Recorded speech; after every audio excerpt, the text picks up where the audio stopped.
Good evening, ladies and gentlemen. Welcome to the Angel of Thy Night radio show, and we are live here in Las Vegas. And also, please say hello to Lady Callisto, who is also our chat room entertainer and moderator. If you guys decide you want to go on webcam, I will put you on a cam slot. As a matter of fact, we already have somebody in the room who might be on cam, and we'll put them on. But if you girls come on out and you wear your sexiest costume and you get on cam, I will give you a 1 through 4 season of Angel of the Night Radio. You guys around Christmas will have an opportunity to probably win season 1 through 8. I mean, this shit's worth like hundreds of dollars, man. Hundreds of dollars. Priceless. We already got a phone call. Holy shit. Haven't even started the show. Hello. Hello. Welcome to Angel. Hello, my lord. Hello, Lord? Yes, the Lord is here.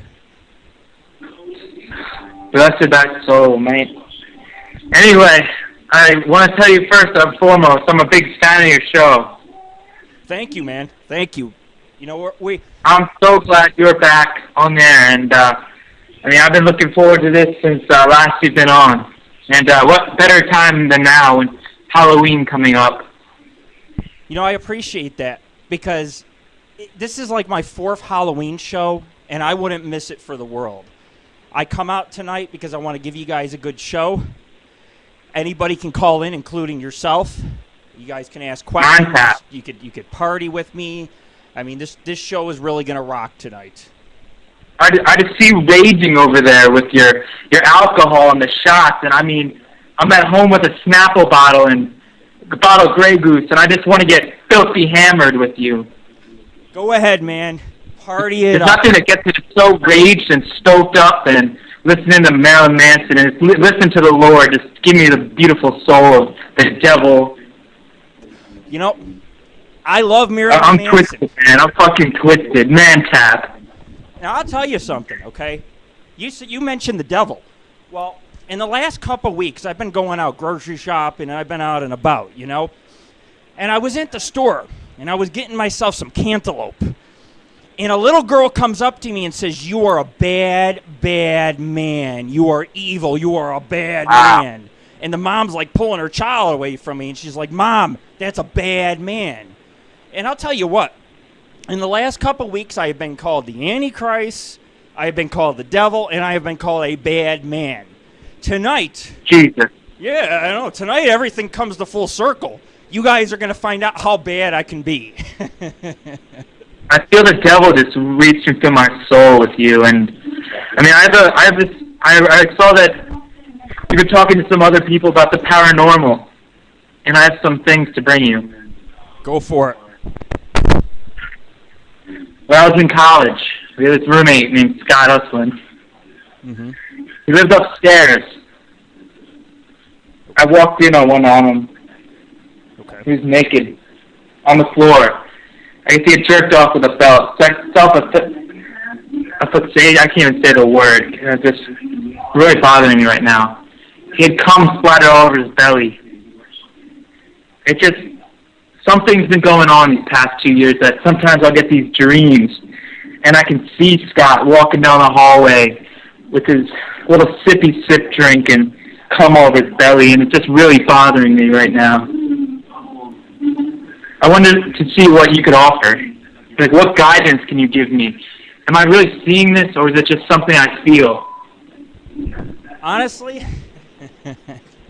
I think it's something that you feel, because seeing is believing. That is my thought as a paranormal investigator. I go out, I don't see shit half of the time, but you know what? About 2 weeks ago, I went to a haunted place. I stood in the middle of a pentagram. I found a pentagram next to a haunted house. And I stood there and I'm like, "I am Lord Rick," you know, and my girlfriend's like, "What the hell you doing, man?" You know? I get home, and for about a week, the hauntings in my house started to persist. And for the last 3 weeks, my house has been so haunted.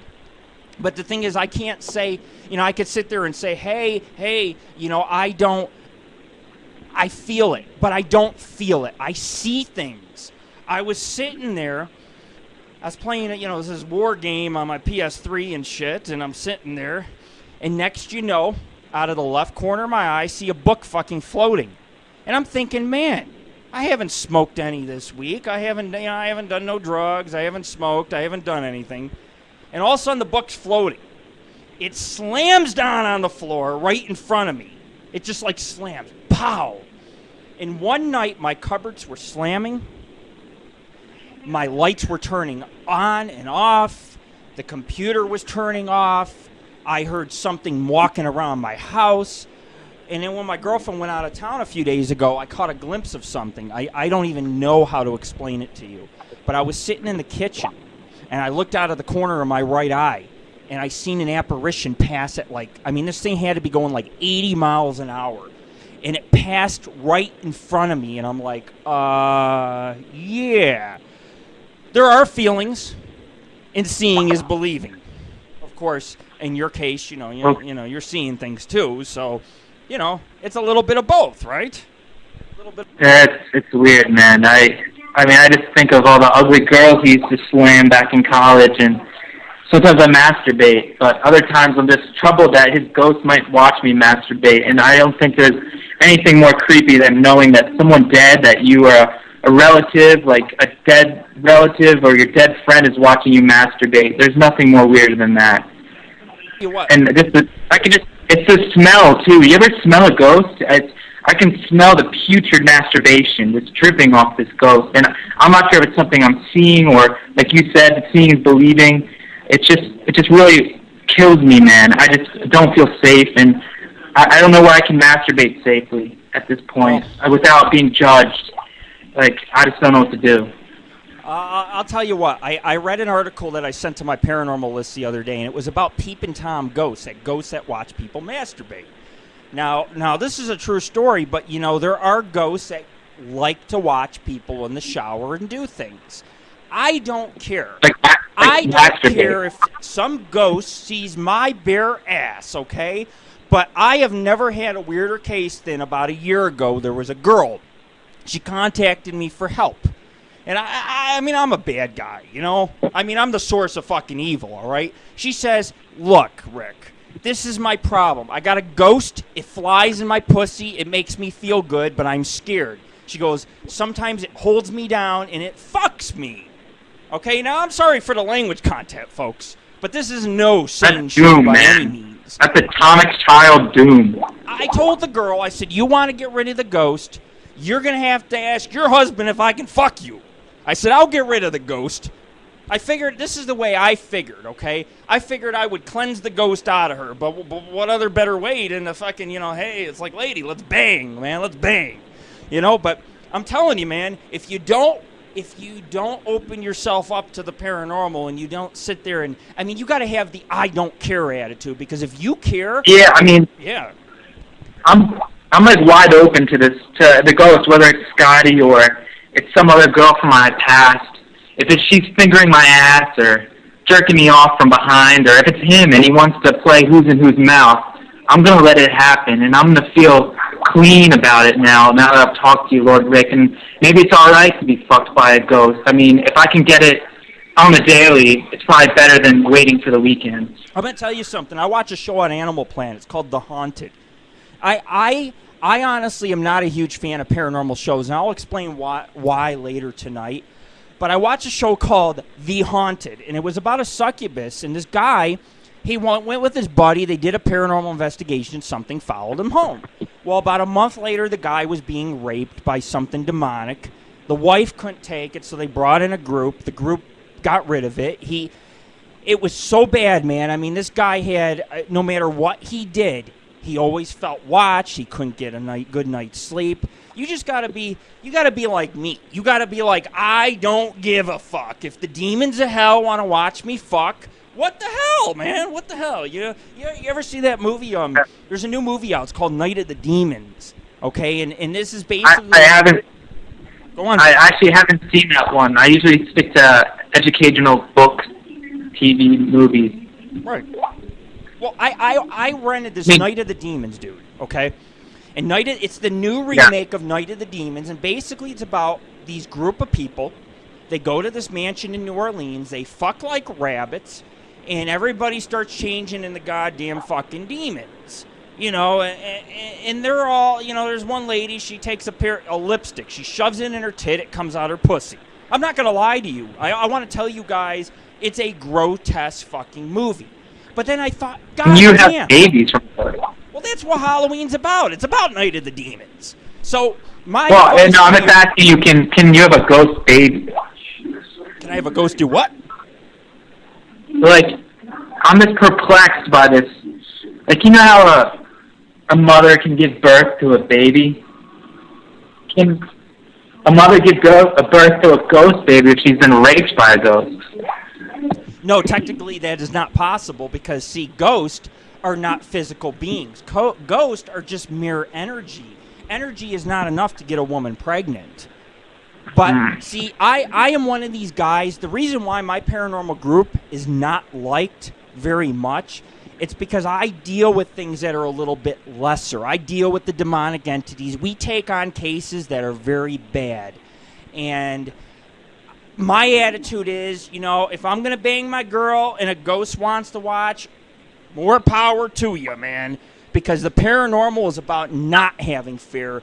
And I have learned, there is something I learned about the ghost that lives in my house right now. I tried to decide if the ghost was demonic or it was a ghost. Because it was doing a lot of mischievous things the last 3 weeks. And I'll tell you what, there were some times that the hair stood up on my back. And I have learned to talk with this entity. I've been sitting down the last week and I've been talking with it. And I'm finding out that it's very... It is very cooperative. Like, I tell it to stop, it stops. If I tell it to fucking do something, it does something. If I told it the other night, I said, if you fuck with me, if you fuck with Lord Rick, I'm going to eat you, I'm going to spit you out, and I'm going to rule over fucking hell. Capiche? And this thing just, like, stopped. It just stopped, man. It was like, oh, shit, I just fucking tangled with the goddamn devil. So my suggestion is... Oh, you were fucking... Well, my suggestion is, man, if you don't feel comfortable masturbating, you need to be like me, like Lord Rick. You need to be like, fuck you, bitch! I'll shoot you in the goddamn eye! I mean, maybe it could be more of a rush if I'm yelling and I'm masturbating with the belt around my neck, too. There you go. Scotty would have liked it that way. Case solved. Listen in the Next time I have come over my belly, I will certainly think of you, Lord, and God bless you and all your Satan, and shout out to Jeff Cardos. Goodbye. Goodbye, man. Thank you very much.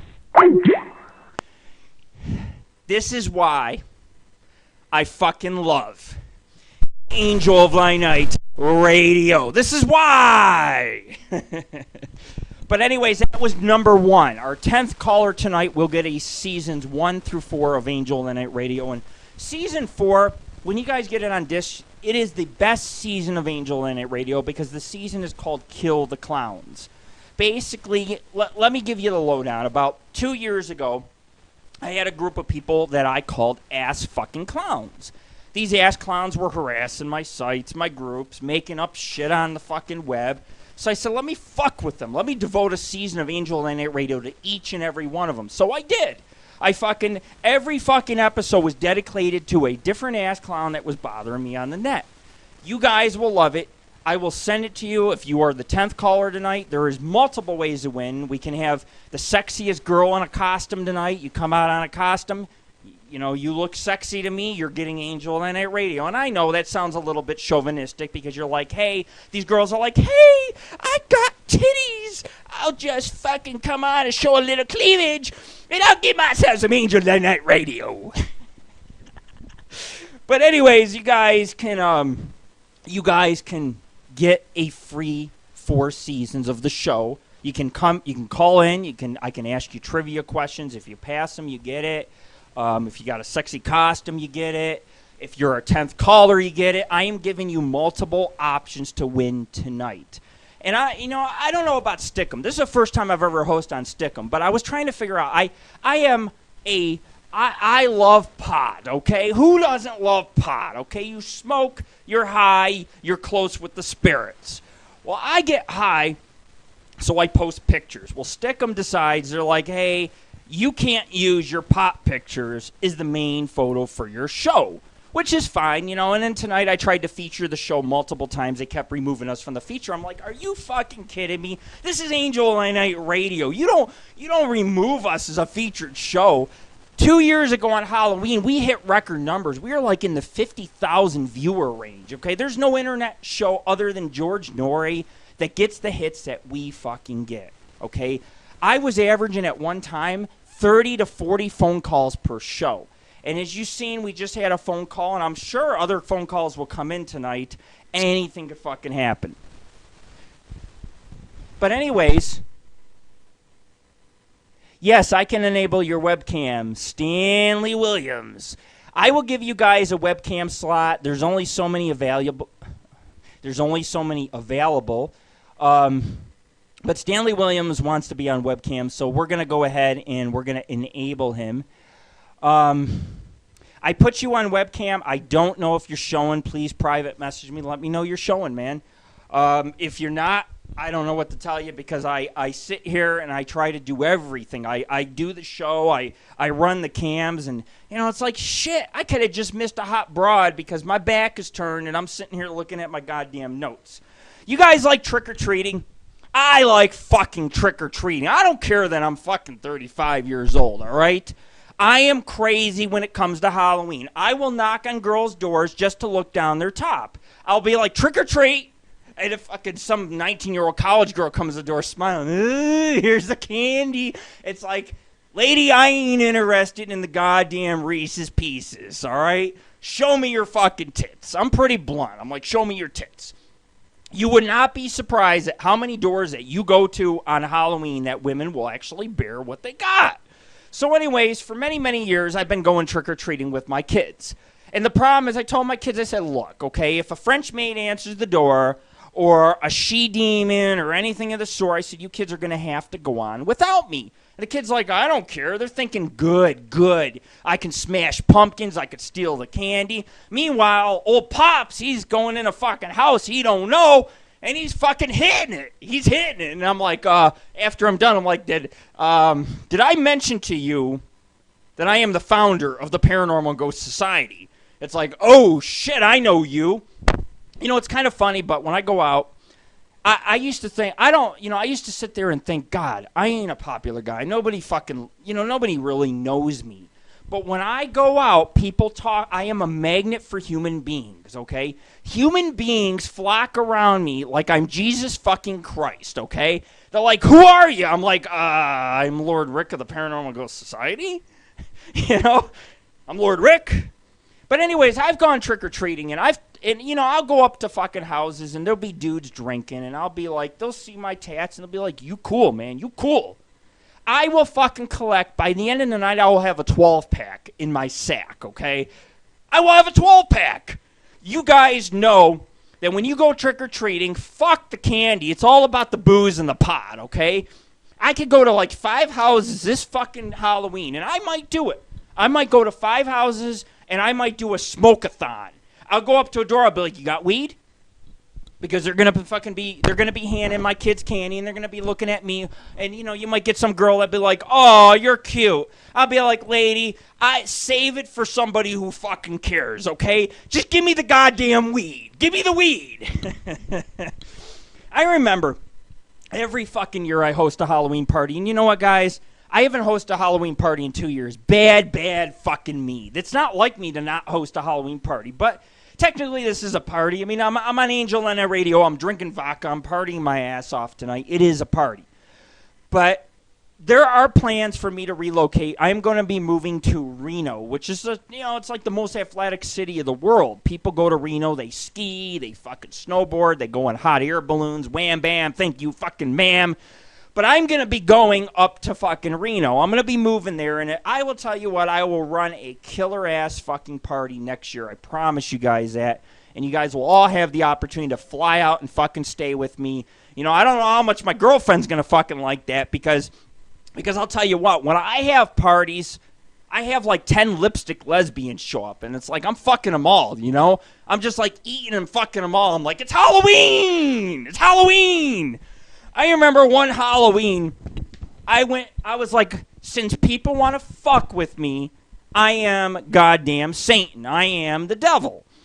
So I took these devil horns, okay, and I put some putty on, and I put the devil horns on my head.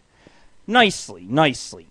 Well, the horn, I go out to the party, the horn falls in my hand. I'm like, oh, shit, you gotta be fucking kidding me.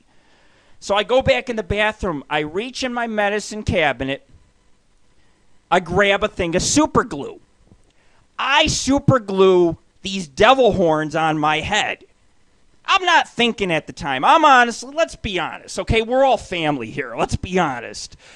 I'm thinking about getting goddamn laid. I got some Puerto Rican girl coming over, big titties. She's coming to my party. I'm thinking, goddamn, I know I'm fucking getting some. All right, because that's what trick-or-treating is about. They said that Halloween is no longer a kid's holiday. I've read an article. They said it's an adult holiday. It's an adult holiday, and people go out basically to women go out to show their boobs, men go out to get laid, everybody gets in costumes, fucks each other. That's basically what Halloween's fucking about. It's like, hey, Halloweeny, you know? So I go, I love Halloween. Well, anyways, I glue the horns on my fucking head. I stick them on my head. I glue them. Well, guess what, folks? The horns did not come fucking off. I had, like, horns on my head for 3 fucking days. Can you imagine? You're going to fucking Albertsons. You're at the bakery. You're at the fucking meat counter. You're like, give me 10 pounds of hamburger. And then you're like, fuck you. But anyways, the horns never came off once. Okay, the horns stayed on for like 3 fucking days. I couldn't get them off. I got mad. I left them on. Back then was my wild days. This was just a few years ago, you know. I was married at the time, you know. I was living in a fucking good life in Florida, which if I still lived in Florida, I'd still be living that type of life. Watching the space shuttle over my fucking head while getting blown, all right? So anyways, I'm sitting there, and I'm having sex with my fucking devil horns. All right? I've had sex. Oh, we got another phone call. Let's see who this is. This is caller number 2. Welcome to Angel and Radio. How may I take your call? Hello, is this Rick? Yeah, this is Lord Rick. Oh, hi, Lord Rick. My name is Edjo. Nice to meet you. Thanks for calling in. What's your question for tonight? I think I have a very serious problem. Okay. Let's talk about your problems. Okay, well, every Thursday night, I have these really intense sexual encounters with a ghost named Laura. And I think you're the only one who can help me because I really need it to stop. Okay, well, do you want my honest advice? Number 1, why would you want it to stop? And B, if you do want it to stop, why don't you tell Laura, hey, Laura, sorry, this ain't going to work out. You're a ghost. I'm human. I need physical pleasure. I don't need you raping my ass when I can't see you. Okay, well, Rick, here's the problem. Right. I'm only interested in male ghosts. Oh, okay. So Laura is a male ghost, or as you refer to, a transsexual ghost, right? No, she's a female ghost. Oh, okay. So she's basically raping you is what you're saying. Basically, do you think I could contact the authorities or something? Well, you may not be able to contact the authorities, but you could contact Lord Rick of the Paranormal Should I call Ghost Society. Hunters? No, ghost hunters. See, ghost hunters, they're a bunch of fucking sissies, okay? They're a bunch of sissies. Those guys get scared, you know? I mean, if I took ghost hunters out with me investigating, I would have the bald one fucking crying. He'd be like, ah! You know? We don't deal with ghost hunters. Now, on the other hand, if you want to call the Angel of the Night radio show and you want to deal with Lord Rick, I'll tell you how it is. I'll guide you right. I'll steer you right. Yeah, that's fantastic. Okay, there you go. So do you have any tips? Well, the biggest tip I could tell you right now is you need to tell Laura to back the fuck off. You need to say, look, man, I'm fucking gay. I don't want you raping me. You're violating me, and see what Laura has to say. If Laura stops, it means wham, bam, you're successful. And you know what? If that doesn't work, I'll tell you what. I'll make a deal with it. You could tell Laura, you could say, I know this guy, Lord Rick, who hosts the Angel of the Night radio program. He's crazy. And if you fucking fuck up, you got to deal with him. There you go. Oh, that is excellent. Thank you, Rick. Oh, you're welcome. What if it doesn't work? Do you think you could just fuck the ghosts out of me? Well, here's the thing. I'm going to be honest with you. I am into fucking entities. Because it's a power thing. It's like this. Oh, you know, it's like I'm Satan here. Not you, I'm Satan, you know? But That's exactly how I feel. There you go. See, folks, when you're listening to Angel Night Radio, we give you nothing but a dose of the Lord's medicine. That's what we give you. But anyways, that's all you have to do. You just, I'm knowing. This is what somebody told me. A psychic told me this recently. He said, Lord Rick, you are very well known in the spiritual world. Just mention my name. Just say Lord Rick. And you watch the changes. Lord Rick? Just Lord Rick. Just mention Lord Rick. That's all you have to do. She'll know you? Yeah. Just say, hey, I just say, I know Lord Rick. That's all you have to say. And I am telling you right now that Laura Ghost will stop fucking you. Because she'll, granted, the ghost will come here and probably fuck me, but, hey, I'm willing to take one for the team. Hell, I'm hosting Angel on that radio, right? Yeah, that's true. But I also had another problem. I think she's been sexually active with other humans, so should I get checked? No, ghosts don't catch STDs. Okay, I have done a lot of studying, and from what I know, ghosts are basically energy. They can manifest smells, sounds, and physical touch. Okay, what you got going on, you got a ghost that's fucking having sex with you. Okay, but you're not going to get no STD from it. That's the wonderful thing about ghost fucking, okay? I fuck a ghost. My girlfriend can't say, hey, you cheated on me. It's like, well, sorry, honey, you can't rape the willing. You're not willing. Send the ghost over here. Tell him, Lord Rick of Angel of the Night Radio needs you. That makes sense. That's very logical. Thank you so much, Rick. You're welcome. Thank you for calling Angel of the Night Radio. Okay, no problem. My mother's making supper, so bye. Thank you for calling the show. Anyways, folks, you've heard it. This show continues to receive call after call tonight. I don't ever think I've ever received a show in months where I've gotten 2 calls in the first hour. Usually about 10, 11 o'clock at night, we get a few people who they will call in and they will be like, Lord Rick, here's the deal, blah, blah, blah, blah, blah. Tonight we are up to 2 calls. Our 10th caller will get on disc Angel of Thy Night Radio seasons 1 through 4. And hell, maybe a few months when I can edit the rest of the episodes, I might just send you all 8 seasons. And guess what? I guarantee if you listen to all 8 seasons, you would love our show. You would get on your hands and knees and be like, I'm going to suck the dick out of this fucking show, okay? That's how much you're going to love this show. But anyways, we're going on about fucking trick-or-treating, And I'm sitting there, I'm telling you guys that I put on devil horns and everything else, 1 year I was a prisoner a couple years ago. Another year I was the fucking devil. Well, at the time I was married in Florida. So the space shuttle would fly over my house. And, I had this girl who was a Jehovah's Witness, all right? And you guys know, not everybody here is listening as a Jehovah's Witness. There's probably one Jehovah's Witness out of 10,000 of you, all right? This girl's like, look, I'm a virgin. I've never fucking did anything bad, but I am intrigued by you, Lord Rick, because you resemble evil. I'm like, thanks. When you call me evil, I take it as a compliment. So here it is, my Halloween party. My ex, well, she's my ex now, but at the time, she's outside the fucking door listening. I'm banging some fucking chick. I got some goddamn fucking devil horns, I'm like, you know what I'm saying. Halloween is the best time of year.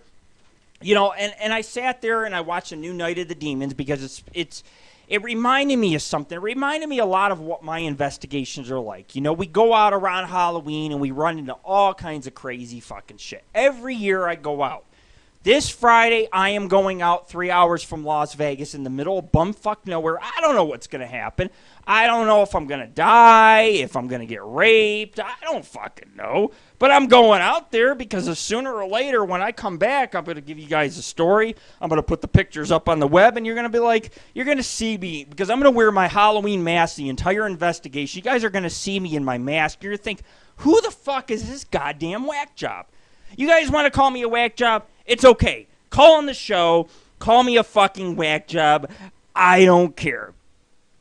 Anyways, I'm going to teach you boys a trick tonight. You guys, some of you guys, I know you guys can hide it all you want, but some of you guys are into fucking single moms. Well, what I trick-or-treat, what I do every year is I love to hand out candy to the children. It's all about making the children happy. Sometimes we get a girl who's like 19, 20 years old trick-or-treating at my door. And you're thinking, God damn, I just spent $40 on fucking candy. This is for the kids, and I got some girl trick-or-treating. What you do, you cut a hole in your fucking bag. You pull your pecker out, you stick your pecker in the goddamn hole. Sorry, ladies, this don't apply to you. But I could tell you a little contraption to help you out, you know. But anyways, you put your pecker in the goddamn hole. And you tell the woman, hey, reach in the bag, get yourself some fucking candy.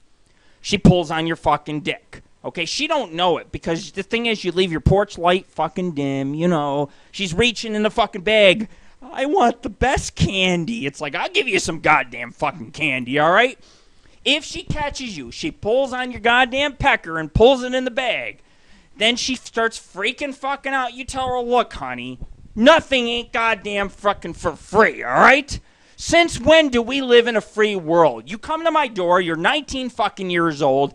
You know, the candy's for the 3-year-olds, and you're goddamn coming to my door begging for candy. And you probably weigh 300 fucking pounds, you know? Moo!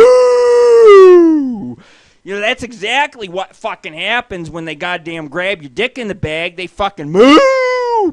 But the funny fucking thing about it is that, you know, I've sat there and I've hosted Halloween parties. You know, girls come to my door. I'm like, come on in. Let's fucking party, man. Let's party.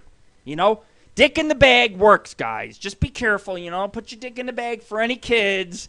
But, you know, you get those single moms, you know, you put your dick in the bag. Caller number 3. Welcome to Angel on Air Radio. How may I take your call tonight? So I was wondering about this whole pecker in the bag thing, and I just want to know, how does one make that? Because last Halloween, there's this guy that did it, and it was huge, and I just don't understand it. And it seriously tasted like candy corn, and it was amazing. And I really want my boyfriend to do that for me. Can you please instruct me on this whole pecker hole thing? Well, what I'm trying to figure out is how it tasted like candy corn, because I was talking about putting the pecker in the bag and having them yank on it. I mean, but you're talking about tasting it. That's more than my expectations, you know? But anyways, here's how you do it. You take a sack, like one of those cloth sacks, and you cut a little hole in it, you know? And then you know, when the fucking girls come to the door, you know, you fucking stick it on in there, and you bury it in fucking candy. And you hold the sack real fucking close, like fucking this, man. You hold it like this. And you know, you let the girls reach in the goddamn bag. That's how you do it. Okay, so the thing I don't understand about this is that I don't, like, the cloth, doesn't it seem like it would kind of get, like, really, really itchy and just kind of turn the guy off? Or I mean, I really don't understand this. And I mean, I would completely understand it if there was, like, some kind of crazy ghost sexual thing going on there, but I don't really know how to attract ghosts like that, but that would be really, really erotic. I mean, that'd be amazing. Well, see, here's the thing, okay?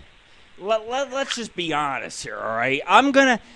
When I cut a hole in the bag, I'm going to have it in there for 20 seconds. I'm hoping to have it in there for 10 minutes with the girl. But I'm going to have it in the bag for just a few seconds. And I'm hoping that once she grabs it, she's turned on and will come on in. I'll be like, hey, you know, I had a Halloween party here. You know what I'm saying? That's what I'm hoping. I don't want to leave it in the bag all night. I don't want to walk around with a bag between my legs for 3 hours with a hole in it and my pecker fucking in there. Because I'll tell you what, if it gets fucking red and irritated, I ain't getting laid on Halloween night, all right? And you ain't getting none either. Problem solved. Okay, so,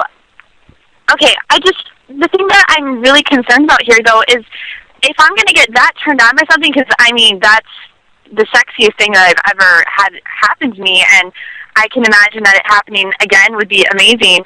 So I was just wondering, like, wouldn't you want to make it so that the girl is so turned on and finds it so erotic that she just bangs you right then and there? I mean, isn't that kind of the ultimate goal? My dick in a goddamn trick-or-treating bag. I'm not putting it in there for kicks, right?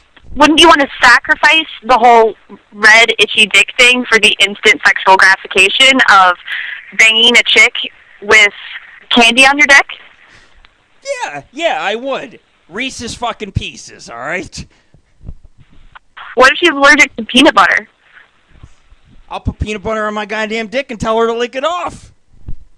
But she's allergic to it. Then her mouth will swell up around your penis, and then your penis will get cut off because her mouth is so swollen it can't get removed, and they'll just have to cut it off. You know what? I have to be honest with you, okay? I have done the dick in the bag trick. I am an example of the dick in the bag trip. My dick is still intact. It hasn't fell off. I've had chocolate on the dick. It seems like when you go on Craigslist, all you hear about is women want chocolate dick. So it's like, fuck, you put a little candy on your dick, women will do anything, all right? It's never fallen off. I don't know about your boyfriend. I don't know about the situations you've been in, but I know that when I put my dick in a bag and women reach for fucking candy, candy is what they goddamn get. Okay, so here's another question for you. Me, as a female, I obviously can't do the pecker and the candy bag thing. But is there some kind of way where I could do that, but instead of it attracting a man, it attracts a male ghost, or even a female ghost? I could be really into that. Well, like, how do I make something to attract that? How do you make something? Well, let's see. You know, the other day I was sitting there thinking, I was getting bored. Because the ghost activity stopped, and I said, will you please fucking do something? And all of a sudden, my house became haunted. That's how you fucking attract a ghost. You tell it what you want it to do. You want to raise demons. But I don't have a ghost. How do I get a ghost? I kind of want to replace my boyfriend with this ghost thing because it sounds really just, I don't know. I imagine that sex with the paranormal would be phenomenal. Like, how do you get a little bit of that action up in there? You know what? You got to be like me. You got to go to the creepiest places on earth and hope for the fucking best, okay? I love fucking the paranormal because when I fuck the paranormal, A, I know I'm getting no disease. B, my girlfriend can't say I'm cheating. It's like, oh, well, I just fucked a she-demon. Now what are you going to fucking do? That you just got to go out there like me. You got to just start visiting horrifying places. You got to say, hey, I want you, paranormal. You know, you got to tell them how you feel. And maybe something will happen for you, you know? If it doesn't, I'm sorry. But in my life, things like this happen. You know, I'm Lord Rick, so, you know.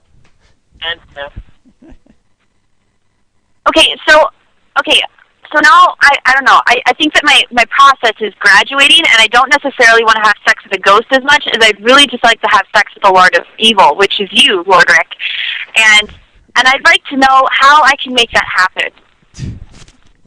How you can make it happen? You just come to AngelOfThyNight Radio. AngelOfThyNight Radio Isn't that where I'm at? And you just bend over. That's how it happens.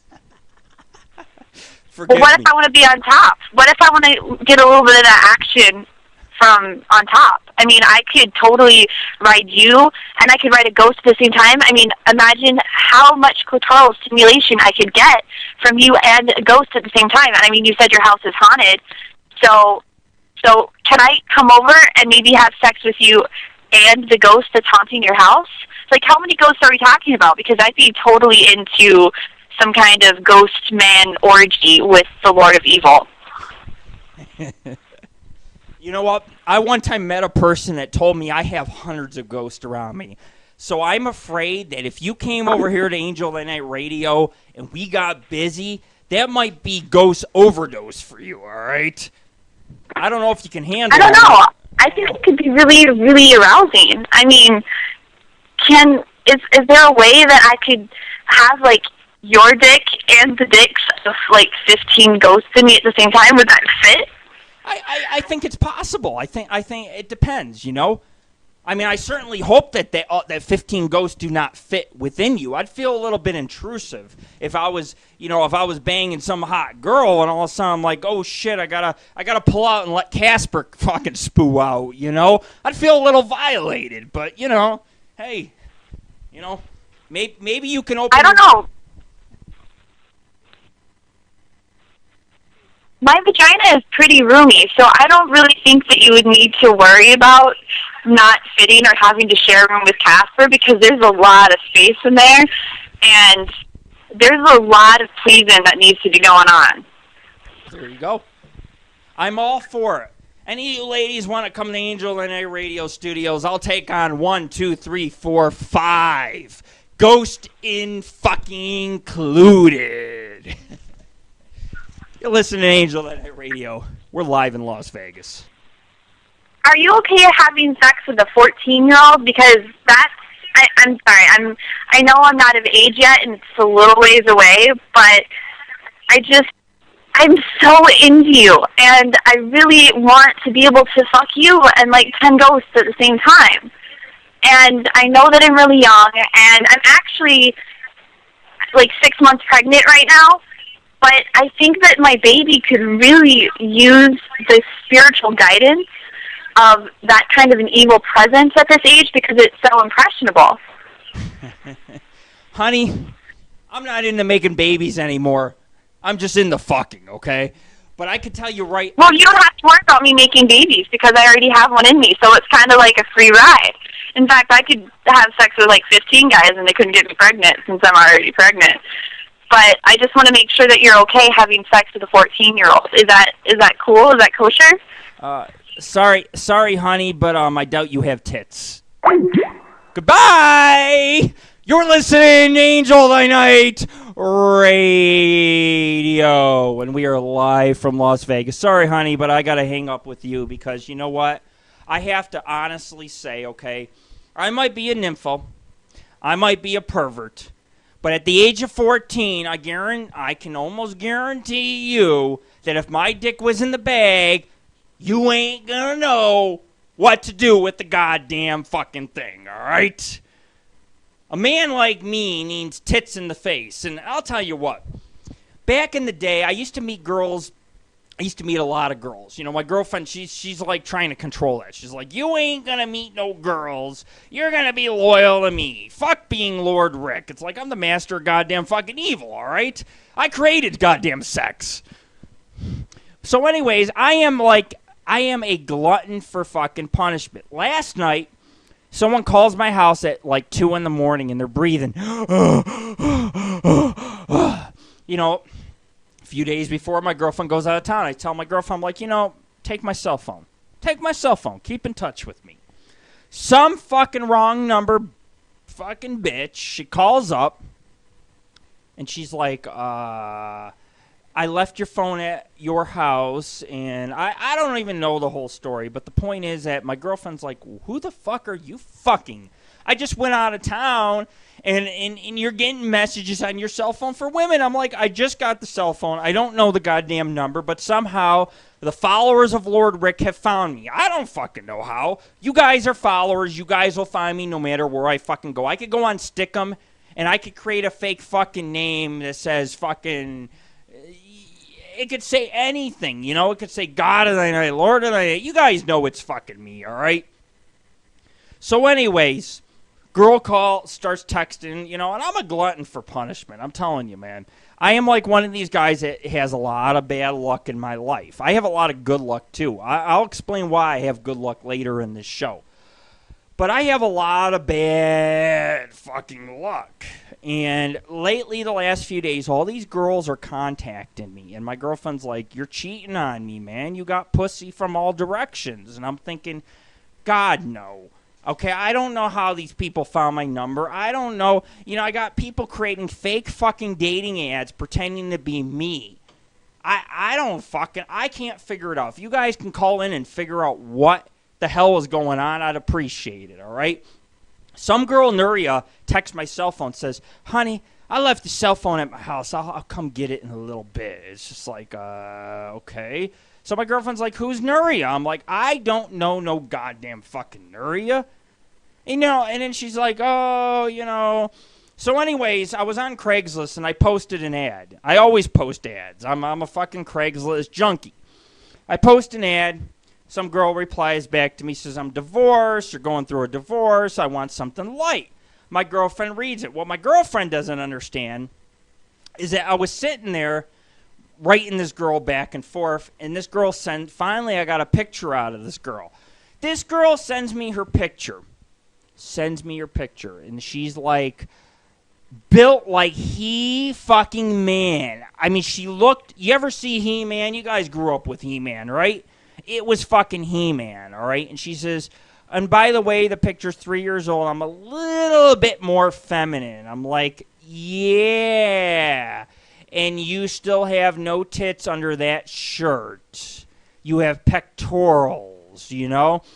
So the girl sends me her picture, and she's fucking He-Man. She's more muscular than me, and I'm thinking, God damn, if I go to this girl's house and I fucking give it a go, let's say I give it a go. I'm like, wham, bam, thank you, ma'am. This girl's going to wrap her legs around me, and she's not going to stop, and she's going to strangle me to death, and I'm not going to be hosting the goddamn Angel of the Night radio show. We've had tonight 3 beautiful calls to the Angel of the Night radio show, right? 3 beautiful calls. And you know what, guys? I want to see more calls. I want to fucking have you blow up my goddamn phone lines. Blow me up. Don't blow me, but blow me up. Of course, the last girl that called, I don't think she was 14 years old. I think she was saying she was 14 years old because there was some little insecurity thing going on there. It's like, let's role play. I'll pretend to be the little schoolgirl. It's like, man, when I put my dick in the bag, it's for the single moms, okay? You guys know about the single moms. Single moms don't ever come out at all unless you're trick-or-treating or it's goddamn open house with your son's school. I go to open house. I'm crazy at open house, all right? I'm squeezing past the classroom, fucking, I'm rubbing against fucking women. I'm like a fucking pig, all right? I'm rubbing against fucking women. I'm thinking, hey, if this ain't paranormal, what the fuck is, I go sit at a school desk. There's this teacher. My son says, Dad, I know you're going to like this teacher. You're going to find her hot. Teacher looked like a fucking, I don't even know what to describe. We got another fucking call. Welcome to Angel on Air Radio. Who is this? Hey, Rick, this is Teddy. What's up, man? What's up, Kenny? I just have one question. Go for it. Ask anything. How did you get the Lord status? Well, very good question. If you go to www.paranormalghostsociety.org and you look at enough photos of me in haunted places, you'll be like, yep, that is the goddamn Lord. Actually, if you go to the Buffalo Historical Museum on our site, that's when the Lord thing started to come to be, because I went to the museum and this is what I did. I held my hands up like this at the museum. My friend snapped an apparition above my head. A giant... You look like an 8-bit zombie. Well, hey, we're all fucking zombies. You drink a little, you smoke a little, you'll be a zombie. But people called me the Lord. They're like, you're the Lord. People, when I have sex with girls... Because I have sex with girls here and there, But when I have sex with girls address me as the Lord. Like I'll have some girl, she's like 18 years old, we'll be fucking and everything else, and then she'll be like, give it to me, Lord Rick, give it to me. So, it's just a name. They call me Satan for all I fucking care, as long as I'm getting some, right? Do you like knight her with your sword? No. You know what? Pussy doesn't do me any good when it's cold, okay? So, no, you know. I might knife her with the physical sword, you know? Yeah, well, that's what I was talking about. There you go. It's an honest The old man. flesh sword. You know, I have to be honest. I got a confession for you guys for listening to the Angel of the Night radio show. On the Angel of the Night radio and on my investigations, I have had sex with some of my investigators. Basically, what goes down is that we're in a cemetery. You know, we're investigating ghosts. We're investigating ghosts, and next sex happens. I just can't help myself. Does that make me a bad investigator? No. I always tell people, as long as the work gets done, that's all that matters. Right? Right? What's the weirdest position you've been in with one of these chicks? The weirdest position? Well, it was near Halloween. About 7 years ago, I was up in Buffalo, New York, and there were some dudes digging up a grave. They were digging up a grave, and I was like, there was this chick that wore tight jeans and was grabbing my ass. And I was like, God, this girl is never going to stop unless I fuck her. So we're sitting there in the cemetery, and the guys are digging up a grave. Well, the police come, and they're shining their spotlight. Well, she's fucking I don't know if she took a couple shots before she left the house, but she was just melted. She was just fried. So I carried her in my arms behind a fucking bush. And we're sitting in the bush. The police are shining their spotlights on us. And next you know, I'm feeling her tits. I'm fucking licking on her neck. And we're fucking. We're fucking in the bush. The cops got the spotlight shined on us. I don't know what's going on. I'm only thinking with my dick at the time. You know, I'm thinking, God, we're in a bush. It's raining. It's fucking near Halloween. What else you supposed to do? And you know what's funny about this story? Is I got away with it. What? I got away with it. Have you ever been with an amputee? Was that better or worse than normal? You tell me. I once was at a hockey game and I met some girl online. And she says, I hope you don't mind, I'm an amputee. I said, well, I'm not one to judge. You know, sex is sex, pleasure is pleasure. Well, me and this girl, you know, she goes to my hockey game, watch me play hockey. And I'll tell you Is what. this like no arms and no legs? Oh, no, she had no toes. No toes at all. I want like no leg or no arm. Have you gone that far? No, man. I have to have the arms. I gotta have the fucking legs. I cannot picture. I want one leg. Well, see, that's kind of hard to do. Okay, you may have to look on Craigslist to find the girl without the legs or the arms. And I don't know about you, but I need legs and arms. That's what gets me off. If I ain't got no legs or arms, Lord Rick, he ain't getting off, okay? I might get off telling you the story here on Angel of the Night Radio, but I ain't gonna get off when I'm with the girl. She could be like, what's wrong with you? I'll be like, what do you think's wrong with me? You ain't got no arms to get me off. You ain't got no hands, and you ain't got no legs. But I was with a girl that had no toes. Don't you think? No toes. Don't you think if she just had one leg, you could get a better angle? That's true. Maybe against the wall or something, you know? It's like I mean, you can go deep fishing in that thing. I'll tell you what. If a girl has no leg or no arms, it's like she better be talented at something, or I ain't fucking gonna go there. It's like you better wow the goddamn shit out of me. Because if you ain't wowing the shit out of me, I ain't doing no goddamn amputee. And don't get me wrong. Yeah, because she can't cook breakfast. I'm not against amputees. I'm not against handicapped people. I realize that everybody's got disabilities. I'm a cool guy about that. I've had people come on my investigations. They've had disabilities. I don't judge.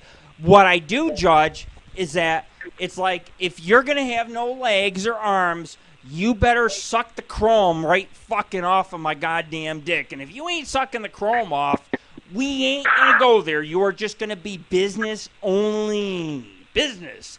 What I mean by business... So how many toes was this girl missing? I think she was missing them all. And see, that's very hard for me because, see, I'm one of these guys, I'm like, I got a foot fetish. I like women in high heels. This woman could not wear heels. She is like, look, I'm not. She goes, I got no toes, man. She goes, I got no toes. I'm not going to wear heels for you. She goes, but I'll tell you what. She goes, I make up for what I don't have. She goes, I will blow you. And certainly, I mean, this girl fucking blowed me. And I was sitting there thinking, well, not bad for a girl with no toes. And of course, That sounds like a Judd situation. Well, then the Paranormal Ghost Society was born, and then people started calling me Lord Rick. There's your answer. Thank you, Lord Rick. You're welcome. That was caller. Love you, Rob. Thanks for calling in, man. Thanks for calling in. We've had a lot of fucking callers. We're at caller number 4 tonight. This is like a rare thing, but I'll tell you what. We get some of the oddest phone calls ever. You know who we're wanting to hear from tonight? I'm wanting to hear from a guy. His name's Butch. Butch used to call on our show, and Butch used to say some of the weirdest fucking shit. I think that if you guys heard Butch, you guys would be fucking scared, okay? Butch was a scary guy. Butch would call in. Butch would be like, I dumped some girl's body off, blah, blah, blah, blah, blah. It'd be like, Butch, come on, man. I'd have to kind of steer Butch the right direction. Anyways, folks, you guys are wondering, some of you are first-time listeners, Angel of the Night Radio. You're sitting here thinking, goddamn, this guy's on Stickham. People used to always laugh at me like, ha, you're going to be expelled and you're going to go to Stickham. I don't have a problem going with Stickham. As long as they don't censor my freedom of speech, I can host you guys some of the best fucking shows in the industry of radio. Okay? You guys will laugh, you guys will party, you guys will enjoy yourselves. Holy shit. Caller number 5.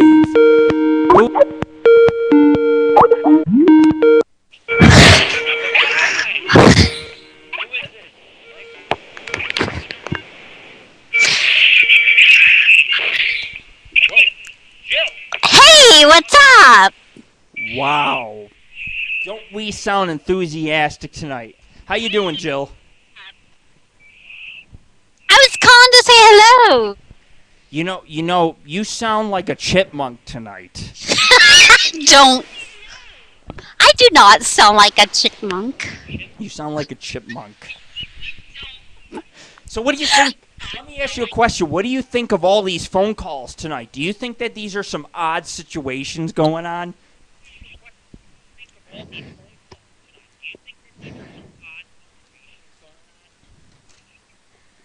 Earth to Jill. Well, Earth to Jill. Yeah, I'm still here. Sorry. I've been listening. Yeah, I'm still. Let me ask you a question, a serious question, okay?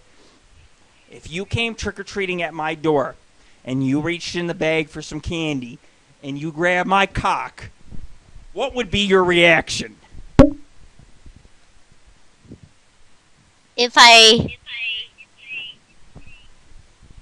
What would you do if you reach in the bag to get candy and you grab something else? Would you be appalled? Would you be offended?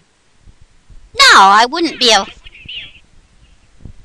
appalled. There you go, folks. You listen to Angel of the Night Radio. I have to ask you something, okay?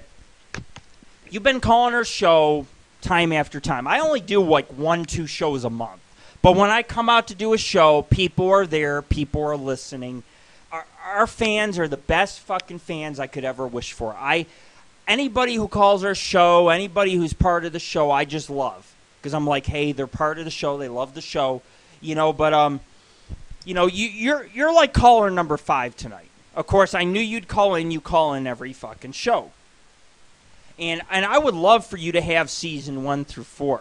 Are you wearing a costume tonight? You got a costume on?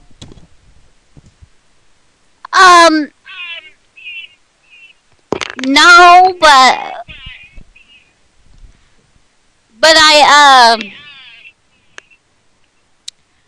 I really am into the spirit of Halloween. I just don't have. Well, I'm into the spirit of Halloween too. That's why I put my dick in a Halloween bag. because I'm gonna get those single mothers. You know, I go to open house a couple months ago. Okay, let's just be honest. Have you guys ever gone to a place? Let's say you go into a place, and now let's say there are beautiful human beings out there. There are girls who are super, super fine and sexy. Well, when I went to open house, I seen a gorilla, a hippopotamus, and a goddamn fucking eagle. You tell me. Okay, they were all single moms because the single moms are the ones that go to open house. They're like, hey, I'll meet a single dad. The problem is that when all the single moms come to open house, they also come to my doorstep. It's like, goddamn, I am not putting my dick in the bag for the goddamn hippopotamus. Okay? I don't want no hippopotamus. You know, it's like they're going to eat that fucking shit. They ain't going to eat the candy. They're going to eat the goddamn shit right fucking off. All right? So, if you come to my door trick-or-treating, you know what to expect. I had to turn you down a little bit because you were echoing earlier. And I was like, I don't know why you're echoing. Maybe because you have my show open and you have Skype open. Yeah, I have Skype open and the show.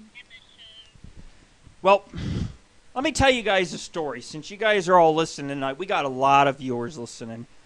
I picked my girlfriend from the airport. She asked me, what do you want to eat? I'm like, I don't know. So we passed IHOP.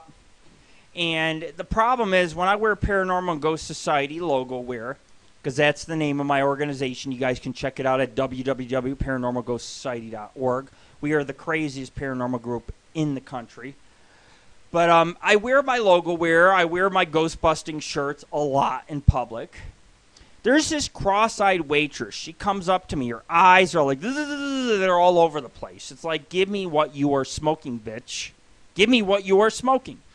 This fucking broad starts going on about Paranormal Activity 2 and how she texted her friend's boyfriend, was teasing him that she's at the movie theater. It's like, lady, I live in a house.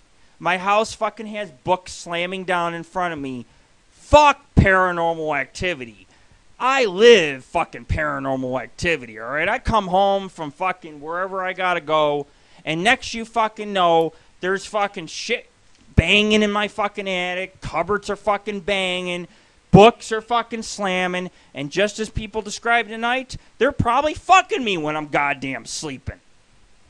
I don't know about you guys, but I like a warm fucking body next to me. Do you like a warm body, Jill?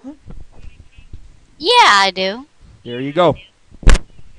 Folks, you're listening to Angel of Thy Night Radio. Now, Jill, I realize you've been following our show for a little while, so you probably don't know a lot of the questions. So I'm not going to ask you any questions on the show or on our site. But for those that are out there, if someone can call in. Actually, we got another call. I'm going to have to put you on hold. So actually, call me back in a few minutes, Jill. Let me get this caller taken care of because I only can take one call at a time. Here we go. Hello. Let me take your call.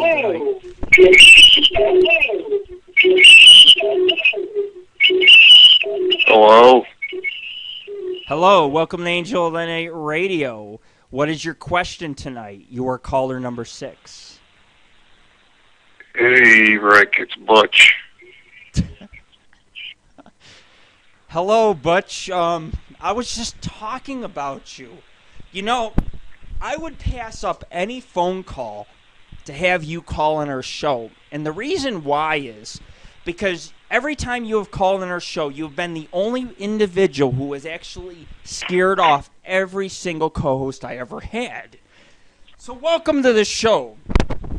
My question for They're you... a bunch of pussies, that's why. You're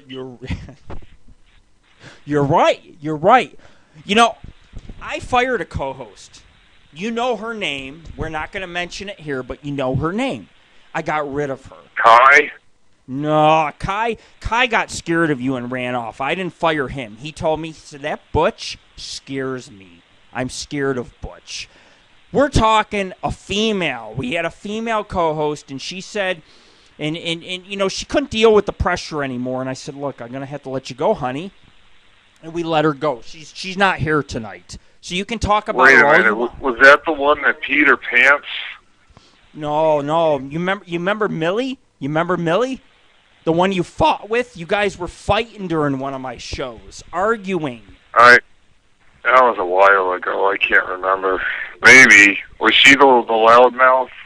Yeah, she was a bitch on my show, okay? I let her go. I cut her loose. Because, the problem was they say never mix business with pleasure.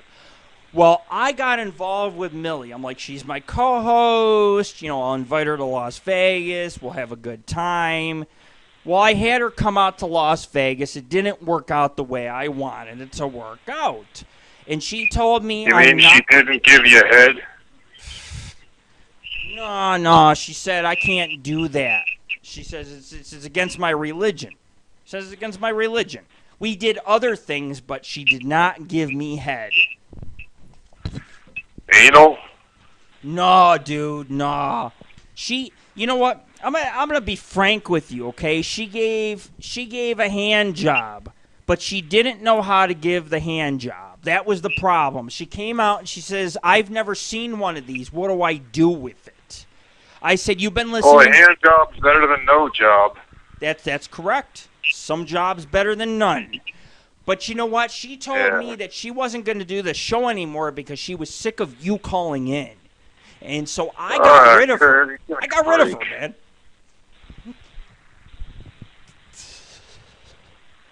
Got rid of her for Butch. Anyways, folks, you're listening to Angel of the Night Radio. Butch, I've been hosting a lot of shows, and I'll tell you what, man. This show has missed your phone calls. I have had people write me, and they're like, where the fuck is Butch? So what have you been up to, man? I've been busy, I did a little bit of traveling.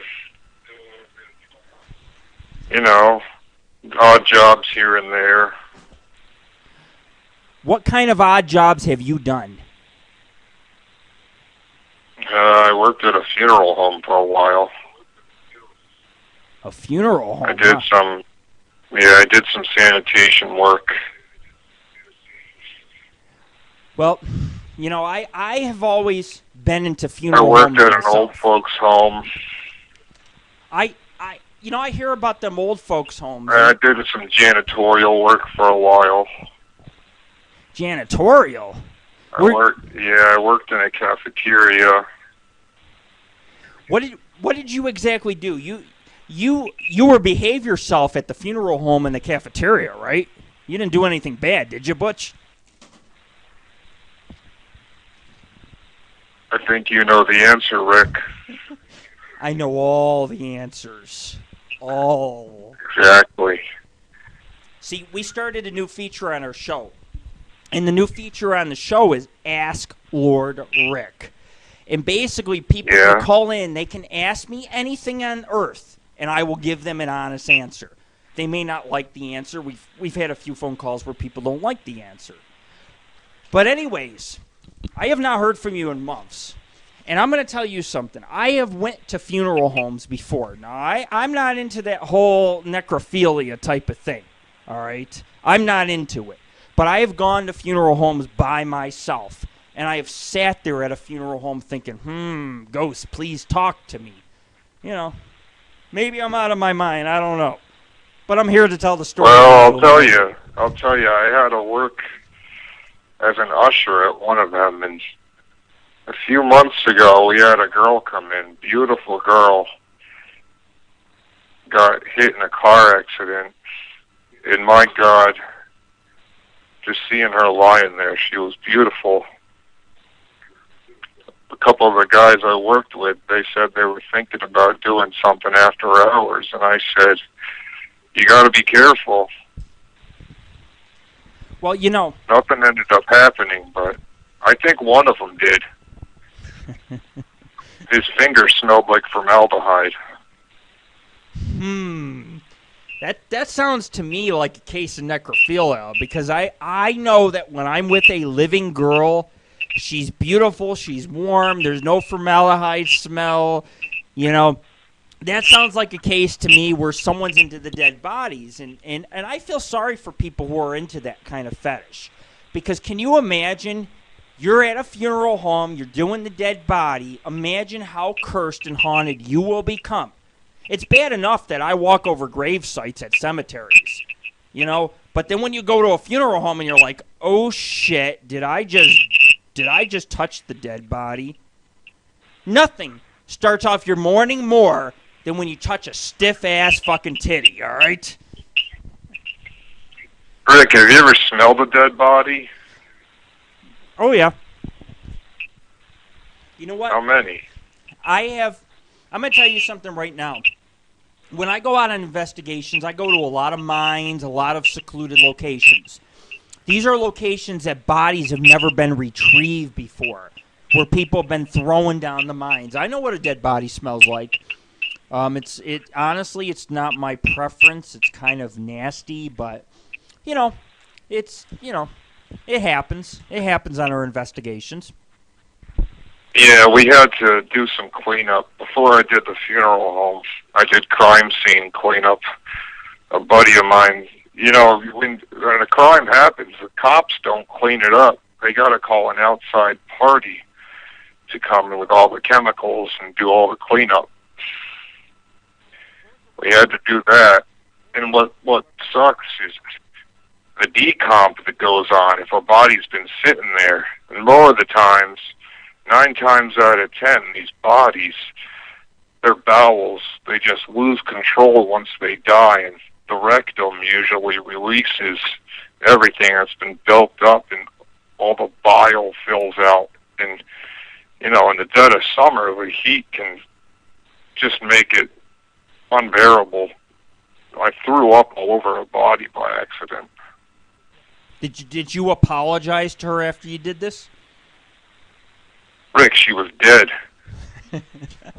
Oh, well, here's the thing, okay? I find out that ghosts are connected to dead bodies. If I throw up on some girl's boobies, man, if I'm like, blah, I'm going to find out, I'm going to become cursed, man. I'm going to become like the Walking Dead, So when I go to places, I'm like, hey, I apologize, I just stepped on your grave. I'm sorry, But, we all have our own things of dealing with stuff, so, I'm not one to judge. I'm not one. Uh-huh. So anyways, tonight we're hosting on Stickham, and people used to make jokes. They used to be like, ha, good luck hosting on Stickham. But you know what? I feel tonight that Stickham has been better to us than any other place. You guys... Rick, there's like 140 fucking people in the room. Isn't that crazy shit, man? We are just like kicking ass and taking goddamn names tonight. We got also Garlic Girl on webcam, Herba Pater. We got B Moore and Stanley Williams. We got everybody on cam tonight. And of course, you women know the sexiest girl in a costume gets seasons 1 through 4 of Angel of Thy Night Radio. Hey, tell Garlic Girl to show her tits. I don't know if Stickham would like tits. Stickham has kind of been like... True. Stickham's been all right to me. I've never hosted on Stickham before, but Stickham was like, look, okay, you smoke pot. We're not going to use your photos as the main photo. So I know I got to be careful what I do on Stickham. If I host a pair of titties, they're going to give me the boo. If I sit there, I could swear all I want. They could get the cyber police after you. They could back trace it. Well, let them back trace it. All I can say is let's hope the cyber police or some hot fucking woman that's at my door. I'll be like, you want to come in for a cup of coffee? You know what I'm saying? I could solve this. I could solve it. I'm not going on live video. I'm not going on there because live video has a code, and basically what people are doing is they're taking the code and they're hacking shows. I didn't want anybody to compromise my show. It's like if I'm going to act like a jackass, it's going to be me who acts like a jackass. It's not going to be someone who sits there and puts a code in and pretends to be me on the air. There is no Lord Rick but me. I am Lord Rick. So I went over to Stickham because I'm like, I will give Stickham a chance. And if Stickham is good to me, I will continue to host my shows here.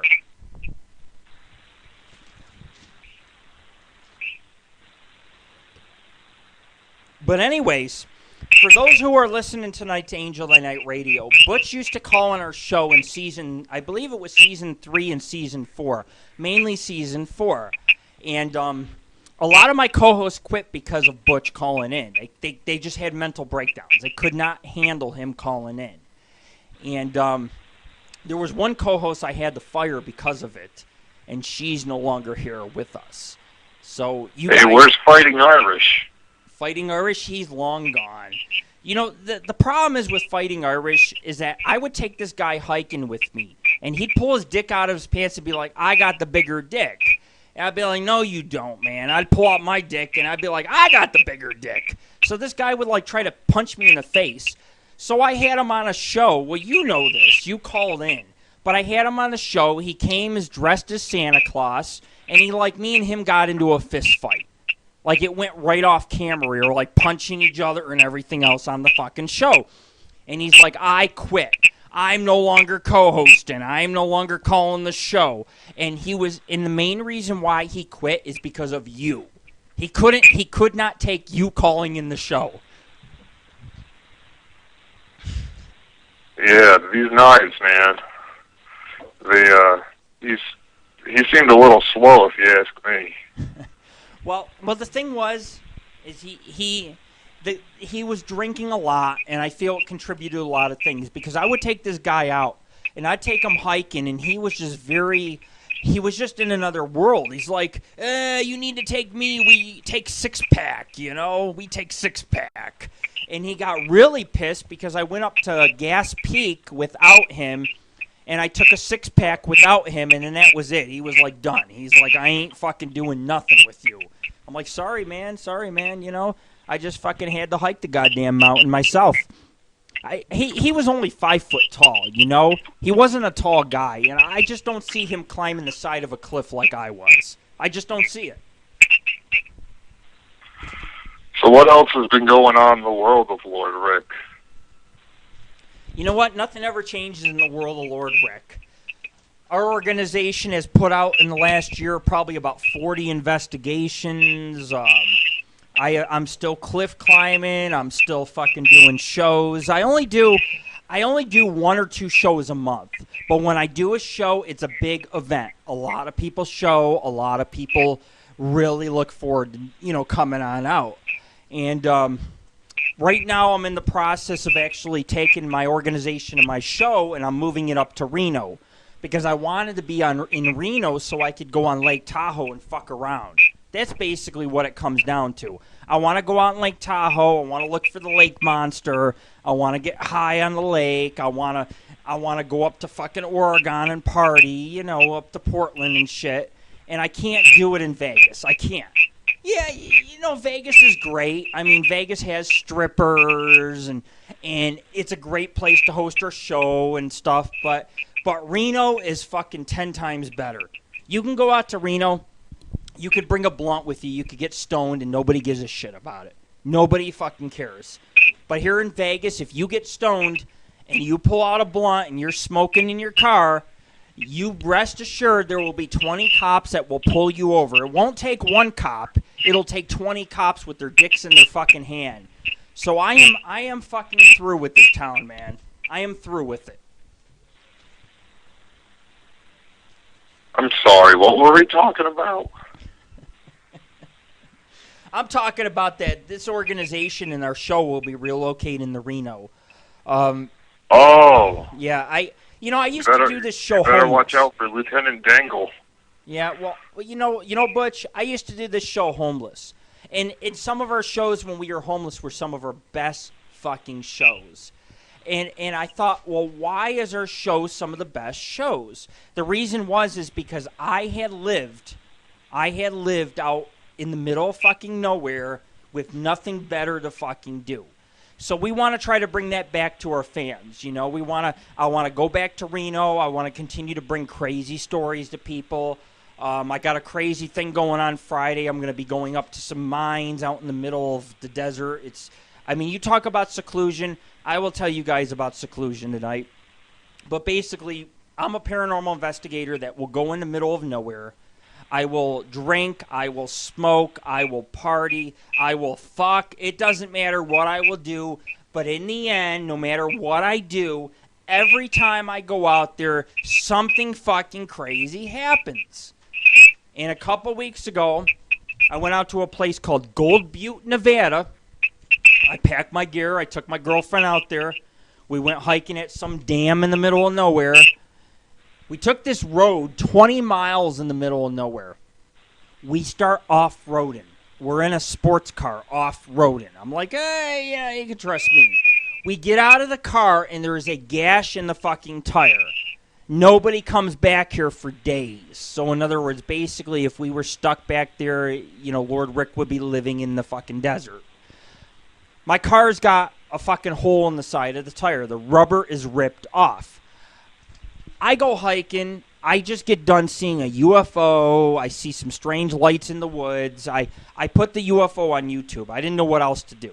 I'm like, this looks like a lot of UFO footage I've been recently seeing.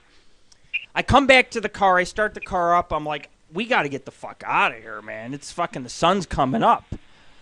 I drive forward. My car gets stuck underneath a rock, a big boulder, and the car's just sitting there in the desert, and I'm thinking, how the fuck are we going to get out of here? So my girlfriend's like, we're stuck here. You know, she's pissed off. She's like thinking, my car's got a dent because I'm trying to push the car, and I put a dent in the side of it with my ass. So I'm thinking, I'm about to save your life. Fuck the car. Who cares if I fucking put 1,000,000 dents in it? Let's just get the fuck out of here. So anyways, I jack the fucking car up about a foot over the rock. I take the car and I fucking push it. I'm like, ugh, you know. I pushed the car off the fucking rock. I drove off like it was nothing with a hole in the side of the fucking tire. There was a cactus poking through the side. I drove 20 miles down a dirt road on the pavement, rode another 60 miles down a highway, and rolled into Las Vegas on a fucking tire with half of the rubber fucking missing, okay? On a miracle. In the middle of Gold Butte. And keep this in mind. Minutes before we rode off, I looked up in the sky. I am telling you, I swear on my life, I had seen an object in the sky. It was twinkling multiple colors. It was hovering. It was above us, a couple miles off. And I ended up grabbing the camera and filming the object. You know, keep in mind, I'm high, I'm stoned, I'm drinking beer. I'm just like, you know, my life can't get any worse. I'm in the middle of fucking nowhere, all right? That's why they call me Lord Rick, because I pulled out of that place. I got us out of that place. And my girlfriend's like, oh, you put a dent in my car. I'm like, look, okay, we can live in Gold Butte, Nevada, or we can get the fuck out of here. And she said, you will never be able to move this 2-ton fucking car. I was mad. I grabbed the front of her fucking car, and I started lifting it. And I'm like, fuck this shit. I ain't staying in Gold Butte. I want to go home. I got a sack of weed waiting at home. And all because of a sack of weed, my life was saved, and I made it out of there. That's what's been going on with me. Hell yeah. Yeah. Yeah, okay. Well, Rick, I read a story a few weeks ago that sounded unbelievable. Have you ever heard about in Indonesia, at certain funerals, they'll make the dead walk? Yes, I have. What about it? What do you think about that? I believe there are certain drugs you can induce on a human being which will either cause death or cause some stimulation in the brain to cause the body to walk, which would be technically a living zombie. Right. It's real popular in Haiti. Haiti, Jamaica, places that do voodoo are said to have living zombies. Well, they should have done it in Haiti when they had that earthquake. Then they could have woken everybody back up. They could have fixed that place up quicker. Haiti is in big trouble right now. In the news a couple days ago, Haiti has a cholera outbreak. 140 people, 42 people died. They're expecting another 1,000 to die from the outbreak. Haiti is a mess. I told my girlfriend, I'm like, you know what? She might get a job promotion up north. And I told her, I said, look, if you're gonna get a job promotion, I want to go to Jamaica. My girlfriend's like, great. At least you don't have to worry about fucking the locals. That's what she tells me. At least I don't have to worry about you fucking the locals. Well, it's like, yeah. I'm not gonna fuck the locals, but I am gonna fuck the tourist. Jamaica. So, Rick, how much would it take for you to fuck a zombie if they say they get the girl from Evanescence and she dies? They put the drugs in her to make her a zombie. Would you do it? Sure, why not? Why not? Yeah. You know, I'm going to tell you something. This is my limits. Let's be honest here. We're all family here at Angel and I Radio. Would I do the zombie? Yes. Would I stick my dick in the zombie's mouth? Fuck no.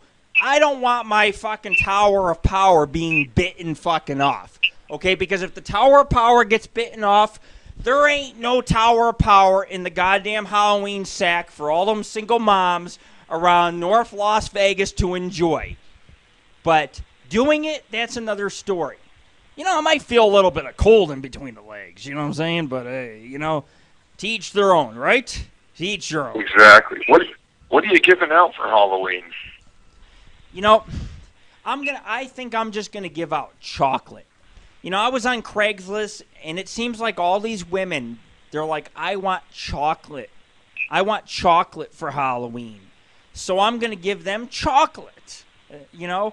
Reese's fucking Pieces, M&M's, you know? Reese's, there you go. You know, I'll be like, hey, I got some Reese's Pieces peanut butter cups, baby. You know? Did you just say Reese's Feces? Reese's Pieces, I don't know. Do you know what tonight is? Wednesday? No. It's not. It's Angel of the Night Radio. And folks, I take this shot. Yeah. This shot I take for you. I'll take my shot of insulin now. I think that's aged vodka. But anyways, every year for the last, for the last 4 years, I have hosted some freaky Halloween shows. I think last year, I think it was a year before, we did our first live show for Halloween. And I remember Mike Digital. You know who Mike Digital is. He says, Rick, it's a great show, but I never seen anybody as ripped as you on the air. Oh, man, I was toast, dude. I remember my first Halloween live show. I was so scared. It's just the truth. I was scared, you know. I went online. I had like 1,000 listeners. You know, I was just like, oh, you know. And I ran it on for 3 fucking hours. And now it's like, here I am 3 years later, 4 years later. I'm still hosting Halloween shows, you know. And it's kind of cool because, you know, it doesn't matter where I go because my fans are number one. Number one, man. Because you guys will call in. You guys will listen. Some of you guys will stick with me for 6 fucking hours. I've never seen anything like it in my life. But I have seen people stick here for 6 hours during a show. And you guys will call in, and it doesn't matter whether you're black, white, your hair is purple, whether you're fucking getting banged by the ghost. You guys are fucking religiously dedicated to Angel of the Night Radio, and that's why I come out tonight, because I come to thank you motherfuckers for coming out and tuning on in to one of the greatest fucking radio shows, because I'll tell you what, man, when internet radio did not exist, my show came out. When we didn't have, there was no internet radio 5-6 years ago. You know, there was no social broadcasting, and I used to host a show. I'm not going to tell you who I used to host a show with. If you guys call in and you tell me who I used to host a show with, I will give you season 1 through 4 on disc. But I used to do this show. Ryan Seacrest. Who was it? Ryan Seacrest? No. I never did a show with anybody like that, but I did do a show with a. I will give you guys a hint. It was a female. She was fucking a lunatic, and what she used to do is she used to record me on the phone. She'd call me up, and I'd give her maybe one show a week, and she said, "Rick, I need you every fucking day." She goes, "You were bomb on the air." I said, "Look, I cannot do it every day. Every day for me includes a different adventure. Climbing mountains, licking mountains. We're not going to get into that one. But every day is a new adventure." And this girl wanted me, like, every fucking day to do a show. And I'm like, "Look, man, I can't give you 3 hours a day." She goes, "But you're Lord Rick of Angel NA Radio. You are Angel NA Radio." So the girl, because I would not give her 5 days, 7 days a week, she turned around and tried to hire some other guy on and call him Angel of Thy Night. And I'm like, are you fucking kidding me? So I quit the show. And then, of course, Mike Digital gave me some inspiration. He said, "Look, Rick, you paranormal investigate. You're a goddamn pervert. You need to go out and host a show." So I started pre-recording episodes a few years ago, and then, of course, we went live, which some of you listening, you guys know we went on Now Live. Now Live got greedy. They wanted money. I wasn't going to pay them. So they basically booted my show along with about 1,000 other shows off. And back then in the day, I used to fight with Adrienne Curry from VH1. I used to fight with VH1. She couldn't fucking stand me, you know? She used to get jealous because my show would outdo hers. And, you know, this girl's got some nice titties, all right? I'm sorry if that offends you, but this girl's posed in Playboy. She's got titties. And this girl got pissed because my show every fucking 2 weeks was outdoing hers. So she's like, used to come in my room and be like, "Fuck you, Lord Rick, fuck you." It's like, you should fuck me. You've posed in Playboy. And here we are on Stickham, hosting Angel of Thy Night Radio. Folks. Hey, Rick, let me ask you a question. What do you think about the UFOs that were all over the world a week or two ago? You know what? I knew you were going to ask it, and I'm going to tell you something. I am so fucking glad someone called in to ask. The New York... I paid attention to this shit, Rick. You know, you're a man of knowledge. I'll tell you that. I send out about 30 to 50 paranormal articles a day to my list. I am a fucking paranormal whore, all right? And I read on October 13th of 2010, New York City had experienced a mass UFO sighting. 3 silver orbs glowing blue on and off, fading in and out, were seen about 5,000 feet elevation over New York City. The sightings went into the night. People had seen approximately 4 sparkling lights on the objects throughout the night. And of course, hey, Rick, real quick, I gotta run out for a few minutes. Okay. I might call later. Okay. Keep rock and rolling, buddy. Thank you, man. Thank you for calling in. You're always welcome to call in, Butch. Anyways, folks, that's Butch. Butch has been calling our show for a very long time, and I will always let him call our show because Butch comes up with some of the best comedy, and sometimes he comes up with the best serious information. And that's the type of people we want calling in. But he was asking me a question about the UFOs. Do you guys want my opinion? You guys, you know, years ago when I ran my paranormal list, now keep in mind, we've been running for a long time. I've been around longer than most paranormal groups in the world. You guys look at these paranormal shows, you guys see ghost hunters, and you think, oh, shit, they're the bomb. No, don't forget who fucking brought it to you. It was me. I went out there, I fucking got high, I fucking got drunk, I fucking said, fuck you, Area 51, fuck you, fuck you, fuck you. And I went out there and I looked for UFOs, okay? My point is that years ago there was somebody who joined our group and they said, all you motherfuckers are goddamn lunatics for believing in UFOs. Well, October 13th across the globe in China, El Paso, Texas, possibly LA, New York City, there was a mass UFO sighting where a lot of people had seen UFOs. Hello, how may I take your call? Caller number, I don't even know what caller I'm up to. Maybe 7? Maybe 7.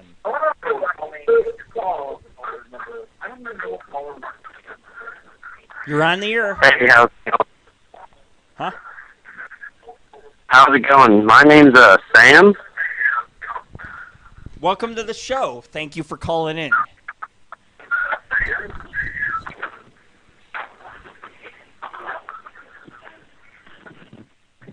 Hello? Yes. I was going to try and get back to the topic of satanic sex.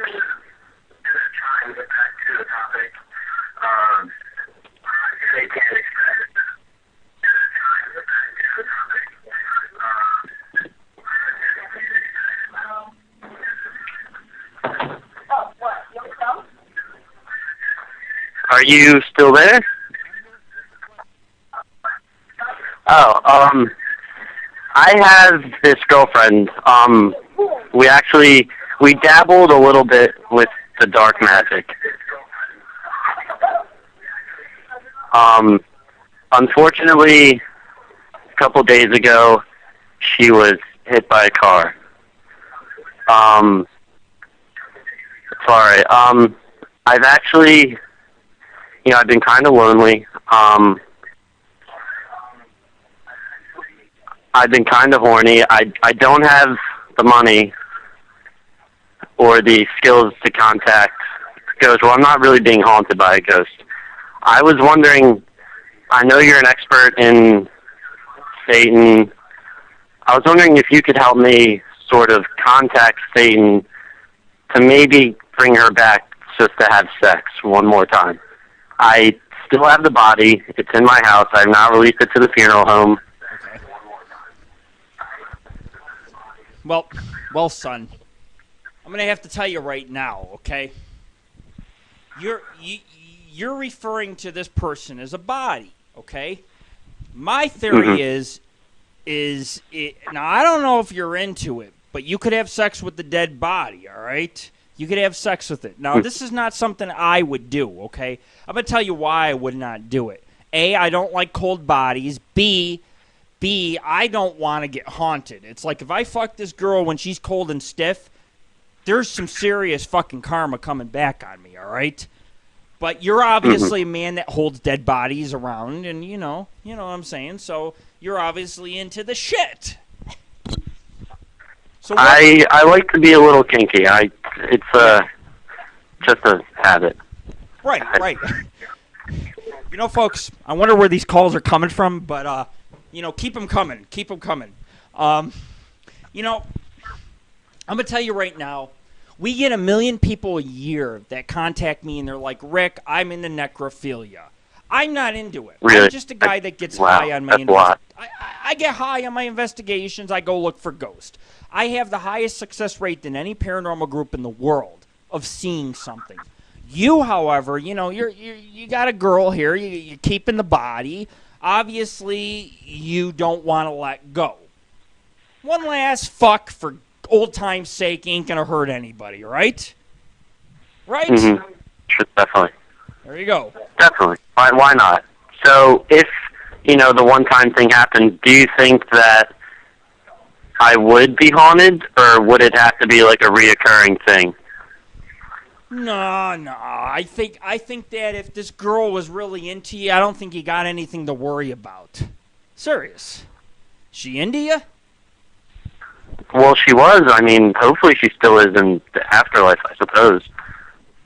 I'm going to tell you, I got a 3-letter word for you, okay? It's called W-E-T, wet, and you get it at Spencer's. Use it, abuse it, enjoy it. Just the only other advice I have for you is when the body turns into a skeletal remains, please do not fuck it. Yeah. Yeah. I was hoping, well, it hasn't really, the decomposing process hasn't exactly, taken full effect yet. I was just trying to get in, quick. Just one last time. I really miss her, and it's heartbreaking, actually. I'm kind of upset. Yeah.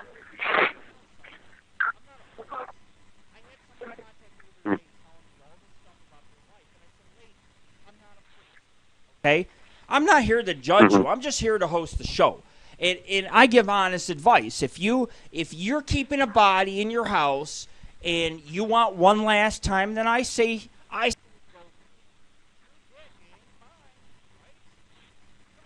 You're right. You're right. Thank you for the advice. God, Satan bless you. Yeah, I wish you a happy Halloween. I hope many people fall for your little trickery. I'm a fan. I actually took notes. Thank you. You're welcome. Thank you for calling Angel Night Radio. Folks, that was caller number 8. 2 more calls, and we will reach a champion tonight. You know, I love doing this show, but do you know why I love doing this show? I do this show for you guys. I don't do this show for me. I don't, you guys might think I get off on it. It's like, well, I'll get off when I get a goddamn hot co-host. I have realized something. I had a big wake-up call recently. I posted an ad on Craigslist, and I said, look, I'm a paranormal group. I'm short-handed. I need paranormal investigators. Do you guys realize that I've had like 20 strippers contact me with fucking boob implants? And I'm thinking, goddamn, it is great to be the founder of the Paranormal Ghost Society, My girlfriend's like, you only want skinny, hot girls. I'm like, well, let's put it this way. When you're on Craigslist, you never know what you're going to get. Am I right? You guys go on Craigslist. You guys post an ad. You're like, who is this? But anyways, I'm just one of those guys, I guess, that gets lucky. But I've had like 1 million strippers. So now when I tell people, they're like, who is the Paranormal Ghost Society? I'm like, well, we employ strippers. Why we're out in the middle of nowhere, Oh, we got another fucking call. This is crazy. Good evening. How may I take your call? You're listening to Lord Rick tonight. Hey, Rick. What's up, man? What's up, dude? I've been watching all day, man. Sick. What's your tattoos of, dude? Not much, man. Not much. You're caller number 9. What is your 9? Oh man. Yeah, you were almost 10. Hey. How many almost tonight?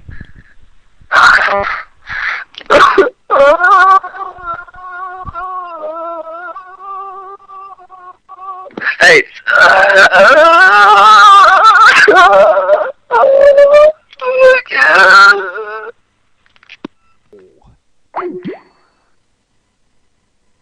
That caller hung up. Okay, that's caller number 9. All right, Jill, if you're still with us, I will put you back on. Hello? Hello, Sunshine. Hey! Yes, I do. Who is this? Who is this? This is Lord Rick. There you go, folks. See what she called me? She called me Lord Rick. She didn't just call me Rick or anything like that. She said Lord Rick. Folks, you're listening to Angel Night Radio. So what do you think of the show tonight? You've been listening, right? Yeah, I have.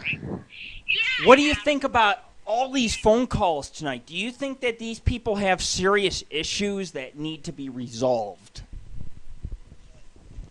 Yes, I agree. There's a lot of there's a lot of people calling about certain issues. Oh, I got another phone call. I'm going to have to put you on hold. How about this, Jill? How about you call me in a couple hours? I'm going to be running the show till about midnight tonight. Call on the show in about after when it frees up. This is caller number 10. Hello. How do I make your acquaintance? You are caller number 10. This is Lord Rick. Did I win? Did I won the prize? No fucking way. Fucking way. This is amazing. I've never won anything before. Well, congratulations. You are caller number 10, and you are our winner of the night. And because you are Holy shit! you're the big winner, man. And you know what? I will be giving away tonight to any girls who want to come on, stick them in their sexy Halloween costumes. If you want to call if you call on the show and you guys ask me if you ask me for a trivia question, I will shoot you up a trivia question.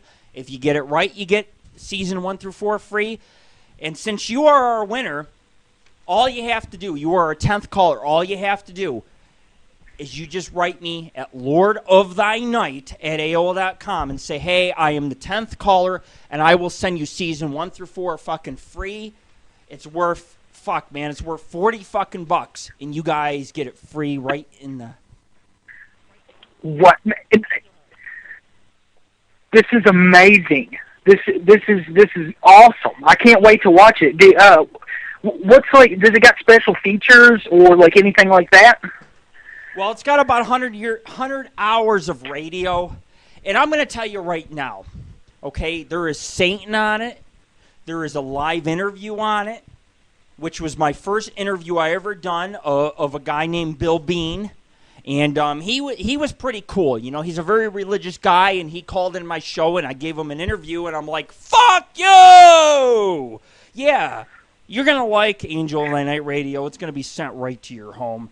And I'm telling you right now, you can watch the first season, you can listen to the first season, and you can see how much this show has grown over the years, season 1 through 4. To me, it's worth thousands of dollars, but that's just me. That's, I sit there and I'm like, well, some of them shows that we've hosted are epic. The phone calls, the fucking hate calls, all that you get at the courtesy of your home because you are caller number 10. Congratulations. You've won. Thank you. And I have another question. Since we're talking about Halloween and you were talking about the dick in the bag trick, yeah, I was wondering, what kind of reactions did you get from that? Well, what I find out is it depends on the woman. You get some woman, she's like, hey, I got 4 kids with all different dads. She don't give a shit, She comes on in and you give her your fucking eye candy, all right? Now, on the other hand, you get some girl, she's like fucking married, she'll slap your goddamn face. I'll tell you right now, I've had my face slapped, just like that. I did it on camera, all right? I've had my face slapped. Because there are certain women you just do not cross those boundaries with.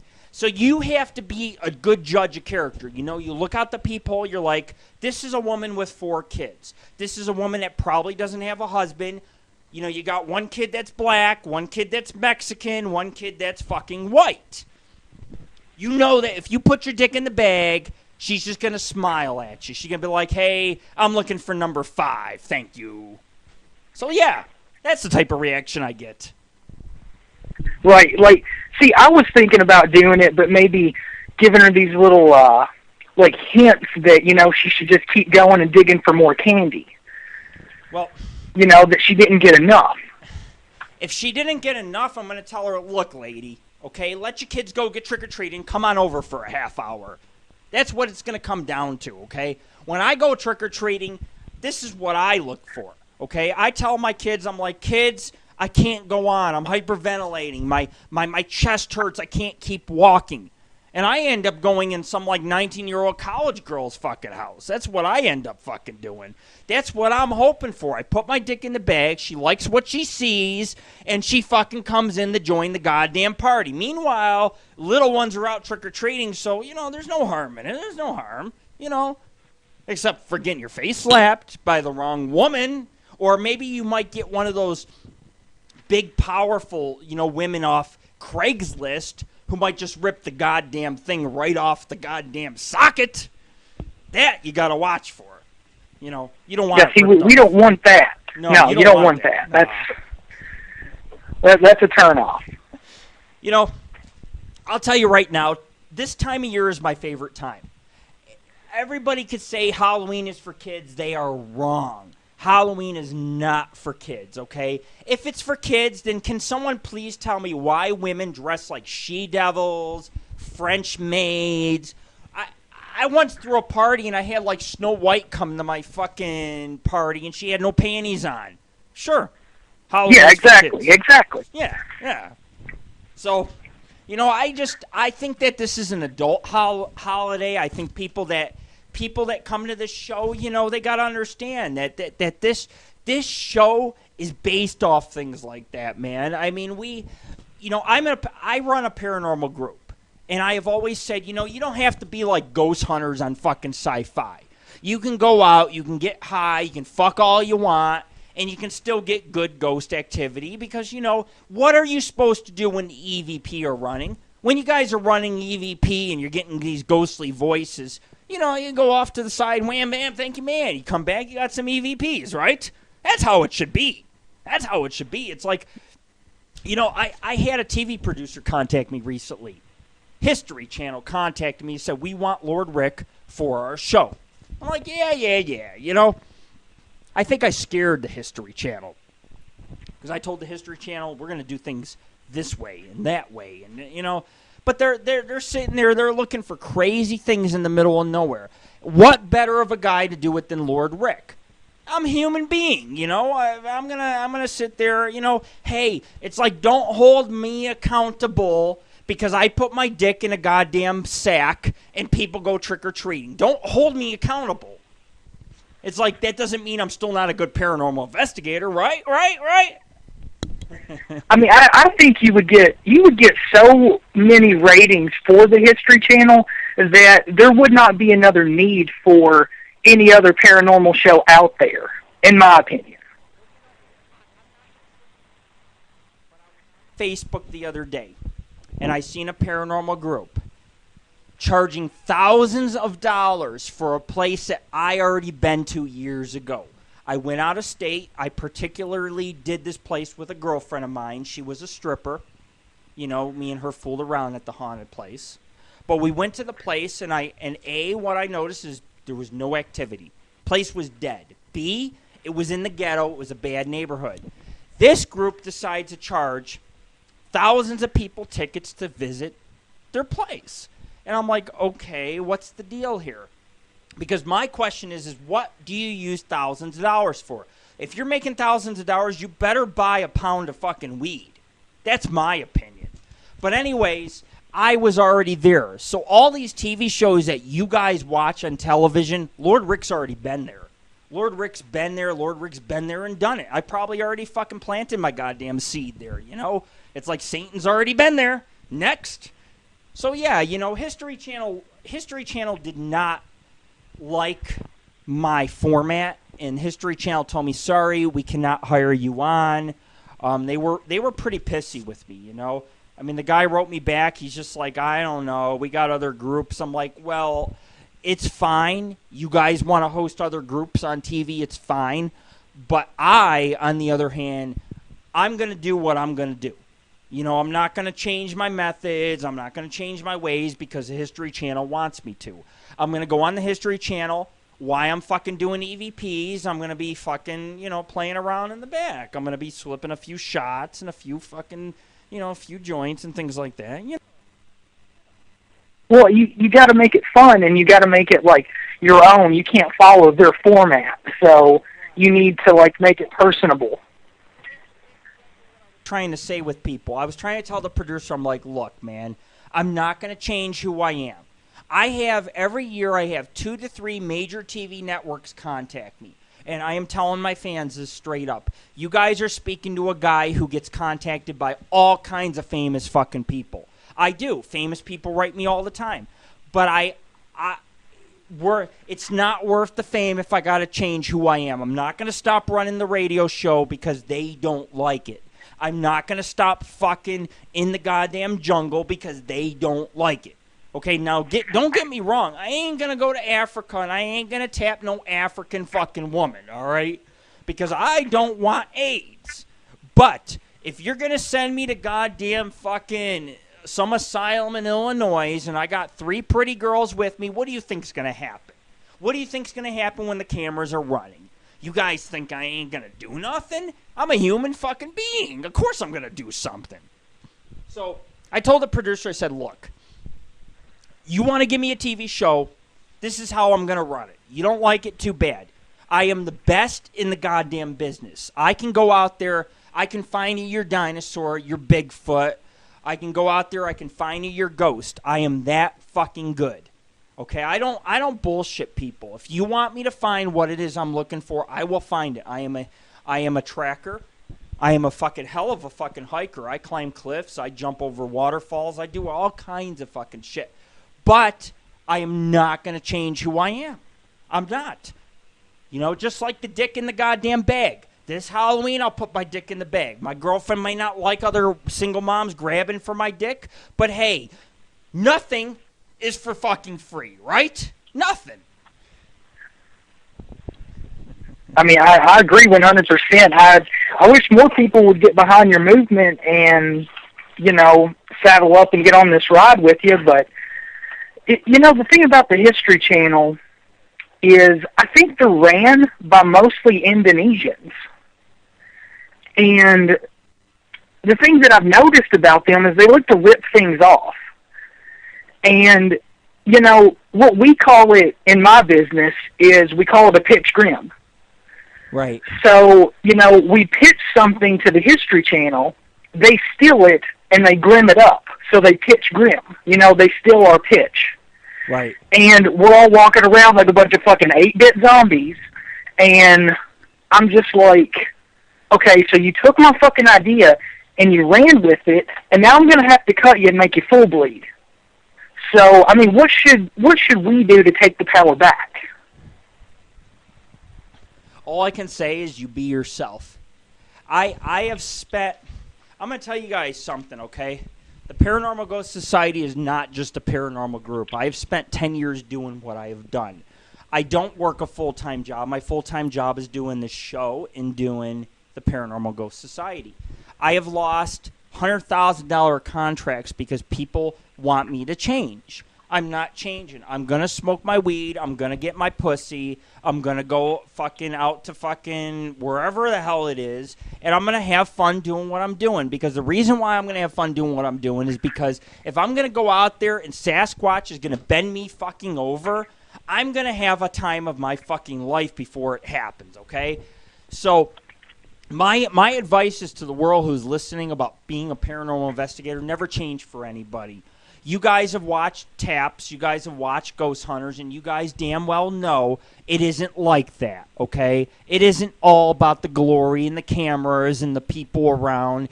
It's fucking hard. You go out there in the middle of nowhere, you're in the middle of a fucking rainstorm looking for Sasquatch. You know, I mean, if you want to pull down your pants and fucking smoke some weed, fuck it. We don't get paid to do what we do. I go out there, I have done this year 40 to 60 investigations. All of them have been deadly. I've almost been bitten by rattlesnakes. I've almost fallen down mines. The Sci-Fi Network, the History Channel, all these networks, they are not paying me. I am doing this volunteer. I am a freelancer. And I come out, and I do the show because the show is fun. The show is fun. I love fucking doing the show. And I'm not going to change. If people don't want to pay me for doing a show, fuck it. But when I see a group charging $20 to go to some haunted place, and they're like, we've racked up thousands of people, I get pissed. Because I'm like, look, man, our equipment gets ruined. Nobody pays us. We ruin our equipment. Nobody's paying us. We're more human than the rest of these people, more than these other groups, more than the Sci-Fi Channel, more than these other networks. Because we're just people just being ourselves, going out there, looking for things that are paranormal. And I sit there and I put EVPs on my site. I've put UFO pictures, okay? I'm not going to lie to you. About a year and a half ago, I was up in the fucking desert. I seen an alien face to face. All right?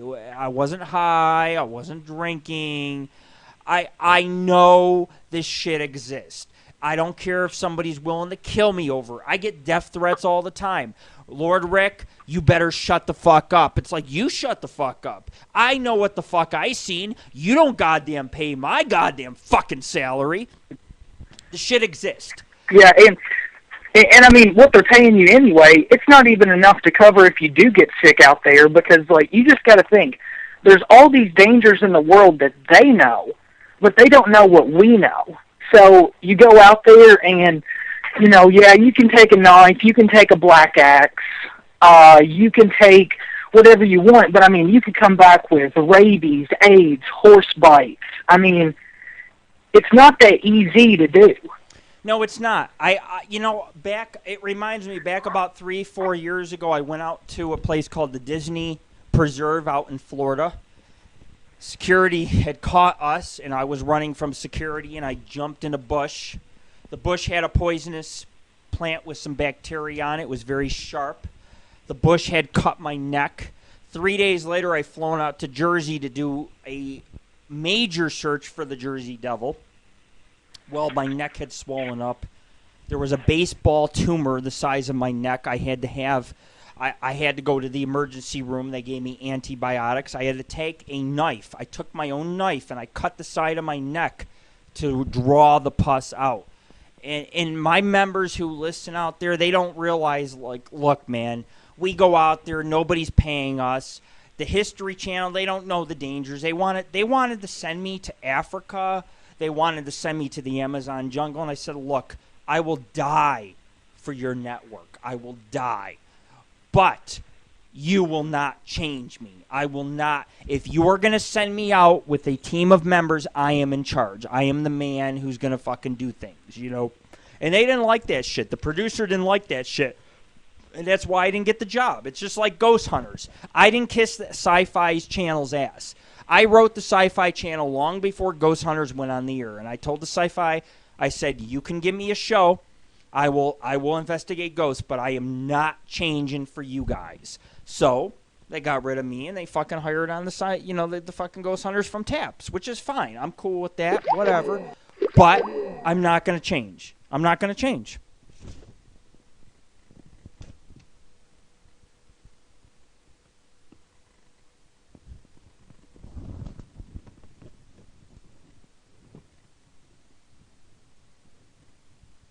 Are you with us?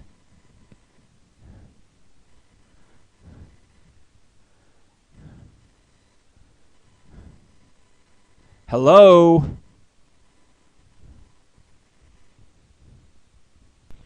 Angel of the Night Radio. And of course, as the song had ended, we have gotten another phone call.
You're listening to Angel of the Night Radio. We are live in Las Vegas. How may I take your call tonight? Hey, Rick, what's up, buddy?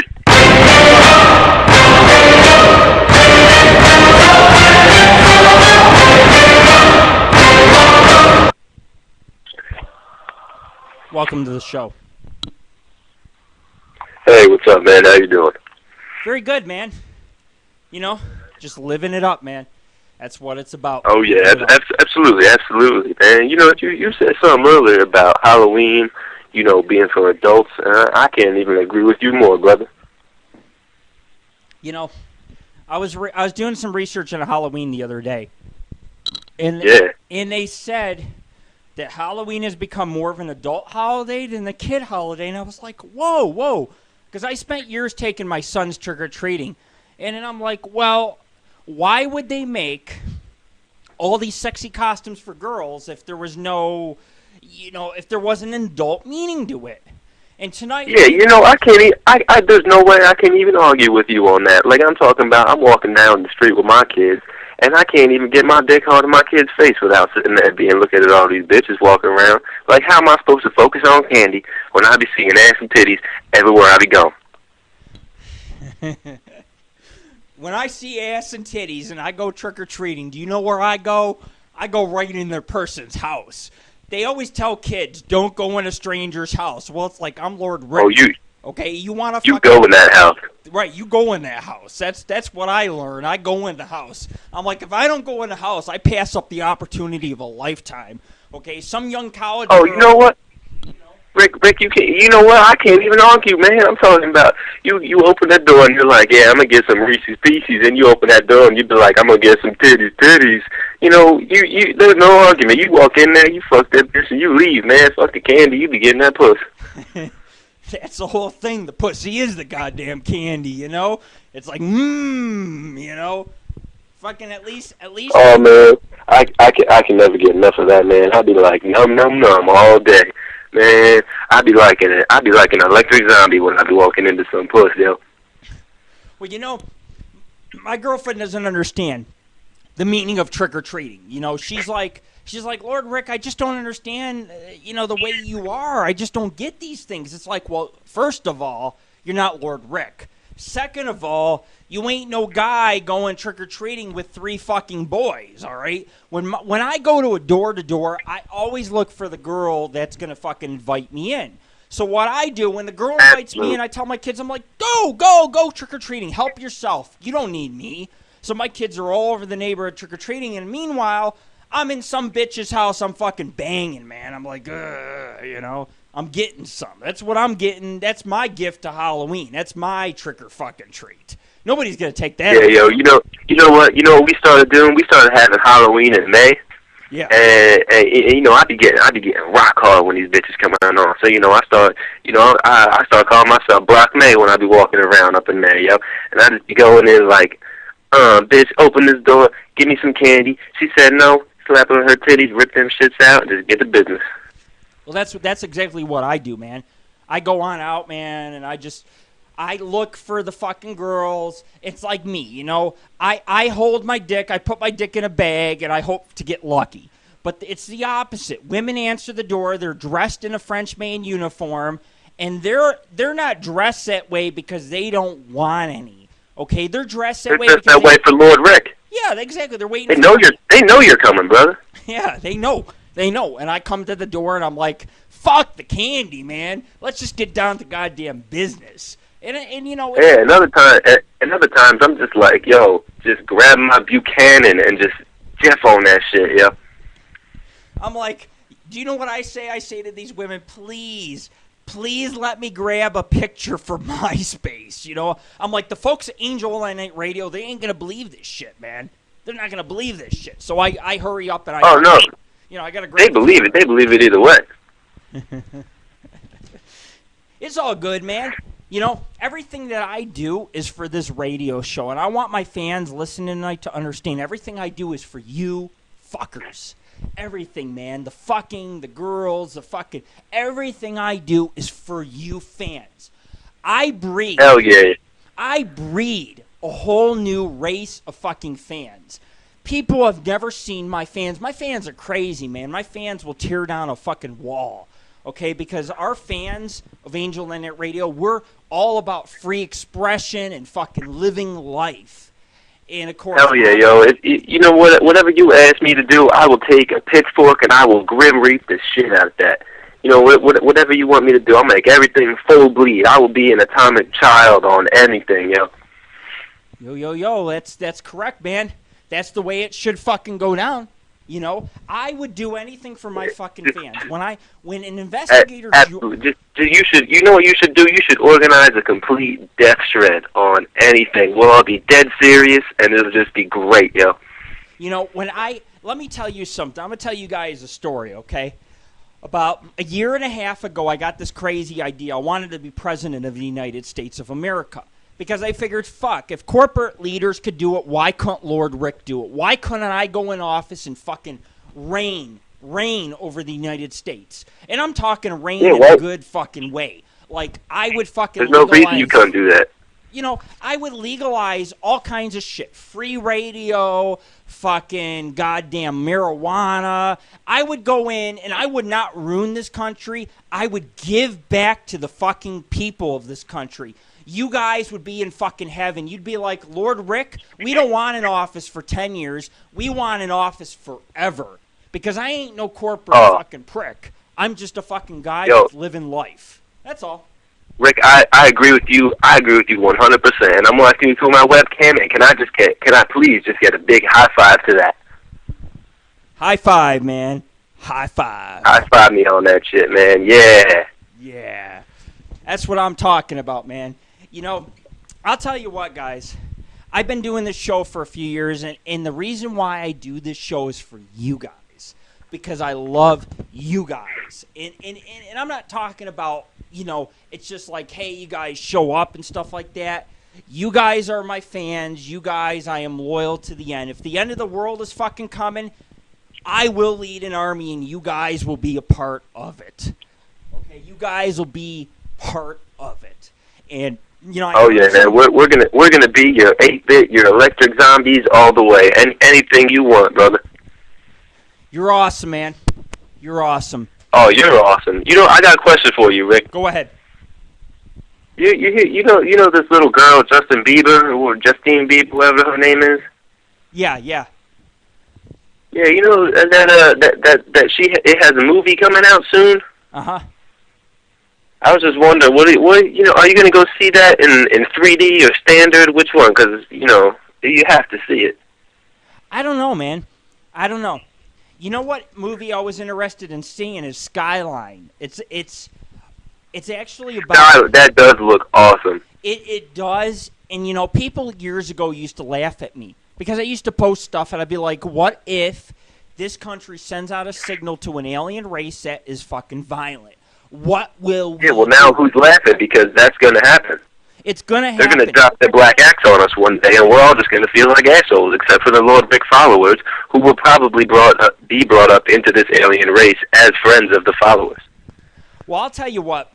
I have a special project I have not enlisted on our webpage, but it's a project based on the God particle, dark matter, things of that sort. I have extended my studies into it, and I will tell you what, I will give this planet a birth to a new age. Because people don't understand that. I watched a show on the History Channel the other day, and it stated that basically mankind, human genetics were created by an alien race. And that alien race is coming back, and two things are going to happen. We're either going to be visited or we're going to be slaves to an alien species. I ain't being no fucking slaves, okay? I will Rick, check this out. Rick, check this out.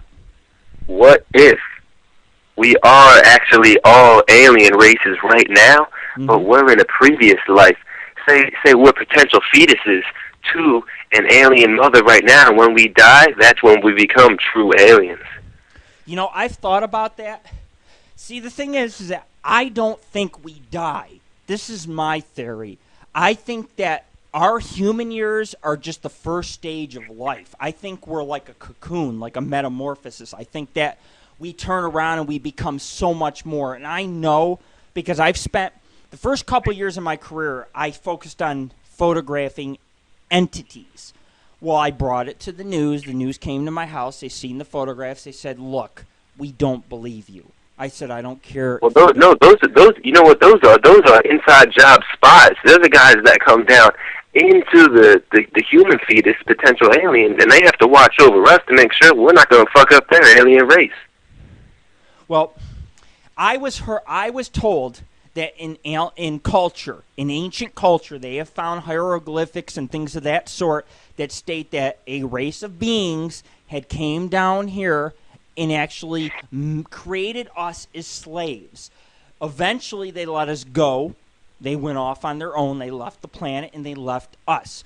There is no DNA. There is no possible DNA evolution that explains the rapid growth of the human being. There's nothing to describe it. Monkeys are separate from humans. Monkeys are missing one DNA strand in us. There is no way we could evolutionize that fast. We were put on this fucking earth. We were enslaved. We were abandoned. Those people that felt that we were abandoned, they called those aliens gods. Okay? Let them fucking play God. Okay? I will go to their planet and I will fucking go through their veins and I will fucking bring them down, all right?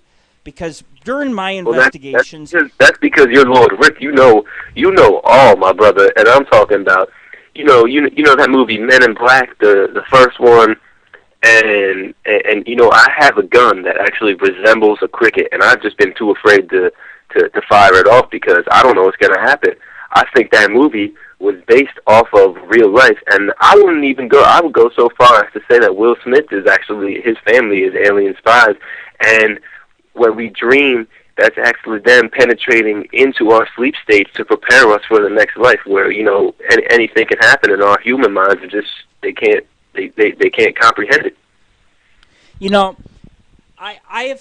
Here's the whole thing. I want to tell you guys a truthful secret, okay?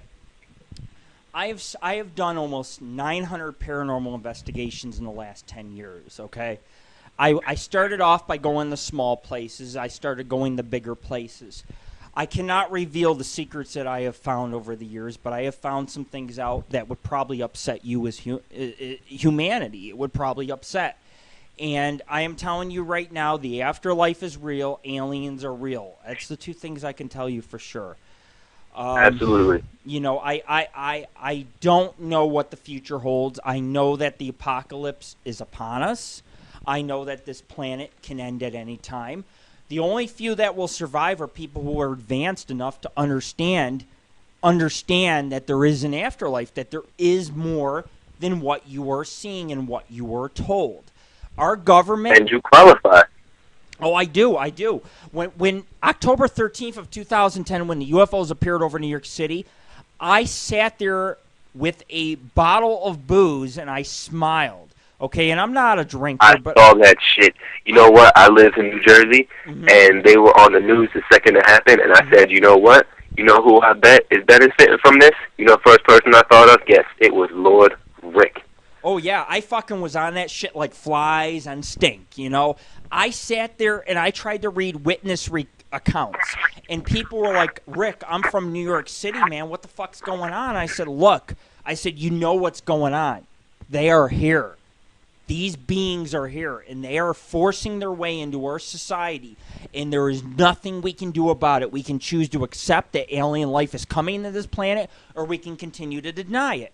The U.S. Marines did not go up 5,000 feet to check out these orbs. These orbs stayed up from afternoon till the middle of the fucking night, and thousands of people in New York City had seen them. They were calling the police station. They were calling the news. They're like, what the fuck's going on here? These are not balloons, folks. These are not balloons. I'm sorry. No. They are aliens. Now, Rick, I agree with you 100%, and I have a question for you, and I want you to answer me honestly, which, I was expecting you to do anyway, but okay. Are you ready for this? Go ahead. Have you ever been abducted by aliens? That's a very good question. And I'm going to tell you right now, I don't know. I've had missing time in my career. I have gone out to the middle of bumfuck nowhere and found out 2 hours of my life has been missing. I don't know if I've been abducted, and I'm not so sure aliens want me. The problem is with aliens... No, they do. They do. They're testing you because they don't want you to remember because, what happens when you go tell all these other people that aren't ready for it yet? They want you... They're taking you up and they're preparing you. You just don't remember it yet, but you're going to one day. The problem is, if aliens were to abduct me, my mind is too powerful. I would fucking kill them. Aliens are telepathic, and when aliens absorb your mind, they also absorb anything that comes with it. I have too many questions, too many answers. I want to know how the ship flies. I want to know how it works. I want to know where I'm from. I want to know where they're from. It's too much. I read an article the other day that there's 20 cows missing off a farm site.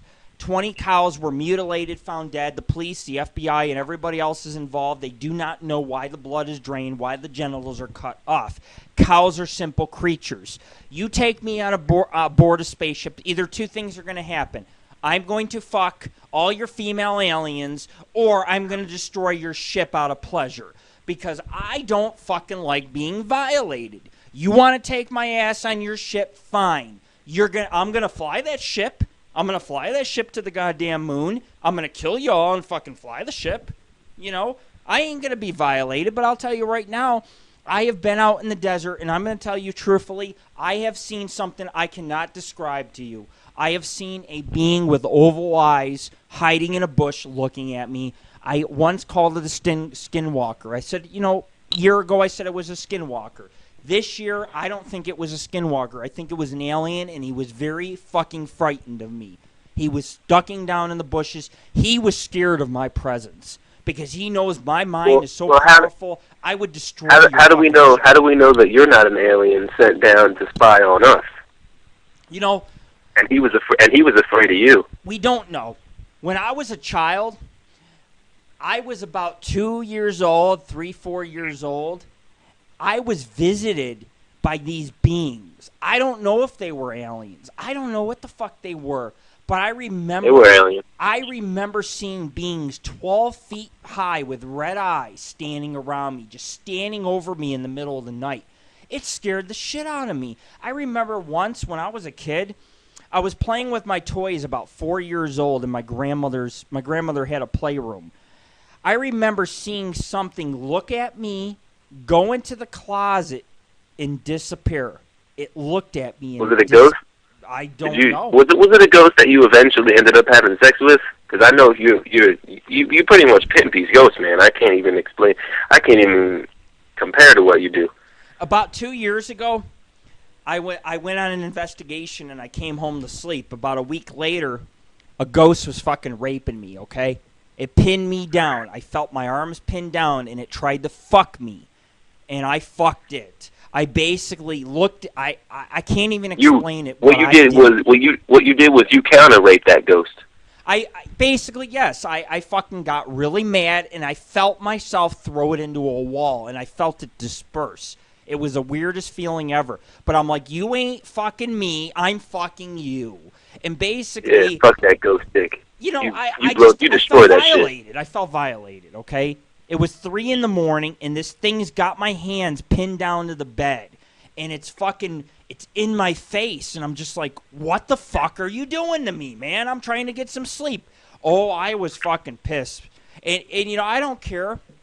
I've learned that a lot of people don't believe in my stories. But the truth is, I have done 900 paranormal investigations to some of the scariest places on the planet. What do you think happens when you take someone by themselves and you send them in the middle of fucking nowhere? You just don't. They get ghost raped. They get ghost raped every time. Yeah, exactly. You know, we're not like TAPS. We don't have 20 investigators or 20 cameras following us around. It's me and one other person. And here we are 30 miles, 50 miles from the nearest town, and we got lights overhead of us. What does people think going to happen? We're going to get abducted. We're going to see things. We're going to deal with the shit. And that's been my whole life, man. I have been through a lot of shit in my life. And when I host a show and people call in with their paranormal questions, I'll tell you the way it is because I've already been through it, man. And demons, ghosts, aliens, I've been there. They exist. I can tell you that. They exist. Oh, I know they do. And you know what? There's nothing that can even prove that they don't. Because you know why? Because Lord Rick, you exist. And all your stories are true, and I'm fucking amazed that you don't have a show. And just for the producers to tell you that they can't do things your way, that's just the alien government coming down on us trying to protect themselves. And it's bullshit, man. You should be able to expose them for all they are because you're smart enough to know what they're doing. Oh, yeah, I totally agree. I think that they're very scared of what's going on. There's only a couple shows I watch on TV. I watch True Tales. I watch... Oh, shit, yo, Rick, hold up. I got a couple FBI cars coming up outside my house right now. I think they're listening to us, man. Did you ever have any shit like that happen to you? Yeah, you know what? I have. I've had the FBI. What did you do? What did you do? I seriously need some help here, man. I got guys getting out, and they're going to the back of my house. I don't know what to do. Did I expose something? Like, what do you know? I'm fearless. I'm like, you can't do shit to me.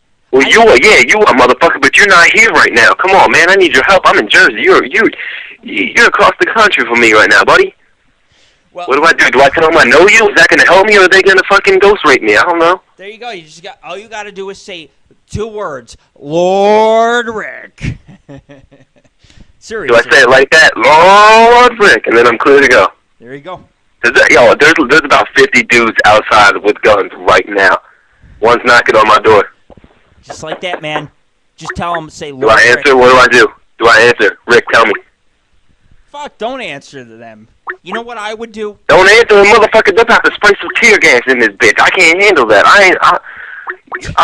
Rick, I'm scared, buddy. Come on, man. If I stay on the phone with you, do I let them know?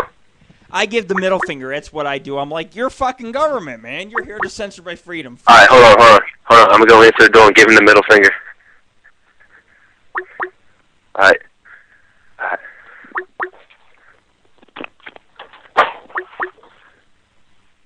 Yeah, motherfucker.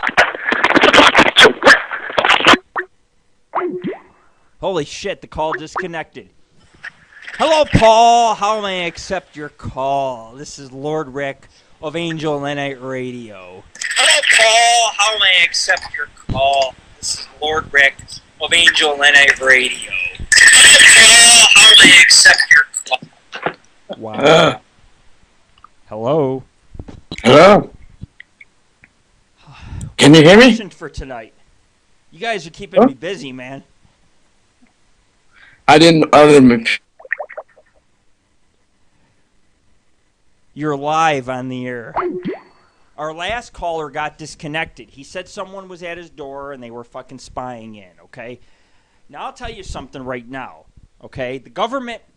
I was once at Area 51. I went out there... I'm going to tell you guys the truth. I went out to Area 51. I stood on a line. There's a line that says, if you cross this line, we will shoot you. I stood on a line. I yanked down my pants. I bared my balls and my goddamn ass. Why lie to you guys? If I lie to you guys, that makes me bad, right? I bared my goddamn balls and my ass. So the Marines or the military shined their lights on me, and they did not arrest me. They let me go. So I was with a bunch of fat people. Nothing against fat people, but the fat people fell asleep and they were snoring in my goddamn car, right? And I'm like, okay, you guys are supposed to help me. You look for UFOs. I drove about 3 miles from Area 51. I shut the car off. I pulled a huge fucking joint out of my pocket.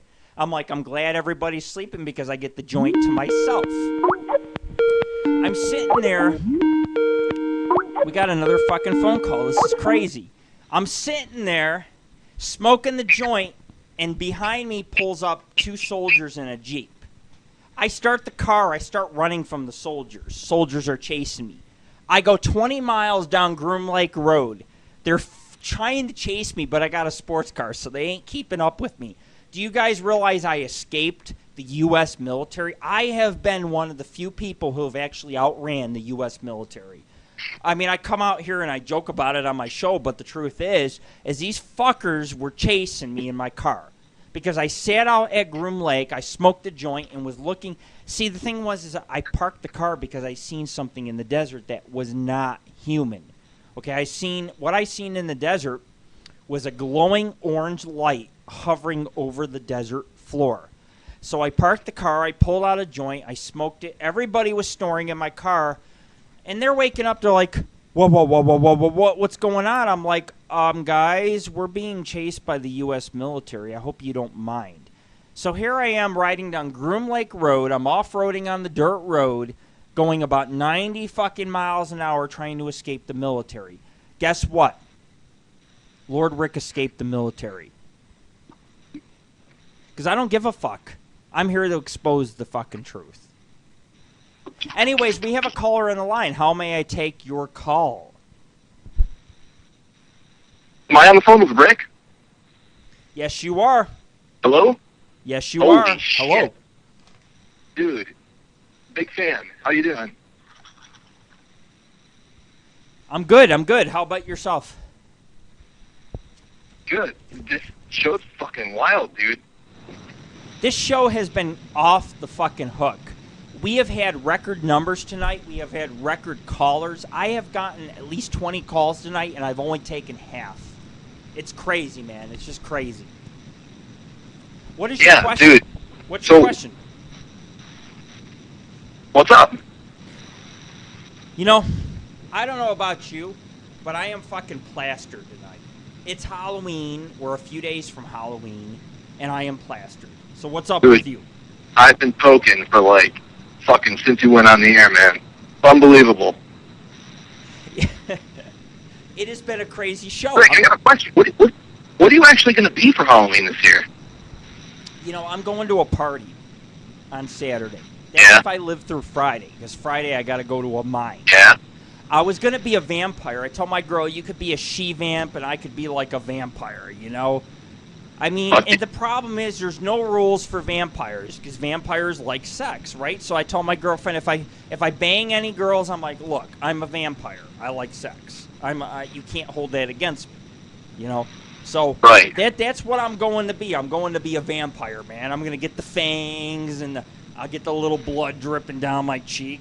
What the hell, right? Why not? Exactly. Dude, you watch True Blood? Oh, yeah. I like True Blood, man. True Blood's a badass. That show's all about, like, the vampire fucking. You know, I wish life was like True Blood. Seriously. I wish there was vampires in our society. I find nothing more attractive than female vampires. Of course, we're not talking, folks, about the vampires on Vampire Freaks, the little gothic girls that, like, I'm a vampire. It's like, yeah. Oh, they're all fat little butts anyway. I get those all the time, you know? But Rick, I got a question. Go ahead. You know, ask away. It's 2010. With vampires around now, do you think they'd have to be concerned about, like, AIDS? Are they concerned about what? AIDS. Can vampires get AIDS, do you think? Yeah, they can. They can. Because here's the whole thing. I mean, are they immune to that? I mean, I thought vampires could only be killed by, like, what is it, like a cross, garlic, and fucking kryptonite, right? You're right. But see, that's in the movies. I watched a movie the other day called Dark Days. Okay, it's basically it's basically a vampire movie that explains that all this mythological shit doesn't exist. Now, I could tell you my beliefs, and some of you may not agree with it, but I do believe that real vampires exist. I think that there's very few of them. I think that if they are part of a clan, that they remain very low down. I don't think garlic and stakes to the heart kills them. I think that a lot of the AIDS that's being spread is probably caused by gothic people who just want to have fucking sex. They're like, hey, I'm too lazy to put a condom on it. Let's fuck. I'm a vampire, you know? It's like, yeah, tonight I'm a vampire and tomorrow I'm the goddamn Pope. My kids always ask me, they're like, Dad, I cleaned my bedroom. And I'm like, I look at them, I'm like, I'm Pope John Paul. And then it ends right there, you know? Vampires... Right. You know what? I got a good Halloween costume idea for you, and I'm looking at you right now. You should have, like, half a fucking bat out of your mouth. You should just go as fucking Ozzy Osbourne. Have blood dripping down your mouth. Ozzy is the band, okay? I love Ozzy And your Osbourne. wife go as, your girlfriend can go as Sharon? Come on. You know... Sharon! Well, you know, my kids were like, Dad, we can't afford a Halloween costume this year. So I told my girlfriend, I said, how about we just go buy white sheets, put them over our head? My girlfriend's like, we live in a black neighborhood. You can't be doing that. You'll be like the KKK. And I'm like, well, all I can afford is a white sheet over my head. So she's like, well, that's not going to go over too well because, see, I'm going to a Halloween party Saturday. And the Halloween party is hosted by a black guy, which I'm not prejudiced, but, you know, if I go over with a white sheet on my head, that's not going to look too good. So Ozzy Osbourne, I'm in. Ozzy Osbourne. What do you bring into the party? I'm hoping I bring beer because that's like the God's gift to men, you know? It's like you go to a party, it's like you should bring beer. Everybody should bring beer to a party. When I host a party... You gotta bring either gotta bring beer or the grape drink. No, I ain't bringing no grape.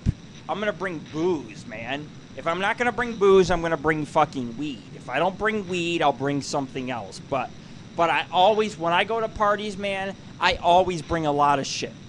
Because, see, I like my... Watermelon in season? Yeah, I mean, I like my people to be fucking, you know, I want my people to party, man. That's what it's all about. It's like tonight, man. I'm here to have a good fucking time. I don't care if Stickham wanted to ban me tonight, it'd be okay.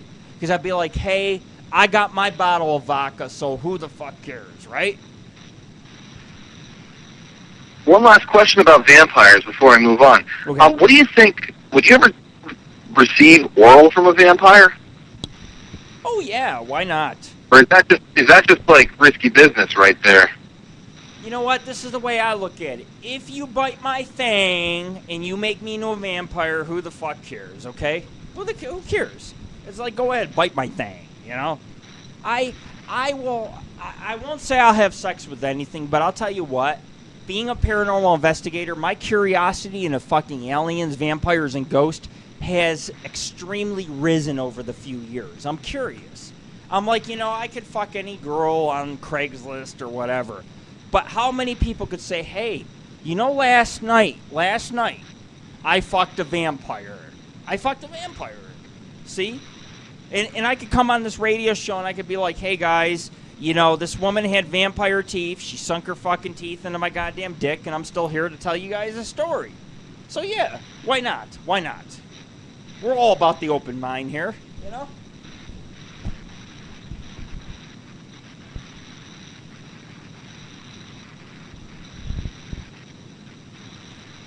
But I'll tell you what, nothing could be worse than trying to fuck that bodybuilder who wrote me a few days ago.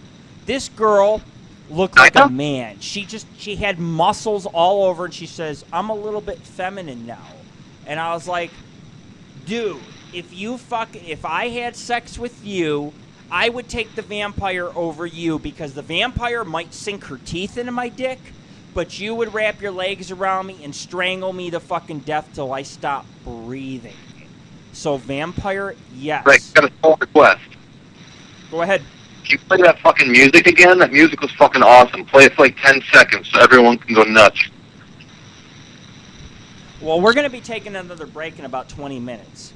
And when I take another break, I'll go ahead and I'll play a little bit of more music for you guys. I actually got about 10, 15 more songs I'll be playing tonight. Because when I do my Halloween show, I usually stay on for 5-6 hours. And I give you guys everything I fucking got. Everything. You know, and you guys... But that will be for free? Oh, yeah, man. Just fucking listen to it, man. Drink, smoke, party. I don't care what you do during my show. Sit back, relax, enjoy everything that we got to give. Because you know what? Angel of the Night Radio, we're going to keep giving away for free. We love the fans. We love the callers. We love the people. You know, and of course, you know, I didn't mean to be rude to some. I got to apologize. There was some calls I did not accept because I'm getting like 3-4 calls at a fucking time, man. It's just like, whoa. So one caller at a time. But anyways, folks, yeah, I will play some more epic music tonight. Who knows? Maybe I'll put on my mask and I'll fucking dance with you. I don't fucking care, right? Dude, that was fun. Do that again. Come on. Rick, I gotta go. I gotta take a shit. There you go, man. Like halfway out. All right, thanks. thanks. Got like a head out of the tunnel right now. Thanks for calling, man. Anyways, that was another caller that called our show tonight. Our chat room is fucking booming. Our show is fucking booming tonight. I have never seen ratings like this for a Halloween show. I remember once we hosted a Halloween show we got like 30 or 40,000 viewers, and I thought, fuck, what the hell did I talk about to get 40,000 viewers, you know? I come online, I'm a goddamn pervert, you know, let's face it, I'm a pervert. You know, I come online, I sit here and talk about Ghost, and people just, like, they just call in. They're just like, hey, man, what's happening, you know? But you guys can call on the show. That's one of the greatest things. It's like, I'm not like George Norrie. You guys know who George Norrie is and Art Bell. Those fuckers, no, let's change it. Those ass fuckers of George Norway's Coast to Coast. I wrote them in the last 10 years. I've wrote them. I said, look, I'm a reputable paranormal group. I've had a lot of angelic and a lot of demonic and ghostly photos. I would like to do an interview for your show. They will not post. They will not have me on their show. It's like, look, dude, I'm not going to swear. I'm not going to talk about pussy and ass and tits. I just want to go on your show and tell people who we are. George Norrie or Coast to Coast refuses to put us on their program, even for an interview. We got about 20 radio shows that will not have us on board. And it's like, look, man, an interview ain't going to kill you, you know. I've been doing this work for about 10 years. I am good at what I do. The radio show, we're lucky to have the radio show because every time you guys know I host a radio show, it means that Lord Rick is alive. It's like, whoa, Lord Rick lived last week ago from climbing some cliff up in North Las Vegas, you know? It's one of those fucking type of things, you know? But anyways, a couple weeks ago, I went out to a place called Searchlight. I don't know if you guys ever heard of Searchlight, but it's a small mining town. Harry Reid, who everybody fucking hates, was born there. Harry Reid, his father was senator, then Harry Reid Jr. took over as senator. He's the one that's fucking cutting. I mean, he's hurting this government financially. He's like the worst senator. He wants to close all the mines that I investigate. I can't stand the guy. It's like Lord Rick for fucking senator. Fuck Harry Reid. Lord Rick for senator, you know? This guy, this fucking jackass comes from Searchlight. So I go to Searchlight about 3 weeks ago. I go out to Searchlight, all right? And I investigate some mines. The Quartet mine, the Cyrus Noble mine, the Southern Nevada mine. I go out there, every fucking mine was bombarded shut. It's like, I went down, I climbed some 50-foot ladder down into the Quartet mine, and I'm sitting down there, it's like 90 degrees, I'm sitting in this chamber, the tunnels were bombarded, thanks to Harry Reid, because Harry Reid's trying to shut down all the mines. It's like, you're shutting down the ghost, you're shutting down history, you're shutting down anything that any explorers can investigate. See, I do a lot of mines. I'm based in Las Vegas, so I go to any type of mine that's haunted, you know. I'll go into a mine, I'll climb 50 feet down, I'll go into some tunnels and stuff like that. So I go to a mine, I go to Quartet Mine, there's this big machinery, I climb on top of it. Eventually I climb down this 50-foot ladder. Tunnels are bombarded. Cyrus Noble Mine, there's a shaft wide. It doesn't get me. It's like this guy turns around and has all the tunnels bombarded. But then there's a shaft that goes 1,000 feet down, and they don't fill it in. They don't put any rhubarb over it for protection, you know?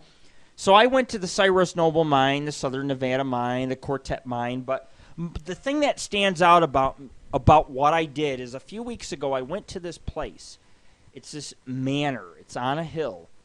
Now when you hike the hill, it's almost straight up, and it's a good hour of climbing. It's a very steep fucking hill. You know, you fall down a rock, you fall down the hill, you die, you hurt yourself.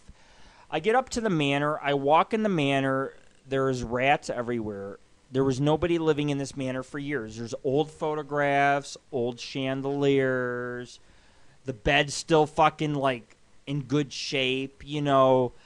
And I go in the house, and I shut the door. I'm like, you know, I'll just shut the door. I don't need anybody coming up here and seeing that we're fucking in this abandoned house. I go in the bedroom, and I'm like, give me a sign you're here. Prove to me you're here. Do you guys know that when I stepped in the hallway before the bedroom, I can't even say it. There is a lamp, okay? There's a lamp. An electric fucking lamp. And a light switch. The light switch is fucking on. Hello. Welcome to Angel of Night Radio. How may I take your call? Lord Rick, Hello. can you please stop talking and play some music so I can rage? So you can what? Rage. Rage? What's rage? It's basically like partying naked while you're dancing.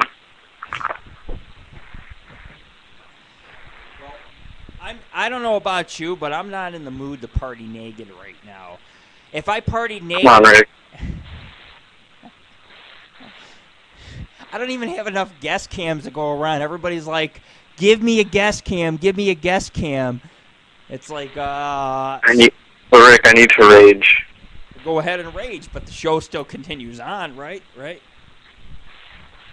Please play some more music.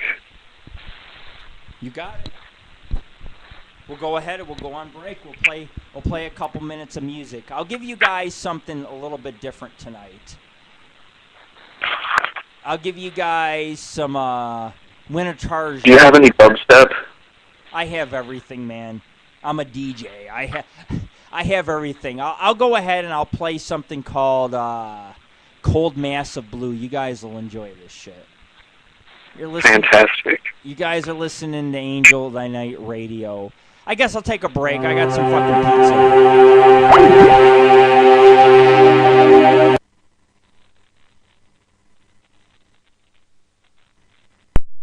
Oh, here we go. How may I take your call? Hey, this is Lord Rick. Yeah, this is the Lord. I had the Lord. I had the microphone on mute. I'm sitting here talking to you. I'm like, oops. I tend to do that a lot. I'll turn my microphone off and I'll talk and nobody's there. What is your question for tonight? Because during the music, I seen you had called in. Oh, yeah, man. I was listening to the music. I was watching you dance and stuff. And let me tell you, you are so good. I can't believe it. But I just wanted to say I'm a big fan. And I wish I could meet you in real life. Thank you, man. Thank you. It's. You're welcome.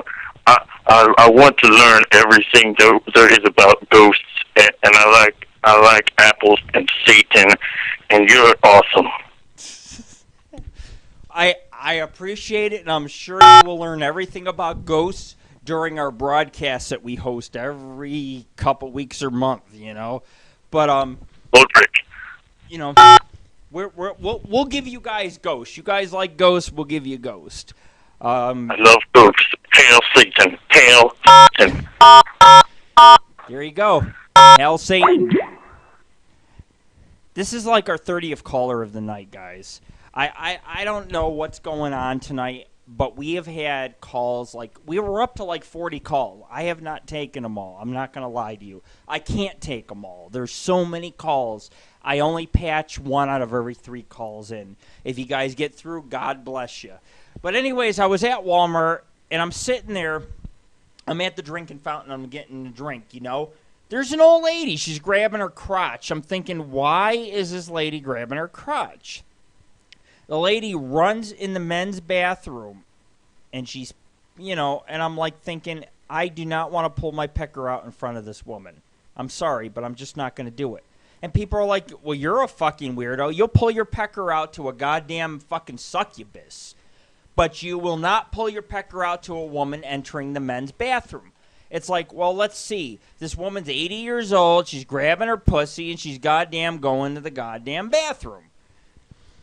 Which goes with the story that you guys, this is for the guys who are listening to my show. You guys ever been in love? You guys ever had a woman that said, hey, I love you? What do you think happens when you give a woman a bonbon, a ho-ho, a cupcake?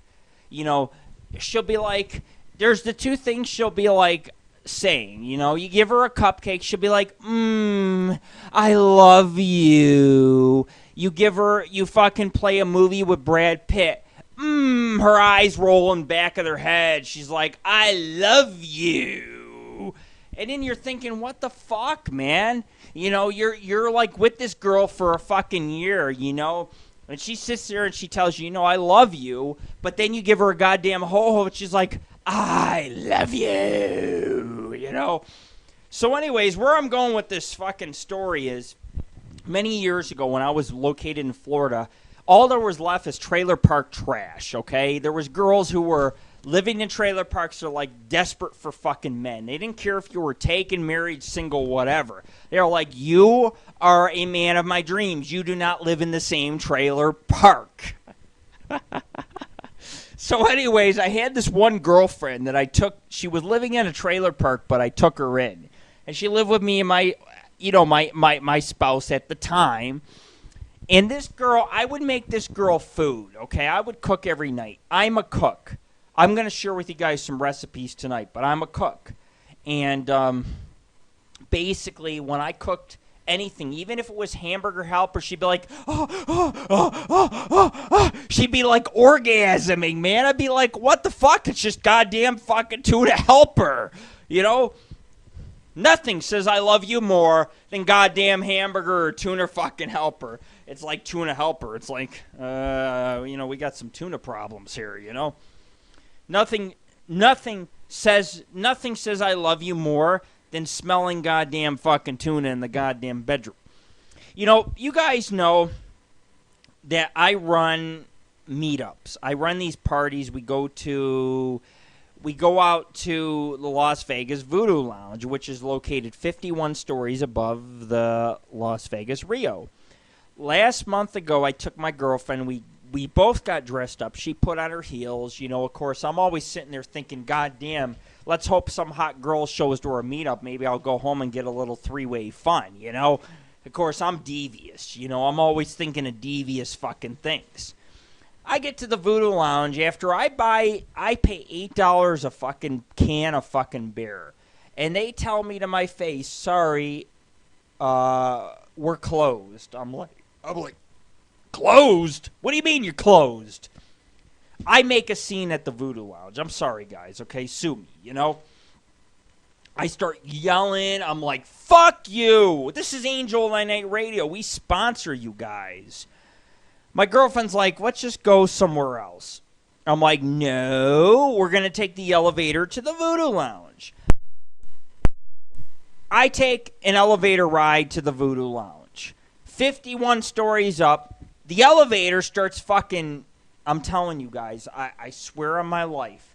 The elevator starts shaking. It's fucking breaking down. I'm stuck with a bunch of goddamn queers in the fucking elevator. All right?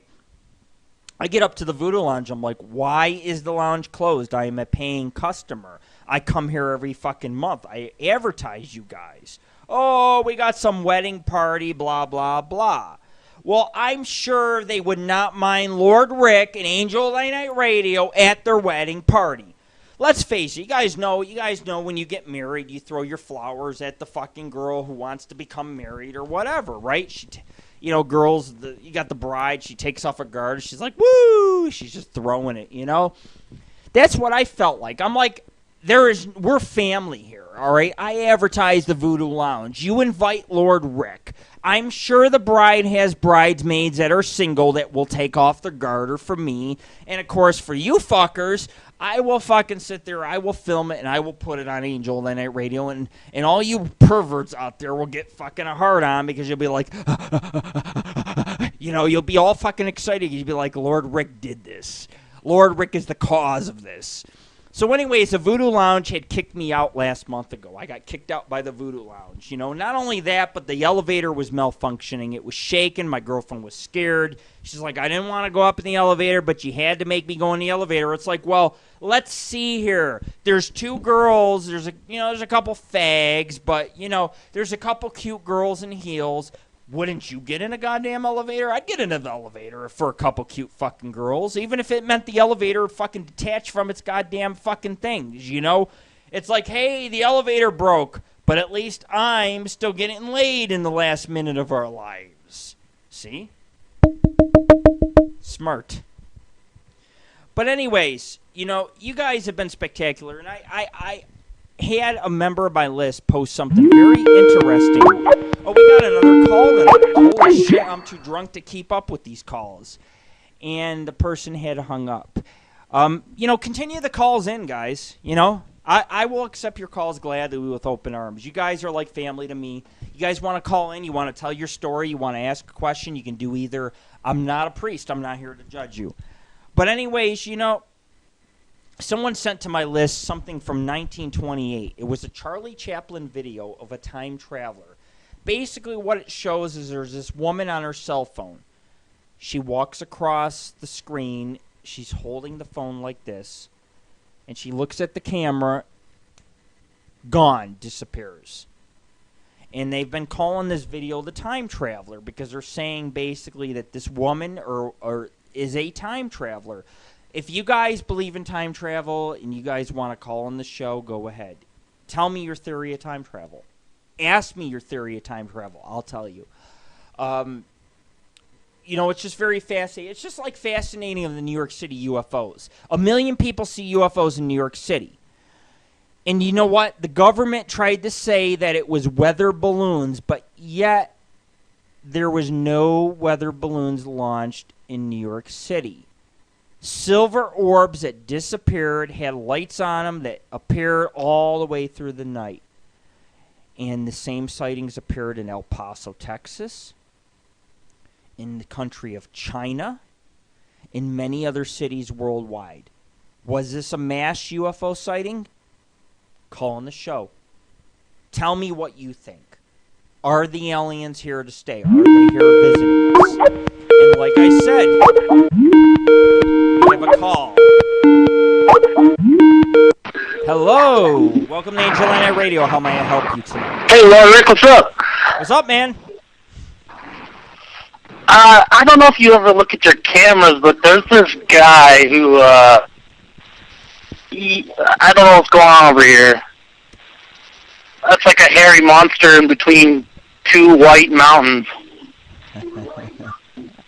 What is it, under the name Jeff? Jeff Gangsta? You see that? You see that? Yeah, you see that thing? Is that like two googly eyes? I see... What I see is some fucking biggins, like Al Bundy, man. I'm like, these are goddamn biggins on film. That looks like where life comes from, right there. Those things are life size, man. Those things are like submarines fucking coming at me. As a radio show host, I will never deny biggins, man, because I need all the biggins I can get tonight, ladies. You host your biggins, who knows? Maybe I'll give you away, Angel at Night Radio, right? Why not? Yeah. Those are a nice pair of boobs. Those things are fucking huge. Those things are watermelons, man. I got watermelons on my goddamn computer screen. I think that's it's got a hairy chest. Well, maybe it's a he, she. Maybe it's like whatever contacted me the other fucking day, Oh, that's crazy. I can't believe those boobs. I don't know if those boobs are real, but I see them on camera, so they must be the real thing. All right, well, thanks, Lord Rick. All right, man. Thanks for calling in. I just been notified that that's some dude's ass, man. Oh, I love doing this show, but we gotta fucking turn that off because you know what? Stickham will kick the shit out of me if I host any ass cheeks or fucking titties. Now, on the other hand, when I'm on live video, they don't care what I host. I could have tits, ass, pussy, because they just don't fucking care. They're like, hey, we allow people to hack and compromise professional radio shows, so why the fuck do we care about some woman's tits? Oh, man. This fucking show has been a trip tonight. But anyways,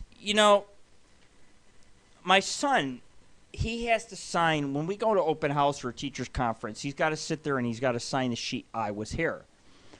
Well, many years ago, my handwriting was so bad, my grandmother's like, Lord Rick, you should be a doctor. So I'm signing the fucking, I'm signing my son in, and they're like, someone asked me, they're like, are you a doctor? I'm like, what the fuck you talking about, man? Because my son writes the same way I do. I am the worst writer ever. When people read my paranormal site, they're like, Rick, your grammar sucks, your English sucks. I'm like, I know. I'm not an English major. I'm a goddamn stoner. A stoner that fucking hosts a fucking badass radio show. You know, but anyways, I got into a lot of trouble because my son was trying to hook me up with this teacher. And this teacher is like dog ugly. And he's like, she's hot, Dad. She's hot. This is what my kids do to me. They try to tell me that some girl's hot.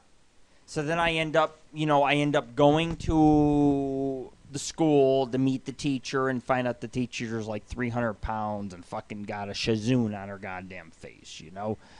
So anyways, I sit in a school desk to see how my son's grades are. They got the little movie playing.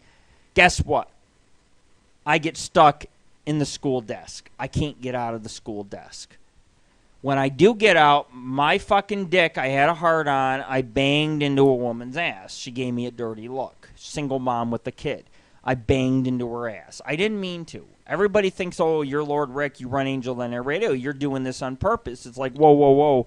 Wait a second here. I didn't mean to ram you in the goddamn ass. Here's what happened. I'm 6'2", I'm 200 pounds. Your school made me sit in a fucking desk that's built for a fucking 9-year-old. Yet you got this grown man sitting in the desk. So I got stuck, and I stood up, and I'm like, bam! And I popped some girl in the goddamn ass cheeks, okay? I got my face fucking nearly slapped. That's what happened to me. I got my face nearly slapped. That's why earlier in the show I'm talking about put your dick in a Halloween bag, give out candy. Because at least two things are going to happen. She's going to run off, or she's going to be like, can I come in? You know? But when you're at the fucking school, you know, there's some morals that need to be defended. You know, they're like, hey, there's kids here.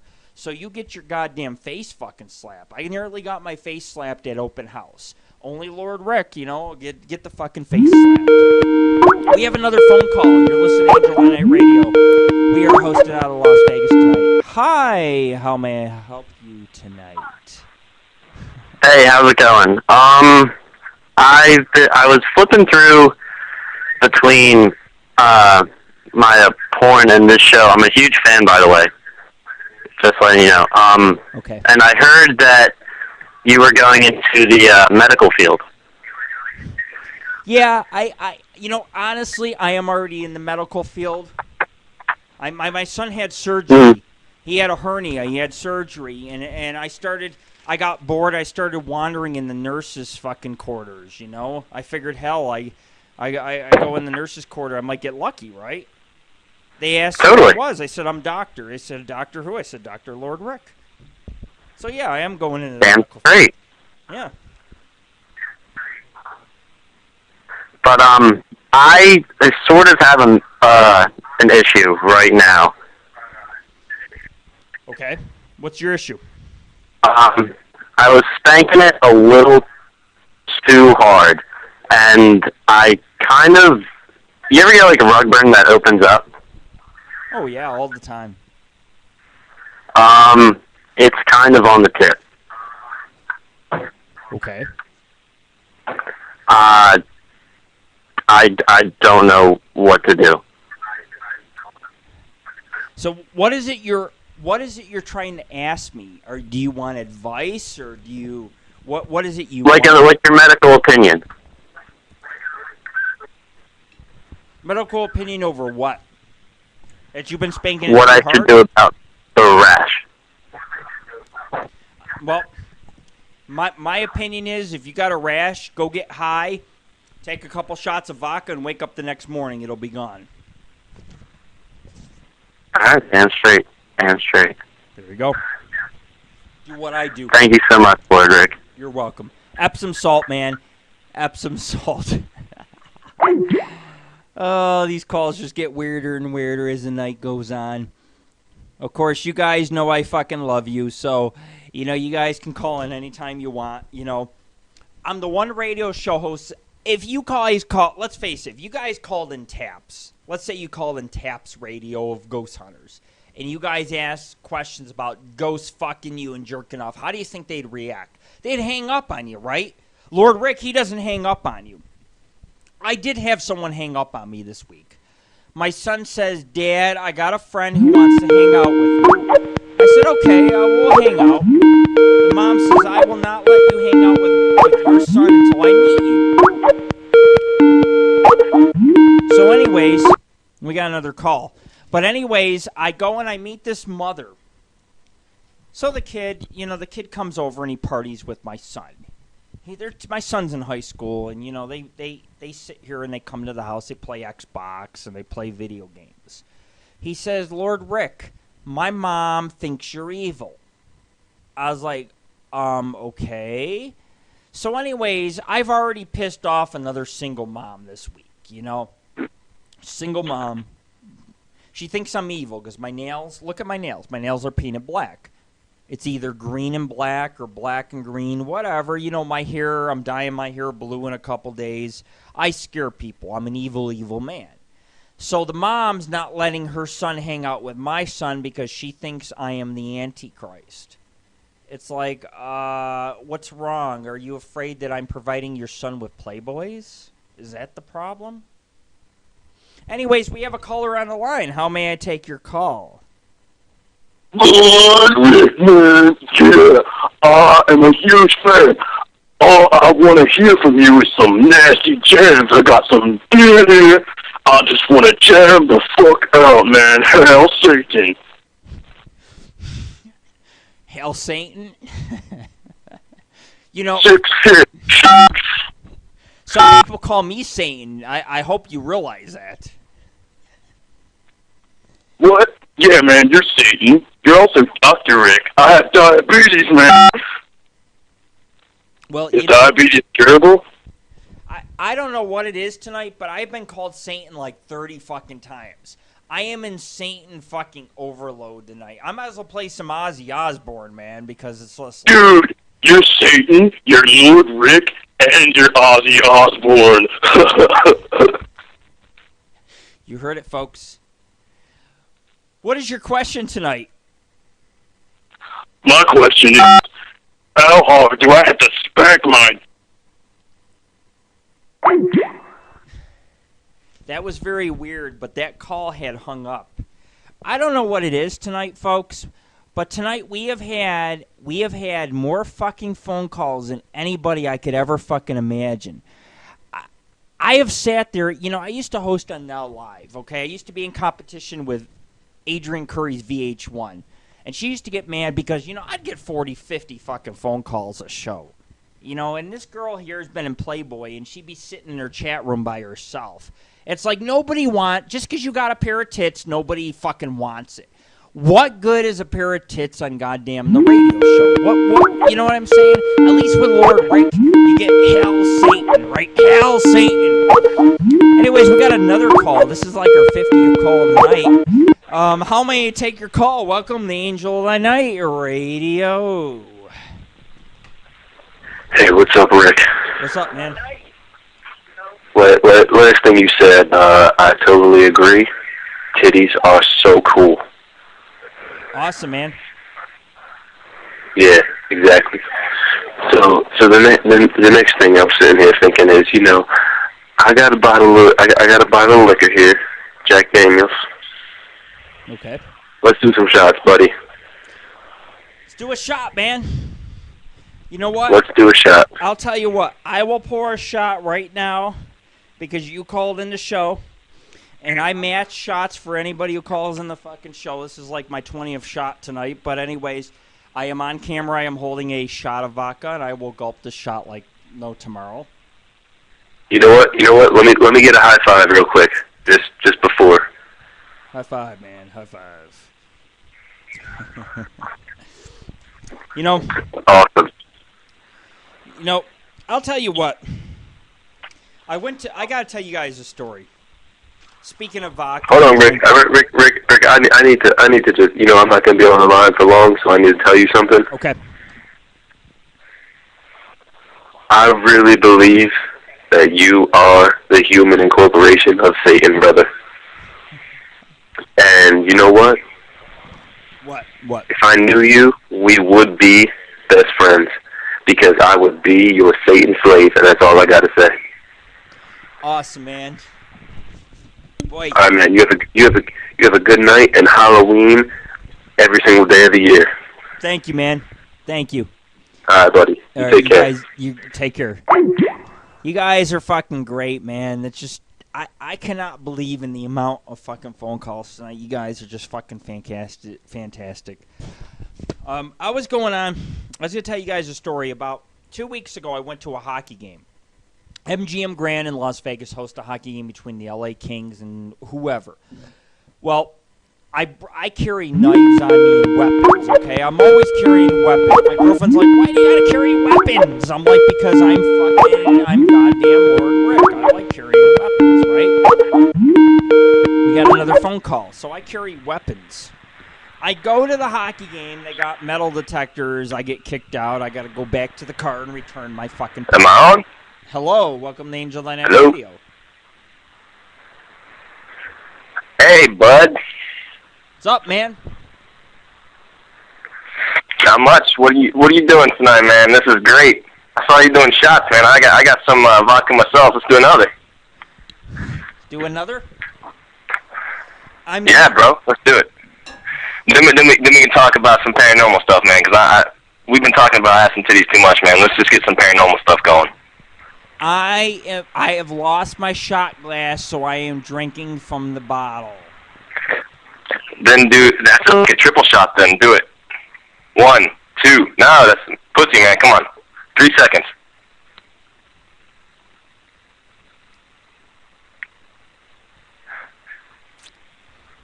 There you go. That's great. You only have a little bit left. Finish it, man. Come on. Then we'll talk about paranormal stuff. Go ahead. Let's talk paranormal. Hey, man. So the other day, man, I was sitting in my house, and I swear by anything, man, I just saw something come out of the closet, and I don't know who it was or what it was, but it just came out of my closet. It scared the shit out of me, man. Like, it was crazy. Can you explain? It was like demonic, but like really colorful, almost like a rainbow, a double rainbow. And like, I don't know if you ever heard of the word empties, but it's like empties, like it's just crazy. Holy shit. You know, I seen something like that the other day too. It like passed from my kitchen to my bedroom at like 50 miles an hour, just shot past. And it was a figure, but it wasn't like it was human, but it wasn't human, you know? And I tell my girlfriend this, yeah, she's man. like, I don't believe in ghosts. It's like, so then what the fuck am I seeing? What am I seeing? What is it that I just seen pass by me? A fucking... But the thing is, but listen, I don't know if you saw the same, did you see the, you may have seen the same ghost, man. But the one that I saw when it came out of my closet, it was like really, really tall, but just as wide, but really skinny, if you know what I mean. Like the wide part was like in his waist. It was like straight out, like a spear. And it was like right at me, man. It was like, I don't know, like Saw 3D. Like it was just scary. It was dark. I don't know, man. Rainbows. The question is why? Why is that happening to you? Now, I can understand me. I trespassed a couple weeks ago. I went to since we saw the same ghost, I think we should do at least one more shot together. Huh? Just one. I no longer have my shot glass. I no longer have my shot Same glass. ghost shot. Let's do it. Let's do it, man. From the bottle, 3 seconds. Let's do it. Here, hold on, I'm going to do it too. 3 seconds.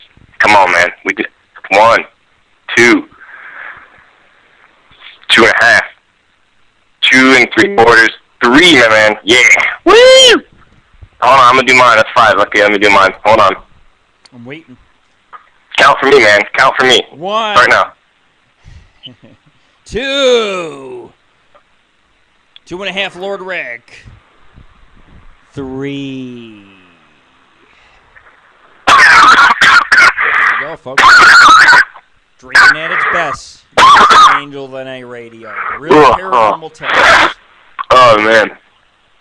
Oh, I got a headache. I'm spinning. Oh, man. You know, earlier in the show, I tell you guys I went to the hockey game, right? You guys know that in Las Vegas, they cannot... I don't care about hockey, man. I don't care about hockey. Well, let's put it this way. There's some good to hockey, okay? I got high. I drank in my car before the game. I'm don't care about hockey. It's not the hockey. It's the drinking. It's the fucking smoking. It's, you know, I got high, and there was a huge fight that broke out right above me. There was a blonde girl and a guy. But I don't care. Yeah. Let's just take another shot. Come on, one more. No more shots, man. Bye-bye. The nice thing about having control of Angel Night Radio is I can hang up on whoever. I don't want to hang up on whoever, but, you know, I got a lot of show left over to go on, and you guys are going to enjoy it. You guys are going to like the show. But anyways, I was at the hockey game. A couple months ago or a couple weeks ago. It was a birthday present for my son. I went to MGM Grand. Only hockey game in Vegas of the year. Well, my girlfriend's like, why the fuck did you bring your weapons? You know, so I had to go back to the car. It took me a half hour to get back to the car. I ran into two whores. They were like in skirts. Their panties were hanging out. They were fucking whores, okay? I don't know how to describe them. They were whores. Excuse me. They were whores. But anyways, these girls were fucking flirting with me. They were fucking...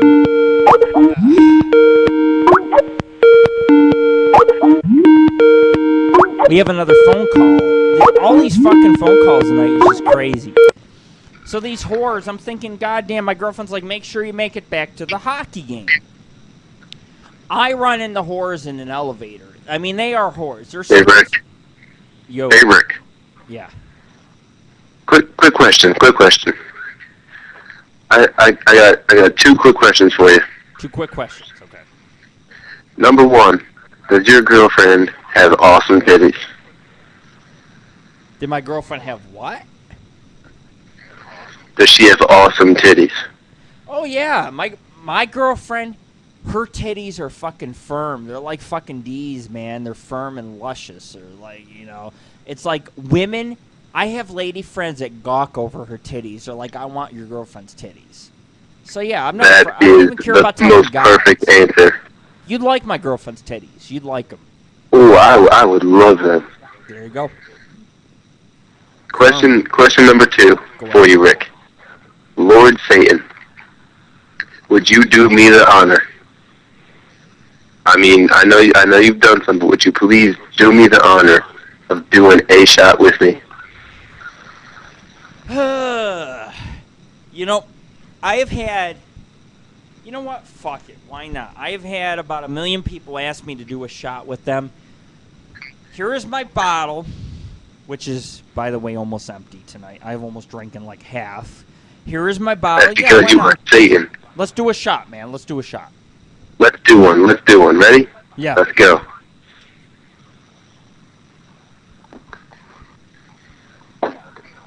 Yes. Are you happy? Oh, I'm so happy, bud. You have completed my night. Atomic Child, you are number one. All right, buddy. Thank you, man. Thank you for calling in. You have a good evening. You too. Angel Night Radio.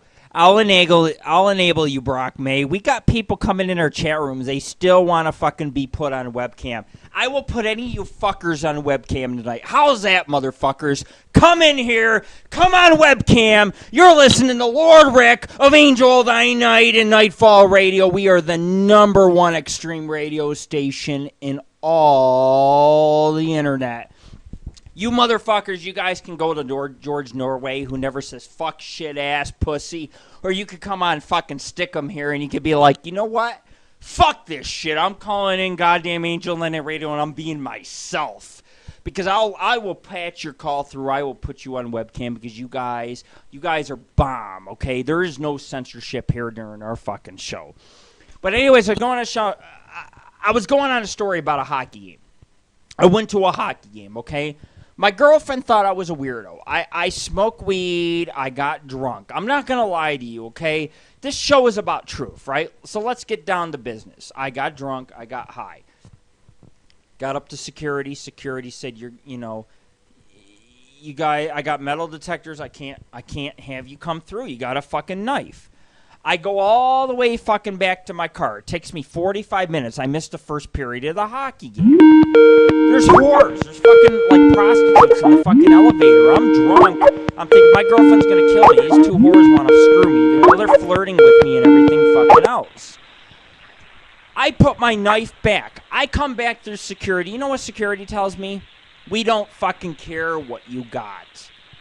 I said to security, I said, look, I'm Lord Rick of Angel of the Night Radio. Security said, walk through. Walk through. I didn't realize it would be that easy to walk through security at a hockey game. If that was the case, I would have missed the first period. But anyways, we have a phone call. Who is this, and how may I help you? What's your question tonight? Ask Lord Rick anything you want. Lord Rick, you are King Satan. Okay. You know, I was just thinking, I've been taking a shot every time you've taken a shot, and I'm completely just fucking wasted. And I started doing some research online, and I think the truth, it's not out there, but the truth is here. Now, what do you think about that?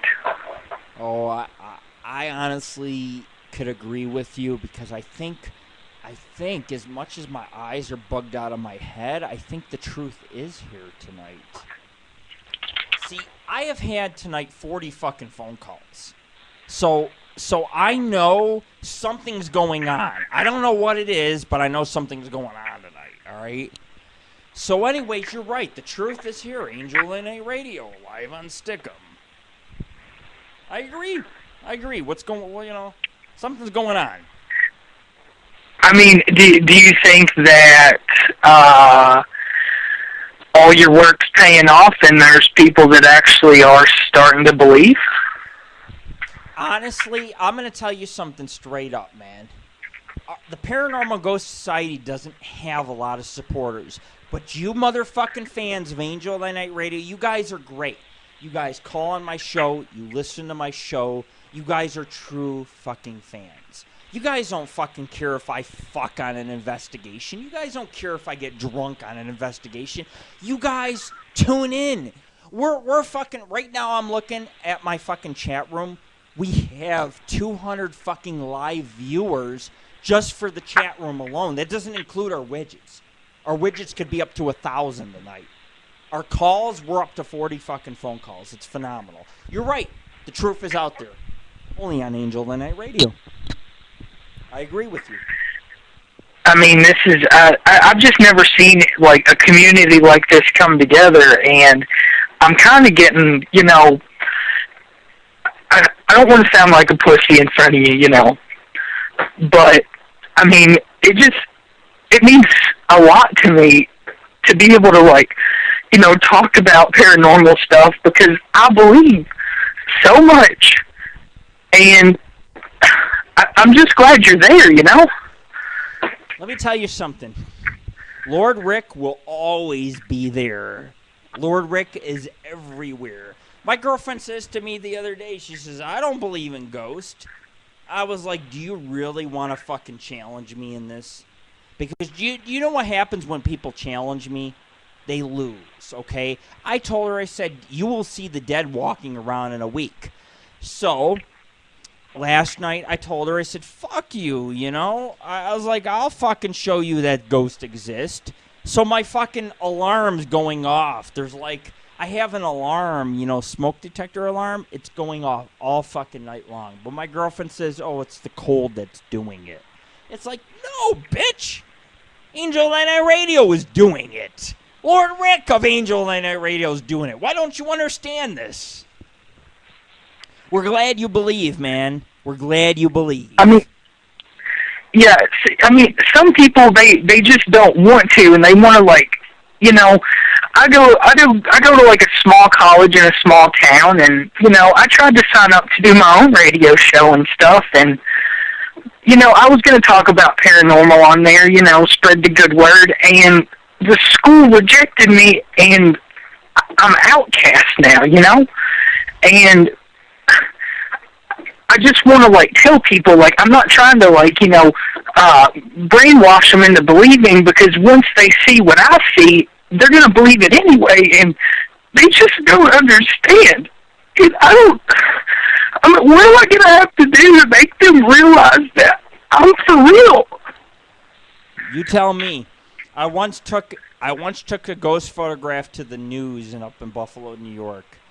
And the news told me there's no way it's possible. And I said, fuck you. You know, I'm going to tell you guys, I know you guys, there's a lot of viewers tonight. I know some of you are from Buffalo, New York. I had a guy from Buffalo, New York contact me the other day. He runs Niagara Paranormal or whatever. He says, Lord Rick, you are the best paranormal group in Western New York. Even though you moved and you're not here, you are the best. I have to say, and I want to say this before I end my show tonight or whatever, I have to say that you guys have written me and you guys have told me some of the most fucking beautiful comments. I've had people tell me I'm the best paranormal group out there, I'm the coolest paranormal group out there, and I love you guys for it, because you know what? Honestly, I'm going to tell you straight up, I risk my goddamn life. I go out every fucking week, and I go on the premonition of I might die here. I might die here. Who gives a fuck what anybody else fucking believes towards you or whatever? Fuck them. You know, all you have to say is, look, I'm a follower of goddamn Lord Rick. You want to say Hail Satan? Say Hail Satan. Fuck it. Okay, when you got the goddamn Antichrist on your goddamn side, who the fuck gives a fuck, right? Right? There you go. Exactly. Exactly, yeah. I mean, when you're part of something, like, AngelOfThyNight, like, you don't really need anything else. And, I've been talked about, and people, they're like, oh, you're being brainwashed, you're going to drink the Kool-Aid, and all this stuff. And I'm like, Lord Rick, he doesn't serve Kool-Aid. He serves straight truth. And if you don't like it, motherfucker, you can go choke on a dick. That's right. And, and another thing, if someone ever tells me again, just because I've talked to you, I've got the strength, if they want to come up and say, hey, I don't believe paranormal stuff is real, I'll go hunt down my ghost friends, and I'll have them break into their motherfucking house and haunt their motherfuckers and rape them with their ghost dicks. And I'll tell you something else. You should be the leader of this country. You, not Obama, not, Arnold Schwarzenegger. I'm California. Fuck him. Fuck his movies. Fuck his cameos. I don't like any of it, Rick. And I've drank so much tonight, and I've partied with you, and I love you, and I want you to know that I really do love you, Lord Rick, and I'm here for you, man, anytime. You are totally awesome. We thank you for calling on the show, man. You guys are great, man. You guys support me. I'm going to be honest, I'm trying to run for president in this country. It's not because I want power or anything. It's because I want to make a difference. I want to see you have freedoms that you haven't had before. I want to see you benefit. I care a lot about people. It's what I do for a living. We go hiking, I'm with fucking people. We go look for Bigfoot, I'm with people fucking getting stoned and fucking hiking. You deserve all the freedoms you can possibly fucking have, man. And we thank you for fucking calling on the show. I was really scared tonight to host on Stickham. I thought Stickham was going to censor me. Because honestly, I do swear a lot. I swear like a fucking sailor. Oops, did I say fuck? I swear like a sailor. But you know what? I got to thank Stickham because they have allowed my calls to come through. They have allowed me to host my show. So who knows? Fuck live video. I'll just host on Stickham. You guys are fucking great, I love you. I mean, yeah, I love Stickham, and I think it was a good move. And, I mean, I don't even want to sound like stupid or gay or like, how other people have, but, you're a beautiful person and you're a beautiful man.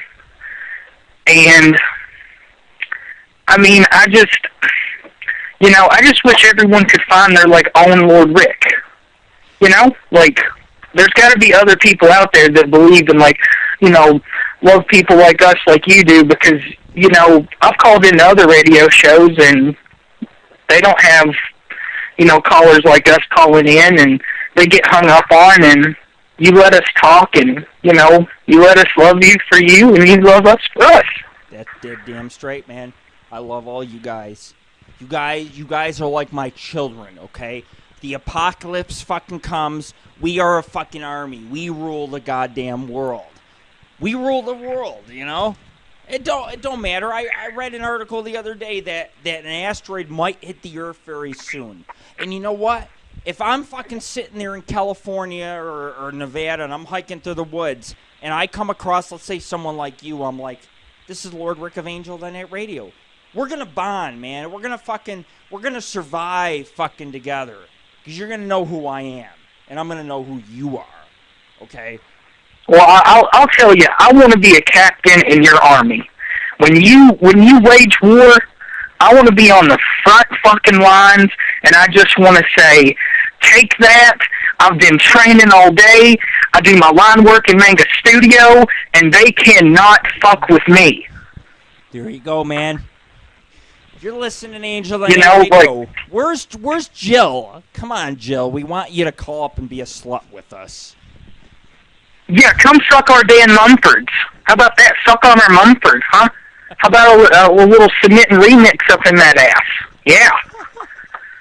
Oh, man. I'll tell you what. I love doing this show because this show allows me to be free. That's why I do this show. You know, I've had networks try to censor me. Like, oh, Rick, we can't host your show. But you know what? Stickham has allowed me to host my show tonight.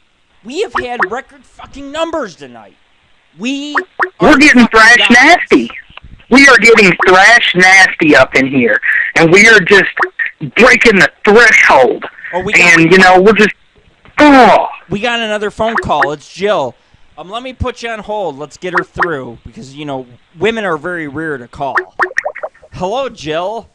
Welcome to Angel Radio. I see you're calling back. Yeah, I thought I'd give you a call back. It has been one weird of a night. I mean, craziness. I mean, literally craziness. But it's cool, you know. I'm used to the craziness, you know. Yeah, let me ask you a question. Are you used to Lord Rick of Angel of the Night Radio? Definitely, for sure. I love your show. You rock, man. You rock. You know, I'll tell you what. You always call on the show, you know, and I welcome females to call on the show. I love when girls call on the show. I'm not going to lie to people. I have had sex with girls from my radio show. I know it bothers my girlfriend, but hey, you know, I tell her all the time, like, it comes with the job, you know? We have sex and we talk about it, okay? But anyway, you called in the show, so I know you're listening, and I mentioned your name, and then all of a sudden you called fucking in the show. Well, I thought I'd talk a little bit more with you, too, because, because, you know, I haven't, you know, said too much, but, you know, I was really interested, you know, in really getting involved and, you know, going on some of these investigations, and was even thinking, you know, maybe if you considered me as maybe like helping as a show host, you know, or something, you know. I was very interested, you know.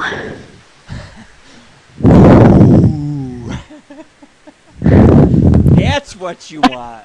You want to be a show host? What? Do you know what a show host involves? I'm just picking on you. But, you know, one of the most amazing things I found out about you is that you add me everywhere. You add me on MySpace, Facebook, you call our show. I have to say, the one thing I care about most, and I know you're all listening, the one thing I care about most is my fans. You guys are like a family I didn't fucking have. Okay, you guys call in, you guys have shots with me, you guys smoke with me. You guys You know that if we ever got censored, you guys would revolt like a fucking army, and you would topple whoever's fucking censoring us, right? But anyways, Joe, we keep getting calls. I don't want to cut you short, but I got to keep taking calls. So if you want to stay on hold, I'll pat you back through, okay? Okay, cool. Hello, how may I take your call? You're listening to Angel of Thy Night Radio. Hey, Jill. Yo. Hello. This is Jill. Jill's off, but you know, let me tell you something about Jill. Jill is listening. Okay? I'm talking to her right now. This is Lord Rick. I want to talk to Jill. Well, I don't. The problem is I haven't figured out how to do group conferencing. But if you just tell Jill Lord Rick is on the phone and I want to talk to her. Okay, well, Jill is listening right now. I'm going to say something that's probably going to be out of line, but Jill sounds bangable. Every time she calls me, she gives me a goddamn hard-on, okay? I know that's this a little is bit vain of you to say. Jill's got a sexy voice. Jill's got a sexy voice. That's why you want to talk to her, right?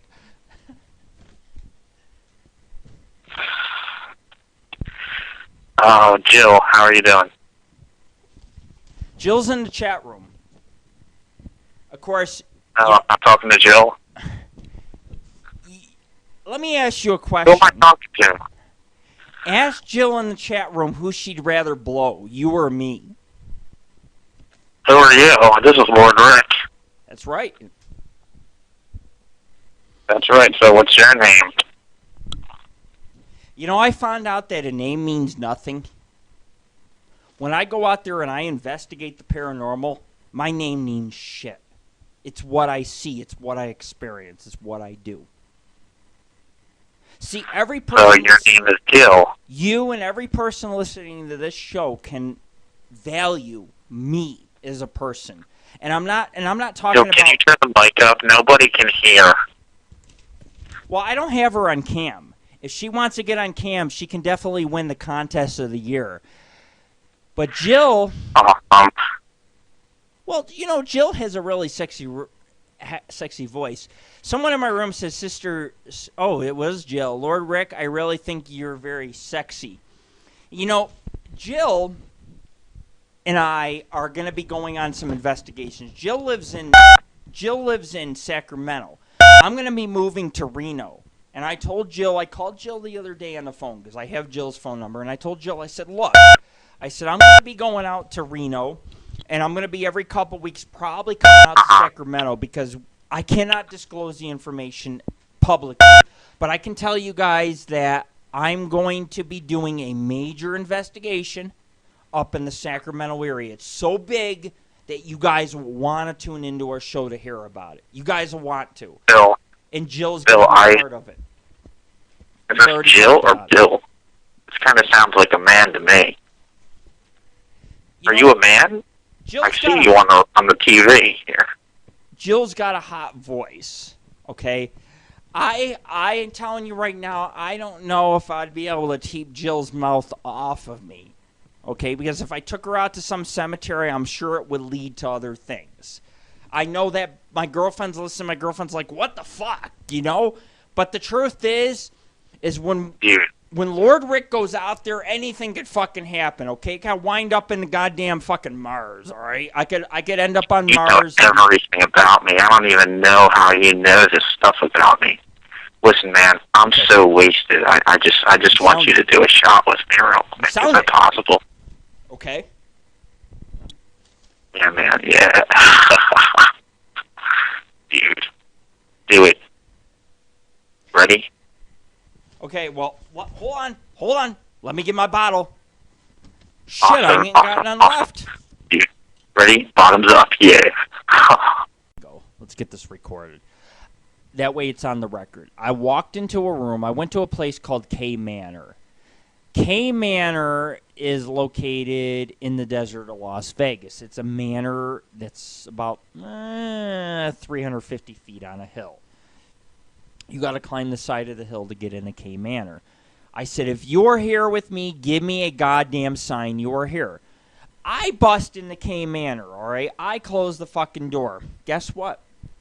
I walk into the hallway where the bedroom leads to. I don't even want to tell you guys this because you guys aren't going to believe it. The electricity was on in the house, okay? The electric box on the outside of the house was off! Off! And I go in the house and the electricity is on in the house. And I walk in the room and it's very icy fucking cold. There's a hole in the fucking ceiling. So I'm like, there's a hole in the ceiling. Whatever. What the fuck ever. Who cares, you know? I'm like, give me a sign you were here. There's rats running all over. I seen rat tails bigger than cats, okay? I didn't think nothing of it. I'm like, there's rats in here. There's bottles of vodka, bottles of booze. There's bottles of fucking, there's pictures from the 1950s of a girl in a wheelchair. The wheelchair sitting in the middle of the living fucking room. I'm thinking, God, this is pretty fucking spooky. This is eerie ass fucking shit. Oh, and by the way, Jill, please call in. We do need our females to call in, and you are a female. We need you desperately. But anyways, I go in the house, and I'm like, give me a sign you are here. Before I asked for the sign, I had went in the house, and I had closed the door of the house. I shut the goddamn door. You can ask Tammy. Tammy's a very logical person. She's not a believer in ghosts. I shut the fucking door. I come back out, right? Check this out. I come back out of the house. The door is wide fucking open. All right? About hour and a half later, the sun comes up. I find on the grounds of the manor, keep in mind this is a manor in the middle of nowhere. Nobody's been in this place for 20 years. I'm not going to tell you why, but I found evidence of why. I found a pentagram. I got in the middle of it, and I raised my fucking hands like this. Just like this. I raised my hands. I'm like, I am God of the fucking night, okay? Now my house is fucking haunted. I can't shake it, man. All right? My house is fucking haunted. All right? I'm seeing apparitions. Books are slamming in front of me. Lights are turning off. Cupboards are slamming. Something is breathing and walking around. Something is standing in the same room as me. The entity that is in this house is never going away. It's always here. It's always where I look. My girlfriend went out of town a few days ago, and I seen something go from the kitchen to my bedroom. It could have been a ghost, but I'm telling you right now, it moved like 80 miles an hour. It was just a blur. It just went from left to right. My girlfriend said, Rick, before I met you, I was in the middle of sleeping, and one night I seen a man carrying something from my bedroom to leaving my room. And I thought, what the fuck? Is the land haunted? Is it the house that's haunted? It isn't, man. It isn't. I am going to willingly admit tonight that as a paranormal investigator, if you guys go out, I know there's other paranormal groups listening. Please listen to me. Please. If you guys go out, though, you guys got to understand that when you go out to haunted places, you are going to bring something home with you. It's going to happen, and that is what happened to me. I am a first-hand experience of this, all right? I brought something home with me. I fucked with things I shouldn't have fucked with. And my abilities, people don't understand something, They think because I'm not on TV or, I don't make a lot of money at doing what I do, they think I'm nothing. But they don't understand that I can take you on an investigation. I can turn you into a believer. I have seen people go with me who do not believe. And I've seen them ruined for life. I don't want to ruin any of you guys for life. I don't. Okay? But I have an ability to communicate with the unknown. I have an ability to communicate with spirits. And when I go out, I can bring home stuff with me, stuff that you just don't have any idea what you're dealing with. And about 2 weeks ago, I understood how powerful the paranormal was. Okay? I've been doing this for 10 fucking years. You guys can still call on the show tonight. You guys can still win prizes. The point is, I stood in the middle of a pentagram, in the middle of a place that nobody's been in 20 years. There was a house, a guest house. I explored both with my girlfriend. I fucked around a lot. I admit it. I fucked around a lot. I got high. I drank some fucking Budweiser, because I knew that I got evidence of the paranormal. It's like I seen the lights fucking on. The electric box wasn't working. I fucking got drunk because I was like, holy shit. this shit's fucking real, god damn it. And now I'm dealing with something that will not go away, okay? I'm sorry, but it's with me. It's not going to go away, all right? Every time I host a show or I talk to you guys on my paranormal list, I feel it right next to me. I can't get rid of it. I can't get rid of it. It's fucking here. It's breathing on me. It's in the fucking attic. It's not going a fucking way. I told my girlfriend, yes, I could get it to go away. I don't want it to go away. It followed me to my house for a fucking reason. What that reason is, I don't fucking know. All right? But I am telling you, every one of you motherfuckers listening, I'm telling you right now, the paranormal is fucking real. What we deal with for a living is real. The Paranormal Ghost Society, I mean, people used to think of us as a joke. You know, like, you guys, Taps is on TV, you guys aren't. But they don't understand. We go out to a cemetery, we see shit. Taps goes out to somewhere, you know, Taps bitches about how they think this and that is strange. It's like, they don't understand. Try being Lord Rick. Try being Lord Rick of the Paranormal Ghost Society and Angel of the Night Radio. Live awake in my fucking shoes, then come talk to me. Come talk to me after a week in my shoes. Jill, I know you're listening. You're more than welcome to call back the show. Jill is our little, she's been calling the show. And you know what, Jill? I will make you a co-host. If you continue to call on the show, I will make you a co-host. Because you are very dedicated to the show. You are very dedicated. You're dedicated to me, too.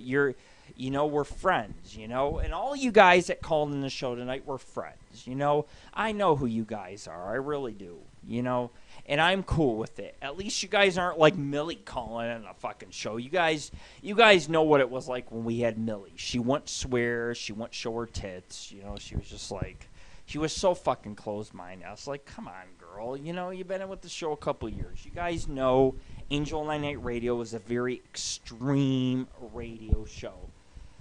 But anyway, some people are coming in our chat room and they're asking for webcam slots. I will give you guys all night long the webcam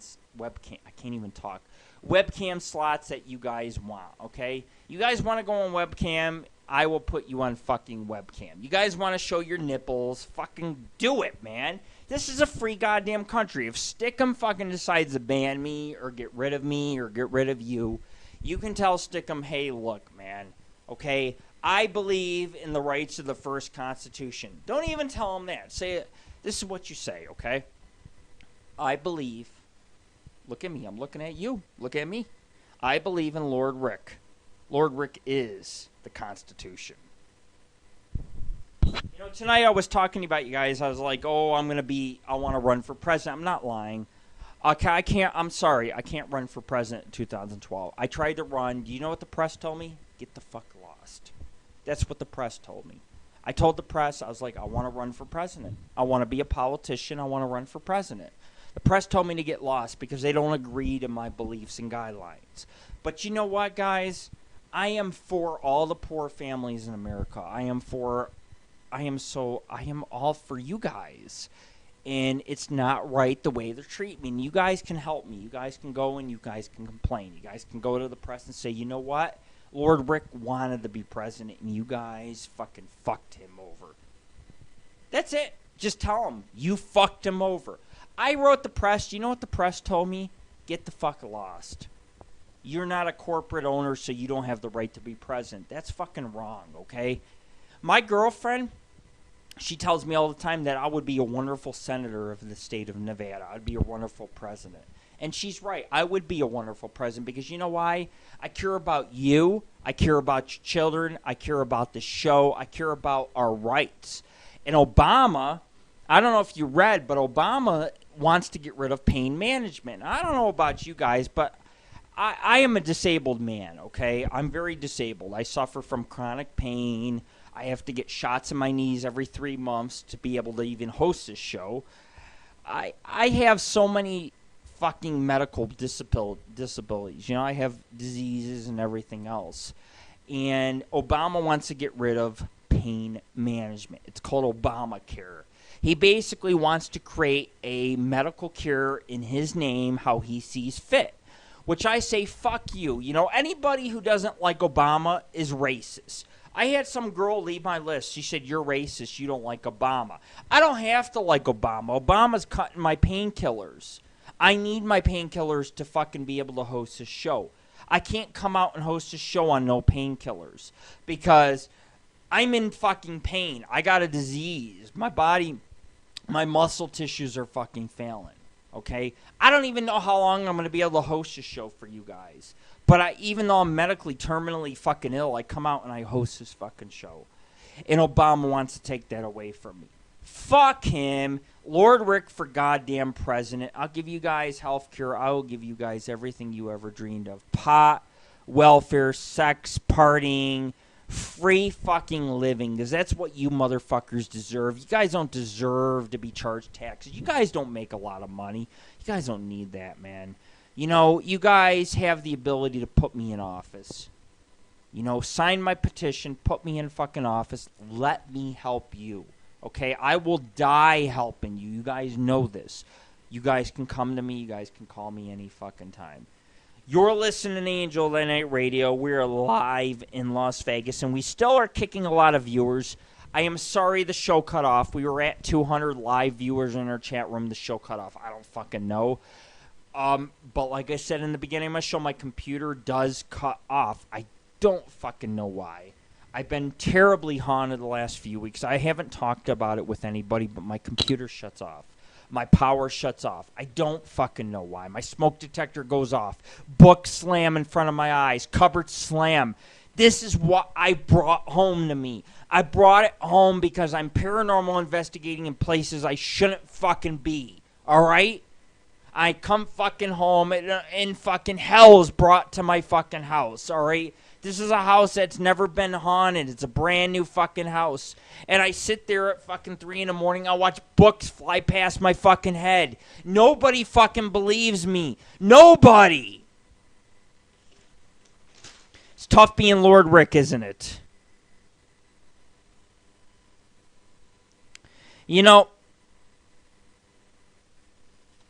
I was telling you guys that a lot of people are judgmental.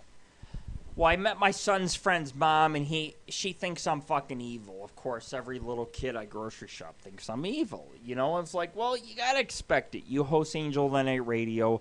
Everybody that's gonna call in is gonna be like, Hail Satan, Hail Satan.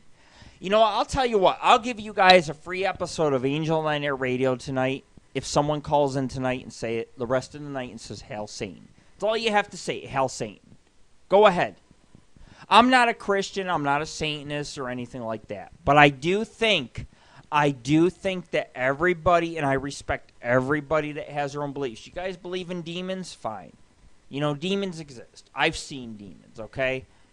I have brought in people to an asylum up in Buffalo, New York. They've seen demons. I had one girl that tell me, you know what? I've never been to a haunted place in my life till you brought me, Lord Rick, and you've ruined my life. I've brought in people that I've ruined lives. Okay? That's why I don't even carry a big team anymore because as soon as I bring 10 people with me, they see a demon or they see something that haunts their house and I'm the bad guy. I'm always the fucking bad guy. So right now our team is just to me and Tammy. Me and Tammy go out, me and Tammy gather evidence of the paranormal, you know? But anyways, guys, you know, you guys have been listening strong. I got some people on webcam tonight. I will put anybody on webcam who wants to go on webcam. I'm going to go ahead and play some more epic music. I'm going to play 2 songs. I have a piece of party and a bear party here, so I'm going to go ahead and get some beer and pizza. You know, we got so many fucking people joining the room right now. Hello, guys. Welcome to the show. Please call the show. You can see the number on our show. Please call in if you got a paranormal question or you got any kind of question. Lord Rick will be there to answer it. But anyways, we're gonna go ahead and play a couple tunes. You're listening to Angel of the Night Radio. We have more articles and some funny Halloween sense of humor coming on up. I'm shit-faced. I hope you're shit-faced. It doesn't matter. We won't remember this the next morning. You're listening to Angel of the Night Radio and Nightfall Radio. We are live in Las Vegas. I give you guys Eternal Crusade by West One Music. We'll do a 2-song countdown. I'll be right back. You're listening to Angel of the Night Radio. I thought I'd give you guys a little bit of music tonight. We're live in Las Vegas. This is actually 2 shows combined in one. Angel of the Night and Nightfall Radio, all combined into one. You know, I have people message me, so-and-so's harassing me. Come on, guys. Let's be cool, man. Let's drink a few. Let's everybody get along. There's plenty of pussy to share around for everybody. You know what I'm saying? You know. But anyways, I thought I'd get to a different part of the show, you know. And I like to tell jokes. I like to tell stories. So why don't we get to the stories and jokes part of the show? You know, we're getting through it. It's been a great show. Here's one. The cemetery shortcut. One dark night, 2 men were walking home after a party and decided to take a shortcut through a cemetery just for laughs. Right in the middle of the cemetery, started by a tap, tap, tapping noise coming from the misty shadows. The guys, they tremble with fear. They found an old man. He was all hunched over. He had a hammer and a chisel, and he's chipping away at one of the headstones. Guys are like, holy cow, mister, one of them said after catching his breath. You scared us half to death. We thought you were a ghost. What are you doing working here so late at night? Those fools, the old man grumbled. They misspelled my name. Here's one. This fits me. Soiled sheets. An extremely modest man was in the hospital for a series of tests, which had left his bodily systems extremely upset. Upon making several false alarm trips to the bathroom, he decided...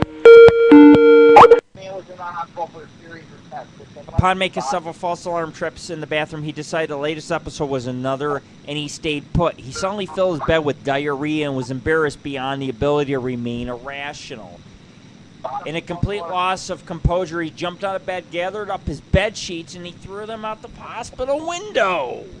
A drunk was walking by the hospital when the sheets landed on his head. He started yelling, cursing, swinging his arms violently, trying to get the unknown things off, and ended up with a soiled sheets in a tangled pile at his feet. As the drunk stood there staring down at the sheets, a hospital security guard who watched the whole incident walked up and asked, what the fuck's going on? The drunk staring down replied, Lord Rick. I think I just beat the crap out of the ghost. Hi, how may I help your call? What the fuck is going on? Hi,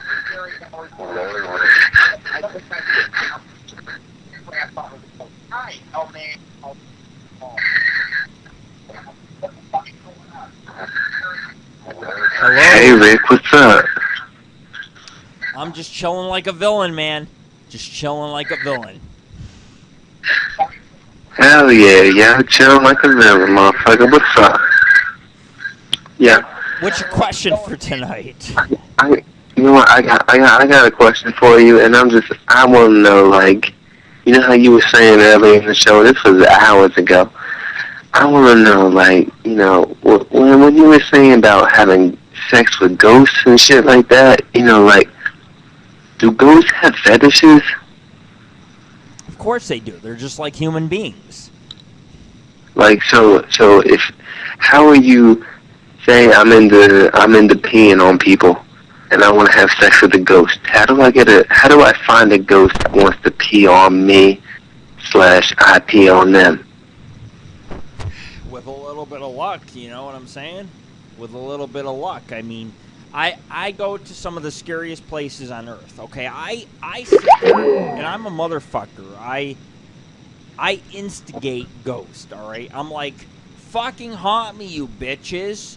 And next you know, my house is haunted. That's what you gotta do, man. You gotta go to a haunted place. You gotta fucking, like, intimidate the dead. You gotta be like, bitches, I want to piss So if I was gonna go to a haunted place and be like, yo, ghost, pee on my face. Next thing I know, I got a ghost pee all over me.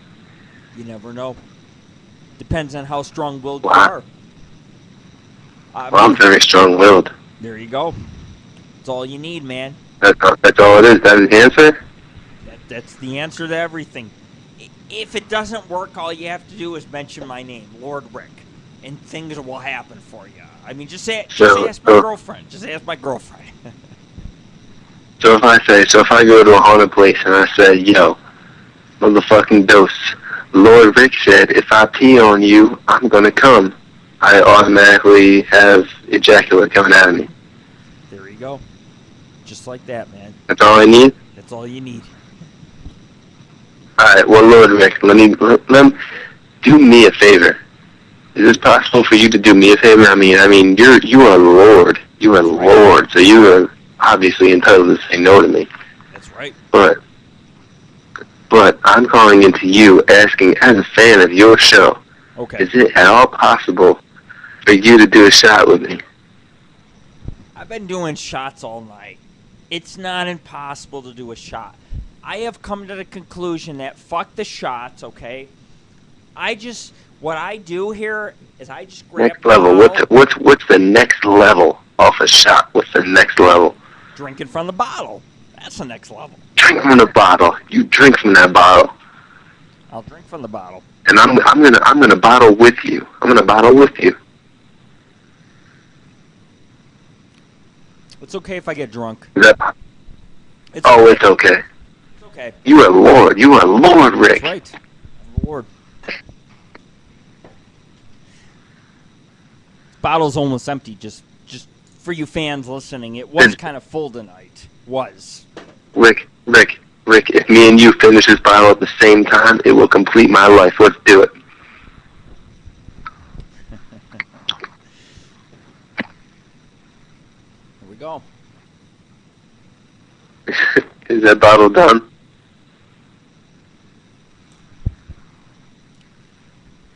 Besides a sip, I don't think there's anything more Throw than left.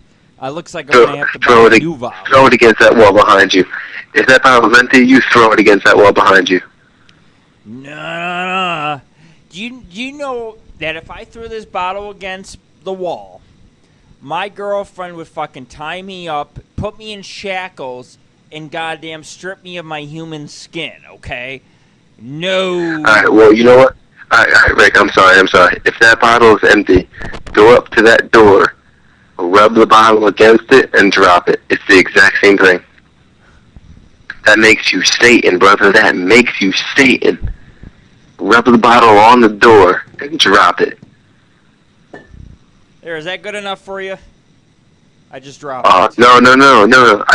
Come on, man. I see the door. You gotta rub the bottle on the door, and you have to drop it on the floor like it's nothing. Like you are Lord Rick. Drop that bottle. Rub it and drop it. I dropped the bottle. Three vampires walk into a bar. The waitress comes up to them and asks them what they'll have. The first vampire says, Transylvanian accent inferred.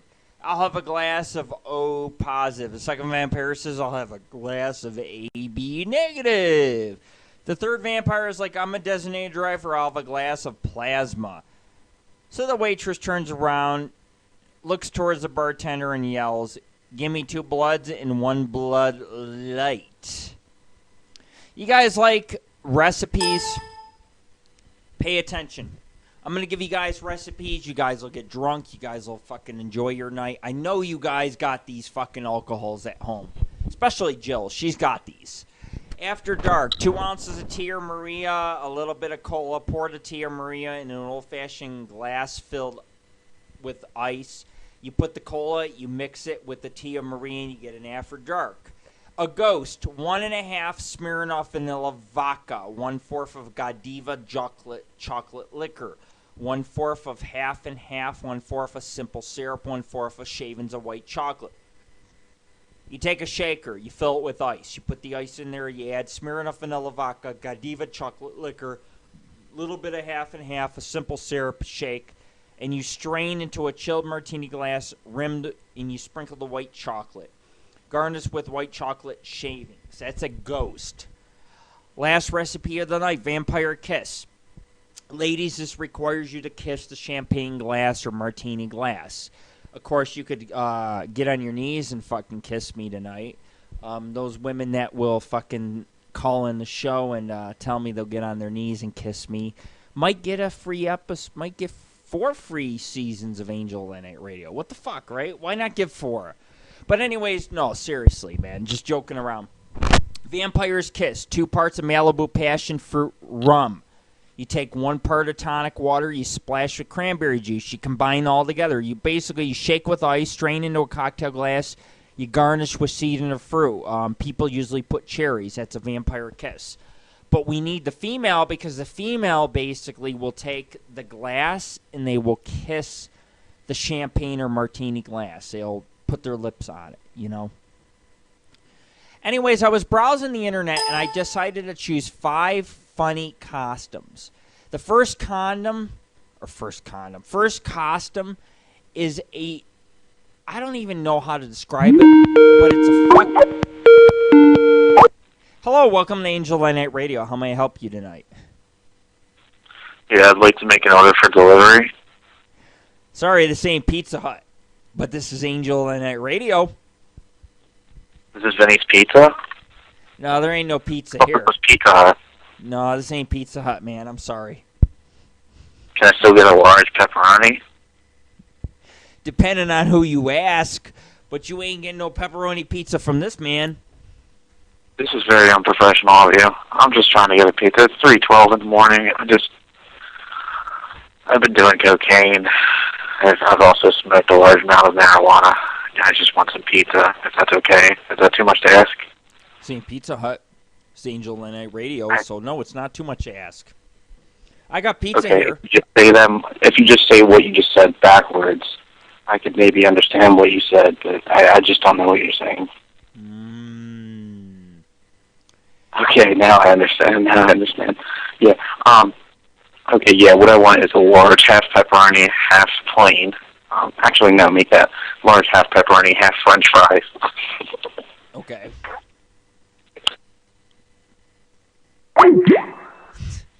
You know, even at Angel of Night Radio, people call in asking for goddamn pizzas. Can someone tell me what the fuck is going on tonight? But anyways, I was browsing costumes. You guys like Halloween costumes? There's this one costume out, it's Fuck the Sheep. Basically, it's this guy's pants down. He's got his fucking, this fake sheep, and it's like on all fours, like in front of him, you know? And I'm sitting there thinking, what the fuck kind of costume is this? So I start researching more, and there's a Halloween flasher costume. And basically, it's a, like, 20-inch fucking penis that attaches to your body, and you run around with it, and you put it in your hand, and, you know, you shake it in women's faces. You're like, hey, I got the biggest pecker of fucking all, you know? Anyways, the top 5 costumes are, you got the Fuck My Sheep costume, the Halloween flasher costume, the pregnant Spider-Man, the Oompa Loompa costume. That's for short, fat fucking girls off Craigslist. Either you get them for your toddler or you get them for those 5-foot girls who never grow an inch. You know what I'm talking about. But the creepiest costume at all for this Halloween that has came out at stores is the Burger King costume. You guys ever see the Burger King costume? It's like this plastic fucking shiny face with the Burger King crown, and all it does is stare at you like, please, why won't you buy my hamburgers? I could think of about a million other things that are better than buying hamburgers. For one, Jill coming in. Now, Jill, I read somewhere that you changed your hair. Why don't you call in again? Why don't you call in again, and why don't you tell me a little bit about what you did? Okay, we're very interested in the hair. And, of course, for the sexiest girl in a costume on cam, you girls will get season 1 through 4 of Angel of Thy Night Radio. Anyways, I got some jokes for you guys. How about this? Top 10 signs you're getting too old for trick-or-treating. Number 10, you get winded from knocking at the door. Number 9, you have to have another kid chew the candy for you. Number 8, you ask for high-fiber candy only. Number 7, when someone drops a candy bar in your bag, you lose your balance and fall over. Number 6, people say, great, Keith Richards mask, and you're not wearing a mask at all.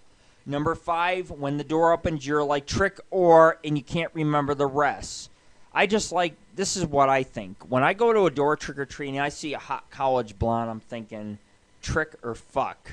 I have done it many times. I go into the door, I'm like, trick or fuck, trick or fuck, trick or fuck, You know, and either two things happen. I get laid or I get my face slapped, okay? But, of course, you fans listening to Angel Night Radio, you guys have the right to slap my face. You guys are the ones that have to put up with me. Here's one. Number 5, when the door opens, you yell, or actually number 4, at the end of the night, you have a big bag full of restraining orders. Number 3, you have to carefully choose a costume that won't dislodge your hairpiece. Number 2, you're the only Power Ranger in the neighborhood with a walker. Number 1, you avoid going to houses where your ex-wives live. Do you know if I went to my ex-wife's house, she would eat me for fucking dinner? Do you guys know this? The woman would eat me for fucking dinner. I would knock at her fucking door and she'd be like, let me eat you. And that's a scary fucking thought. Because if the woman ate me, I wouldn't be here on Angel of the Night Radio right now. I'd be like, I'm not Angel of the Night Radio. I just got fucking eaten. Funny thing is when you deal with exes, it's like hell to fucking pay. It really is, you know? But anyways, here's a joke for you guys. Puss in Boots. A couple was going to a Halloween party. Girl comes down the stairs. She's wearing nothing but boots. She's stark fucking naked. And so the guy says, hey, lady, what are you supposed to be? The girl replies, Puss in Boots, Puss in Boots. The guy goes into the kitchen. He puts on a potato on his penis and comes back out. What are you supposed to be? The Puss in Boots girl asks. If you can be Puss in Boots, then I can be a goddamn fucking dictator. You know, I remember once. Now, my girlfriend probably isn't going to like this, but you know what? My fans are very important to me. I one time held a Halloween party, all right? I had 8 or 9 girls there. They all got drunk. They were all eating each other's pussies. All hell broke loose. Everybody was fucking everybody. It was so much woman, I couldn't even keep up with it, believe it or not. Okay, I woke up the next morning. I had 3 or 4 women who wanted to fuck me. I'm like, whoa, wait a second here, okay?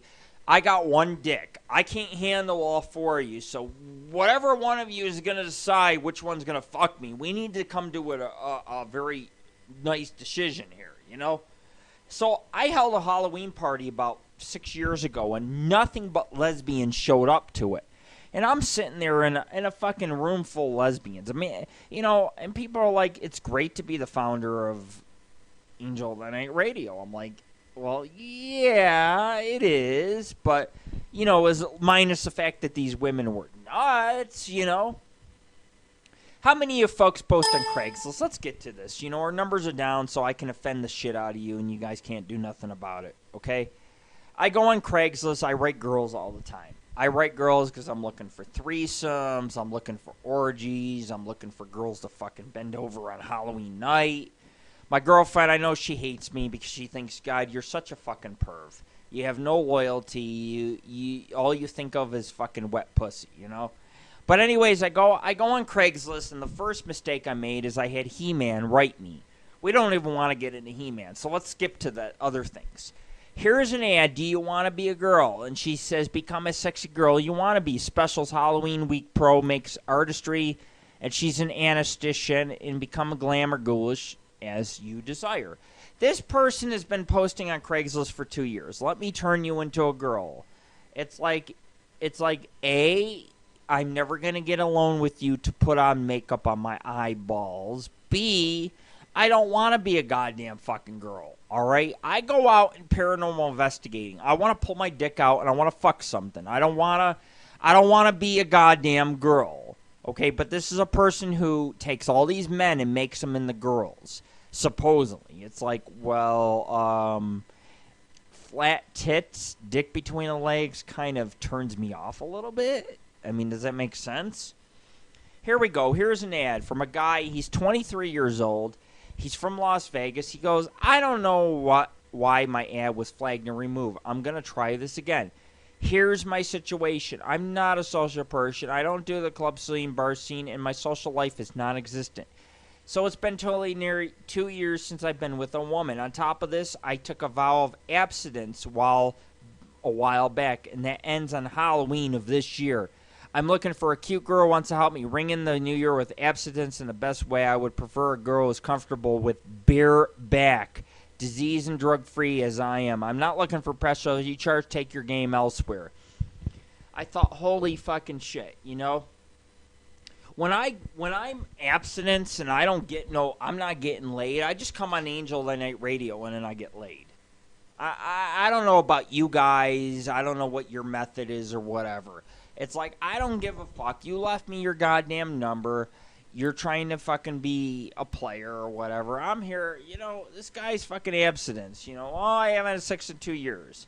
I would rather just go on Craigslist and be like, look, I fucked all you bitches. Ready for round 2? Craigslist, you know? Here's one, 23-year-old guy. He's needing some relief. Don't know. Okay, that wasn't what I read. He's the abstinence guy. Here's one. Sheba's coming to Vegas for Halloween. Hi, ladies. I want to meet a sexy woman to hang out with while I'm in Vegas for Halloween weekend. I'm got dark skin, 5'7", 40 triple Ds, size 12 jeans, juicy pussy, ready for some fun. My remark to her is your pussy might be juicy, but is it diseased? That's the big question. Here's one. Seeking guys for Halloween party. Oh, this is over the top. Local group hosting a Halloween party for straight 8 guys. B, DL, GL, top, bottom, versatile, transsexual. We will play in a hotel near a strip. We ask that participants be discreet and respectful. We provide the lube. And we will have condoms. Can you guys imagine? You go to a party and you're like, where's the beer? And they're like, sorry, we ain't got no beer, but we have lube to pump you in the ass. Sounds like a win-win situation to me, right? Looking for Asian with breast implants for holiday weekend. Please don't respond if you're going to direct me to a verification site. Put Asian fun in the subject line. I would be in Las Vegas for Halloween weekend for petite Asian with breast implants.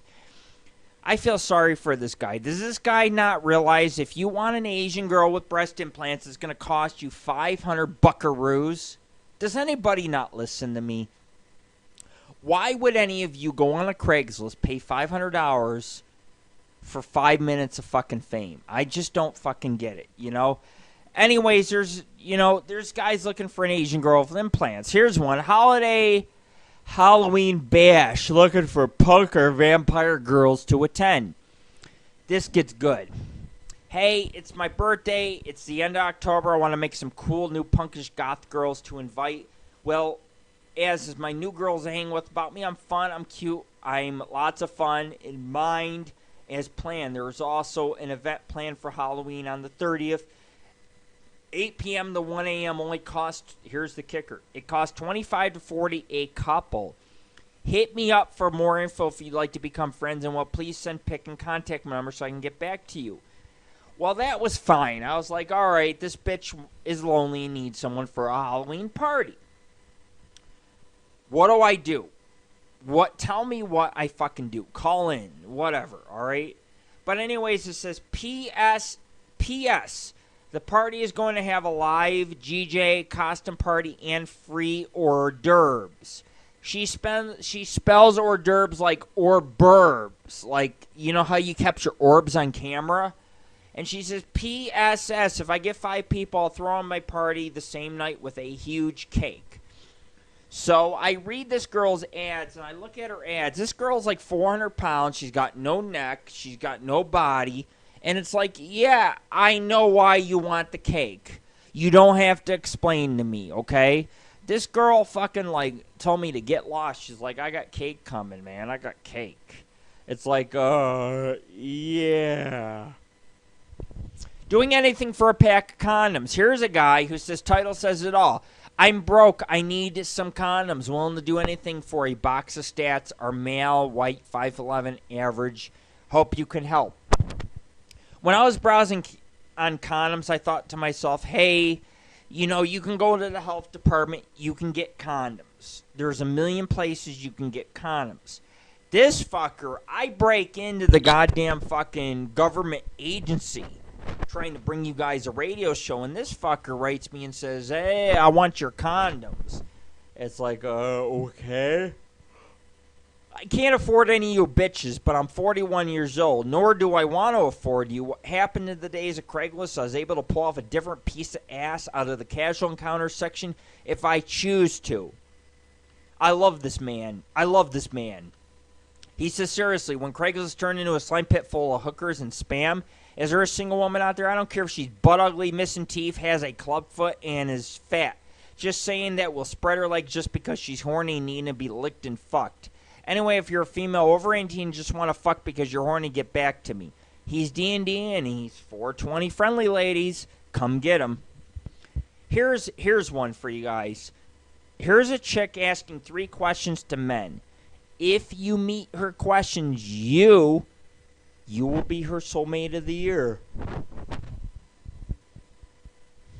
Number 1, roulette, red or black. That's her first question. Number 2, vacation, head southeast or northwest. Number 3, cars, domestic or imported. If you answer all 3 questions the same way I did, when we hook up, I'll buy you the drink. I'm super laid back. I love to have fun. Stupid question can sometimes lead to an icebreaker.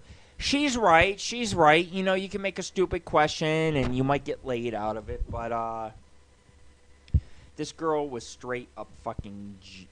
I mean, you guys got to understand what I deal with. I deal with girls like this all day long. You're my number 1. It's like, yeah, that's why you're shoving pumpkin seeds up your ass. Because I'm your number 1. Artist to carve the largest pumpkin ever. Up in U.S. artist Scott Culley looked to set his record. He broke the world record, but he wants to set it again by carving the largest world's record for biggest pumpkin. He works at the Botanical Garden, and Culley will carve a new record-breaking 1,810.5-pound pumpkin, which is grown by Chris Stevens from Wisconsin. It'll take him 2 days to cut the pumpkin in the shape, going at a pace of 100 pounds per hour. 2 other giant pumpkins on display at the Botanical Gardens include one weighing 1,725 pounds and one weighing 1,674.5 pounds. And it says something will be telling everybody that the gardens will be serving pumpkin soup for years to come. Here's one. Have you guys ever been scared of anything? I know I'm scared of a few things, but here's one. 5 phobias you never knew existed. And this was written by Josh Nicholas, a staff writer. And I'll list them briefly. It's called sesquipedaliophobia. It's a fear of long words. That was number 5. Number 6, fear of your mother-in-law, called pentherophobia. Basically, it's just being scared of your mother-in-law. Who here listening to the show is not scared of your father or mother-in-law? It's like, go ahead and walk up to your mom, your mother-in-law, say, hey, look, I love your daughter, but I want to bang a few chicks on occasion. You okay with that? You okay? You okay? You cool, man? You cool? All phobias. Here's one. Linophobia, the fear of string. Number 4, barophobia, fear of gravity. And number 5, get ready for this, arachibutyrophobia. It's a fear of peanut butter sticking to the roof of the mouth.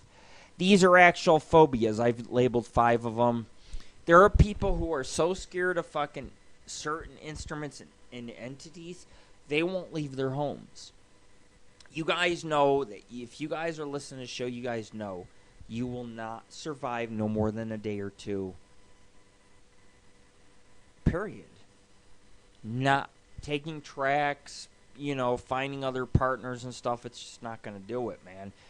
People don't realize that the threat in this country to asteroids, to natural disasters is higher than any other fucking country. But anyways, I think we should get to some articles. It's been a great fucking show tonight. No, I'm not falling asleep. Lady Callisto's like, are you falling asleep? I am actually wide awake tonight. And we're going to go ahead. We got some articles to discuss. I'm going to go ahead and discuss a Halloween article. Then I'm going to go ahead and on break. Because, see, I'm trying to eat pizza and chicken wings during my fucking... I'm sitting here. I'm like, oh, shit. I'm trying to eat and do the show all at the same time. But, I'm looking for articles to send you guys. There was one that stood out. Let's see if I can find it. Pompeii victims killed by heat, not suffocation. The inhabitants of Pompeii who died at Mount Vesuvius erupted nearly 2,000 years ago were killed by intense heat rather than suffocation. I'm not going to even get into this article, guys. You guys know that the Pompeii, Mount Vesuvius, it exploded. It was near a Roman town. Basically, it covered the town in ash and intense heat. Those who had intense heat had nowhere to go. They basically died. They cooked to death.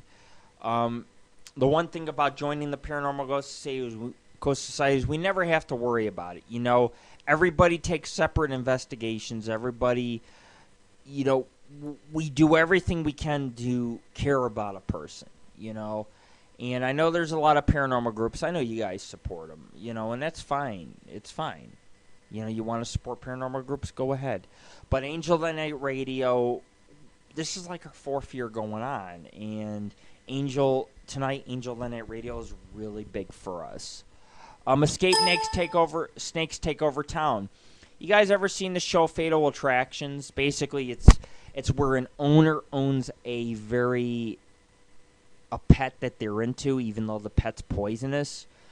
And people die. They get killed by their own pets because they're in the kitchen, and within 15 minutes of being bit by their pet snake, they're bit. You know, whatever reason it may be. But in the last few weeks, I've been actually having to deal with a lot of exploitations of small spots, and maybe that's why my house is haunted. I don't know. But you guys listen to Lord Rick. There was an article about escaped snakes. They took over the town. Terrified householders had to abandon the entire town site after 3,000 illegally bred king cobra eggs hatched out and gave their owner the slip. The eggs bred out to supply an additional health industry had been stored in a cage in a house in Zhangling, south of West China. The point is, some snakes escaped out in China. People are running. People are dying because of it. And I don't know if you guys are listening or not, but when you go out to a desk and you try to play dad with a founder, if that rattlesnake is within a few miles, you're going to get it. You're going to get it. You know, you're going to get cold. You're not going to have the same person involved in your life. Before I started the show, I had about 5-10 people tell me not to host a show. I don't know who they were, but I had people threaten me, tell me not to host tonight's show. I don't know why. I don't even know the purpose. Maybe they just wanted to keep tabs on me or whatever, you know? Ultimate All-Nighter. Man tries to stay awake for 40 days. October 23rd, plenty of young hours put to work before sleep. None more than Tyler Shields. In an attempt to break the world record for going most nights without sleep, the 28-year-old of Los Angeles photographer claimed he stayed awake the past 38 days and won't allow himself to wink his eyes shut, and it says until he reached 40 days. It's such a dangerous stunt that Guinness Book of World Records wants to get no part in it. Do you know I had a part? I actually had people want to bring me on the Guinness Book of World Records for the longest marathon fucking show, because there are times we host a show 6 fucking hours and people are like, Rick, you ran all night long. It's like, well, we have plenty to talk about, you know? But there's a bunch of articles that I read with multitude of personalities of animals. It's, you know, and I'll tell you what happens, okay? People generally, they join a radio station and they feel like they're getting attention, you know, like, oh, Angel of the Night Radio pays attention to me. And generally, most of those shows on live video or Stickham, they last like 1 week and they're gone. And so I've spent the last few months trying to, you know, look for somebody who wants to be co-host of the show. If you guys want to be co-host, you need to call on the show. You can Skype us at Angel of the Night Radio. We also have a number on our main page. Call the show. Give your opinion. We're not here to judge, you know. I always tell people I'm not a judge. You want to tell me your fuck animals, that's your business, you know.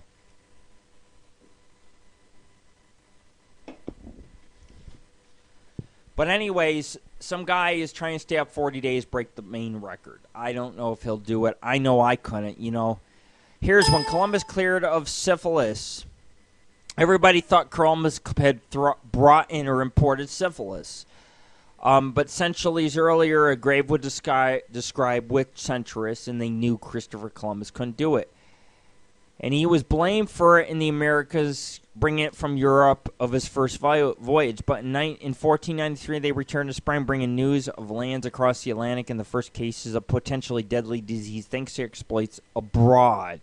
But now scientists have found evidence that the disease existed in Europe long before Columbus was born. I'm not going to get into this all, but I can tell you guys right now, when you go on a boat in the middle of nowhere, you have two options. You kill yourself, or you basically kill, you can kill yourself, or you can go out into the open and kill whoever supports you. But the thing is that I've lived a hard life. I lived in New York, and I can tell you right now, it's just like most females, they turn from crazy to firm. I don't know why that is. I don't. Maybe it's an estrogen thing. Who knows, right? But anyways, we have a few paranormal articles tonight to discuss. I want to get through them. I'm going to keep them as brief as I possibly can. You're listening to Angel of the Night Radio, folks. We're live here in Las Vegas. We'll continue to host. We have 79 viewers right now. I'm going to bring you guys a good show. I'm not done tonight. I just have to drink and eat a little bit something. We have pizza ordered to our studio. And, obviously I plan on eating that pizza and drinking that beer and everything else. But I'll continue to bring you guys music of the dark wave. We have some more comedy, some more live entertainment coming on up. We'll go ahead and we'll play Clock Tower from Two Steps of Hell, and we'll go ahead and we'll play, we'll say something by UBM Music or something. You're listening to Angel of the Night Radio. We'll be right back, guys. Thanks for tuning in.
Oh, that's screechy.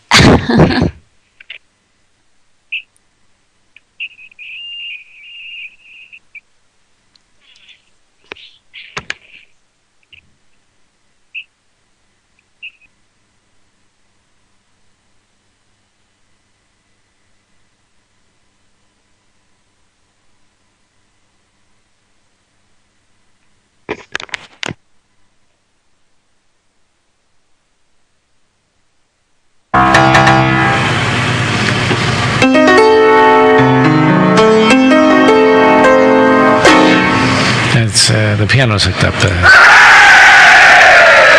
I tell you, I actually probably.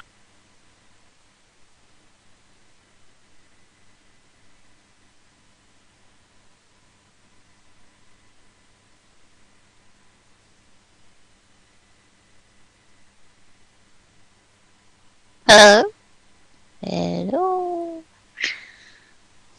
Weird.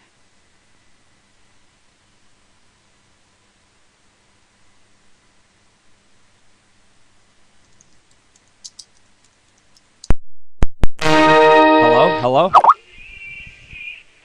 Hello? Can you hear me? Hello?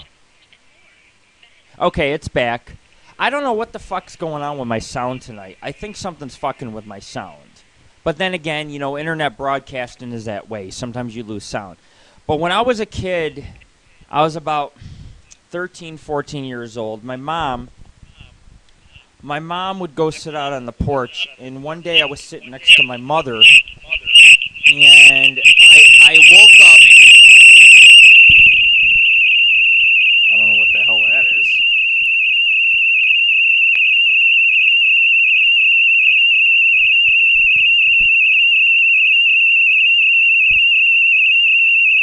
Yeah, I hear that. I don't know what the hell that is.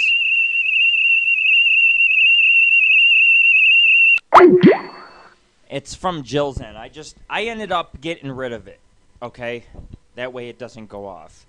Because I'm about to wrap up the show anyways. But anyways, when I was about, let's say 13 years old, I lived with my mom. My mom had something going on that she didn't want to discuss. She had mentioned to me that in the middle of the night she seen something very weird. Like she was in bed and there was something in the room with her. Well, about 3 months after that, my mom was sitting on the porch with me one day. She grabbed her stomach and said, "Mom, what's wrong?" A needle was sticking out of her stomach. Something shot a needle at her, okay? There was no human beings at the front of her house. I was so scared of my life. I couldn't understand. At that time, I was like 17, 18 years old, but I was scared because I sat there and a needle was sticking out of my mom's stomach, okay? My mom, this went on for about 2 years before I moved out. Something was hitting my mom in the head with rocks, nails, needles sticking in her skin. This was happening at 2 in the afternoon, 3 in the afternoon. We lived in a neighborhood where the houses were close. Everybody was a lot of the neighbors were senior citizens. We couldn't figure out what the fuck was going on, but my mom had called the ambulance many times. One night, I told my mom, I said, "I'm going to catch these fuckers because I'm going to do it because I love you, and I'm going to kill these fuckers." I pretty much told my mom, I said, "I'm going to kill these people. Because, you know, if you piss me off enough, I will kill you. I will. And I have no conscience. I will fucking bury you out in the middle of nowhere, and I will be your priest in the middle of fucking nowhere. I will. I will be your priest." And someone fucking was stalking my mom. I don't even know if it was human beings. I think this was paranormal. I really do. But one night, I went out there and I said, "Why don't you fuck with me, motherfucker? Stop fucking with my mom. Face me." Something grabbed my fucking shirt and yanked it. It took the back of my shirt and yanked me fucking down. And I said, "Holy shit." What? I said, I knew at that point I wasn't dealing with anything human. I wasn't. My mom grew up her whole life in an old house. Seen ghosts, seen entities, seen things that scared her. And she talked about them a little. But she told me that when I was a kid one time, she was in the house in the middle of the night and seen something very fucking weird. Like ghosts or entities. I don't know what the fuck you'd call them. I mean, I really don't because she never was detailed with me. But for 2 or 3 years of my life, I cried. I went through a lot of pain because my mom, you talk about a real Halloween horror. How would you feel if you were a child and you grew up in a house where your mom was getting stoned to fucking death? My mom was getting stoned. This was happening every fucking day. She'd come home from work, go outside on the front porch to smoke a cigarette. A stone would hit her in the head 3 in the afternoon. She'd come in bleeding. Rick, please don't call the cops. I don't want the cops to know. One night, somebody took a nail gun and shot her with a bunch of nails in her body. She had nails sticking out of her. Okay. You know, it's shit I've grown up with. I've grown up with some really weird shit. That's why I run the Paranormal Ghost Society, because I want to fix things. I want to make them right. And my mom grew up in a household with me of paranormal activity. It was beyond anything you could ever understand. You don't know what it's like. I mean, you guys, you're sitting on the porch with your mom, you know, you're telling her how high school fucking went, and she's grabbing her stomach and she lifts her shirt, and there's a fucking 3-inch fucking steel needle sticking out of her belly. It's 3 in the fucking afternoon. You got fucking senior citizens living on all sides of you, and you're thinking, where the fuck did this come from? There was forces in my life at work that go beyond your understanding, okay? I serve a purpose. I can do the most amazing things with entities. I can make entities bow to me. I can go in a room full of fucking demons, and most people that would go in a room full of demons would become possessed. I can make those demons fucking bow to me, because that is just my ability as a fucking paranormal investigator. It's just like, if you fuck with me, I will eat you and spit you fucking out. But my mom was another story. My mom had something after her so evil and so bad, and I went through 3 years of hell with it. I really did. I tried to protect her, and I couldn't do it. I remember when I was 18 years old, I remember a nail sticking out of her, and she's like, why is this happening to me? And we could never find a human being to ever do it, because it would happen in the front fucking yard. She could be sitting on the porch. You know, we have these 3-foot wood posts and slats, you know, where no nail or anything can get through. And we'll be sitting there 3 in the afternoon. We'll be eating an ice cream on the porch, and she'll lift her tummy, and there'll be a fucking nail there. And she's like, oh, man, I just been shot with something. And I'm just like, what the fuck? She was stoned. My mom was stoned many times. Had to call an ambulance multiple times. The cops were called in on the scene many times. They never found a culprit hiding in the backyard or in the front yard. Basically, I lived a life of horror, you know, and people don't understand that. It's like they think that being a paranormal investigator involves just fun looking for ghosts. It doesn't. I became a paranormal investigator because, you know what? My mom was fucking stalked by something so evil that you guys don't understand. I don't know what my mom did. I know my mom had an evil past. I know my mom got mixed up with something bad. That's all I know.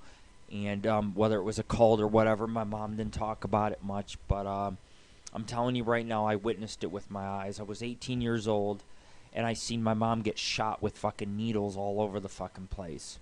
And people don't understand. It's like we were in broad daylight sitting on the porch. My mom got shot with a bunch of needles. There was no human beings. There was nobody even around. You guys know that if you stick a syringe and you throw a syringe, you can get about 20 feet on it, and it'll stick in somebody. Okay, we had a front yard with one little tree. Aside from that tree, it was about 20 feet from the curb. And middle of the day, she'd get stuck by things. And one night, I fucking fucked with it. I was like, I'm a fearless guy. I'm fearless in my work. I will go to the most demonic places on earth. I'll be like, you know what? I'm fucking Satan. Now what the fuck? Well, one night I did that, and I said, why don't you fucking hit me in the head? Why don't you shoot me with needles? And I'm telling you, one night something grabbed my shirt and yanked it in the backyard. I was in the backyard about 3 in the morning, and it fucking yanked it. Literally yanked my fucking shirt. I turned around and nothing was there. I said, oh, that is why I knew what my mom was dealing with was paranormal. And I spent 3 years of my life dealing with my mom getting stoned shot with nails, shot with needles. And I haven't ever told anybody this but on my radio show. And it scares me to think, because you know what? I'm the guy that never solved the mystery. I never knew. I never solved what was going on in my house. I just know that my mom would go to work 7 in the morning, step out of the house, a stone would hit her in the head so fucking hard, she'd bleed all over the fucking place and have to come in and call the cops. I know that my mom would sit on the porch, eat an ice cream cone with me, and we'd sit there and talk. A needle would be sticking out of her chest just randomly. I went through this shit as a child, and there's got to be meaning. I was about 2 years old when these beings visited me. I don't know if they're alien or not, but these beings gave me purpose. And I have abilities most humans will never have. I mean, I can do things that you would not believe. I'm trying to control myself because there are some very bad things I can also fucking do. Okay, I can bring down fucking cities. Let's just put it that way if I want. And you can laugh if you want. Okay, but I believe that I can manifest energies, and I believe my mom was stalked by something much more horrifying than anything you could ever imagine. And I think that it was fucking so it was beyond our understanding. And I don't know why it stalked my mom, but it did. My mom pissed something off, and it fucking came after her. Demonic, whatever it was more powerful than she was, and she was so scared of it. And it went on for many years. I grew up a very horrifying childhood. I remember when I was about 4 years old, there was guys calling her, I know what you're wearing, I know what room you're in. I remember one night someone rang the doorbell. I was about 3 years old. Somebody dragged my mom by the hair, dragged her out to the backyard, and raped her, and there was not a single thing I could do about it. You know, and since that time, since the rape or whatever happened, my mom had been suffering a series of paranormal activity. And, of course, I make jokes. You know, everybody, like, they're fascinated. Oh, Lord Rick, you're involved with the paranormal. Have you seen paranormal activity? And they don't realize when you live a life like I do, you grow up around this shit. You go out there and you investigate the paranormal, and you see things that are just beyond your understanding. They're just, you know, it's like, it's just so fucking freaky. And you don't have anybody to tell this to, because there's nobody that can believe you. When you tell people this, they think you're nuts. They're like, you're high, you're drunk, whatever. It's just like a few weeks ago, I've seen a book fly up in the air. I seen it slam on the ground. I told my girlfriend, I said, look, I said, I could see the other shit being flukes, the lights turning off, cupboard slamming, and this and that. I said, but I have no explanation for a book that flies up in midair, it levitates over the counter, and it slams down in front of me. I have no explanation for that. But the paranormal is real. That's my explanation, you know? Anyways, we're about to wrap up the show. I got a little bit more for you guys, you know, because it is a Halloween episode, so we like to go the stretch of the way. But Croatia imports dead bodies. You guys know that?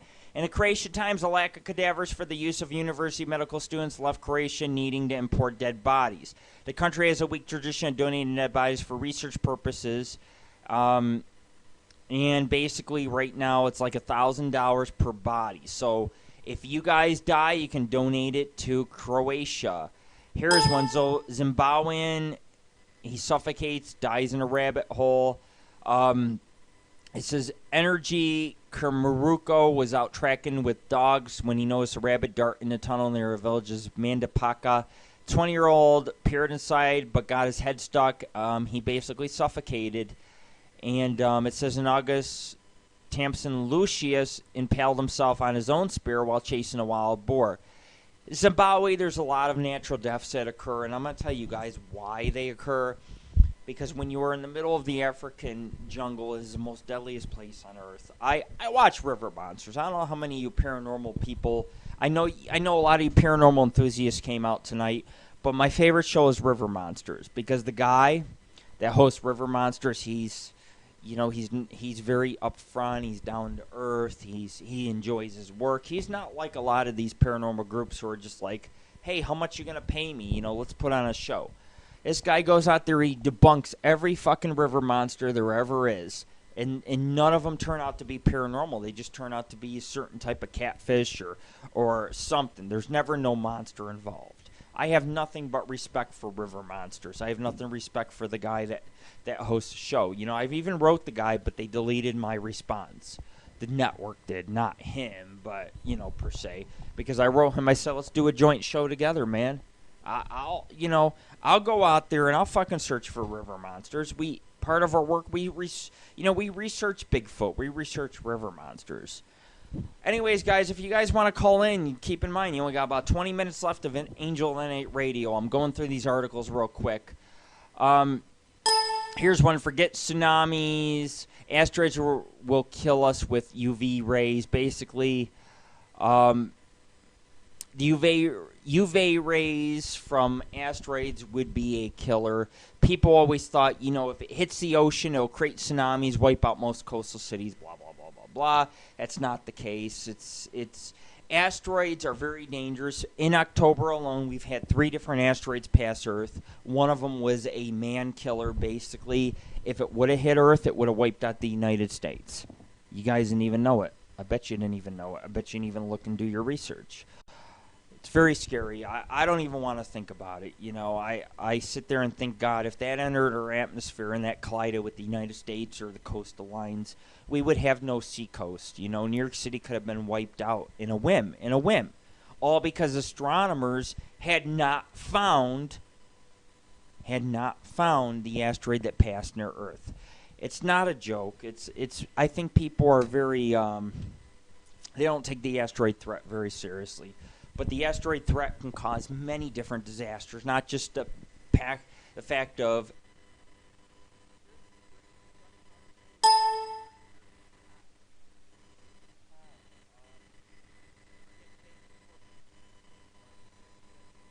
impact. Here's a new drink. New gunpowder booze puts hair on your chest. This is for Paul.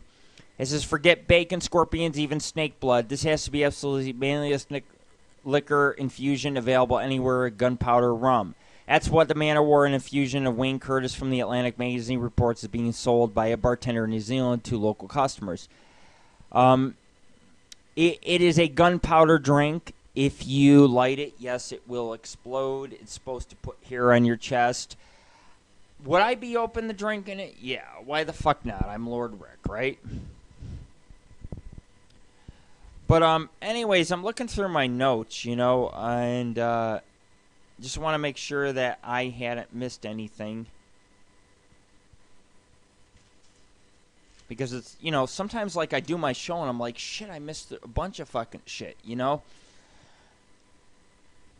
My son, he plays the violin, okay? That's what I was going to say earlier before we got a call and got interrupted. He plays the violin. And you guys know violin's a beautiful instrument, but if you don't play it like, it's screech, screech, screech. But one day I was trying to have sex with my girl, and my son's playing the violin, and I'm hearing screech, screech, screech. If you guys are single parents, please have your children, do not play the violin. You will totally lose your sex life. You will. You will. Because you cannot have sex when you are hearing the screech of a violin. It's like, oh shit, my son's home, he is screeching the violin, you know. My son's like, I know how to play. It's like, you know how to irritate my ears, you know.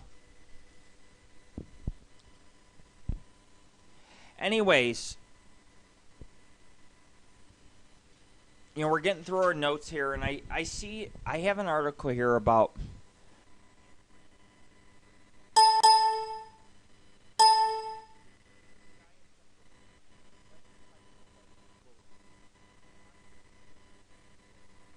man dreams bringing dinosaurs to Central Park. I don't even have to read this. There's a guy in Central Park. Let's just cut to the lowdown. He wants to build a dinosaur park. The problem is with building a dinosaur park is that Central Park has a lot of crime. You go into Central Park at night, you go with your girl, 2 things happen. You get raped or you get robbed. I know people that have gotten robbed. It's just not a place to be at night. And this guy wants to put a dinosaur museum and live cybernetic dinosaurs in Central Park. It's like, how many people are going to leave that park and get robbed on the way back to their fucking cars?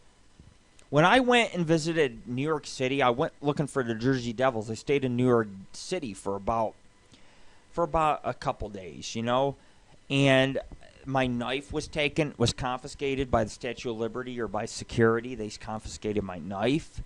The traffic was fucking ridiculous. There was crime there, obviously, right in front of us. I cannot stand New York City.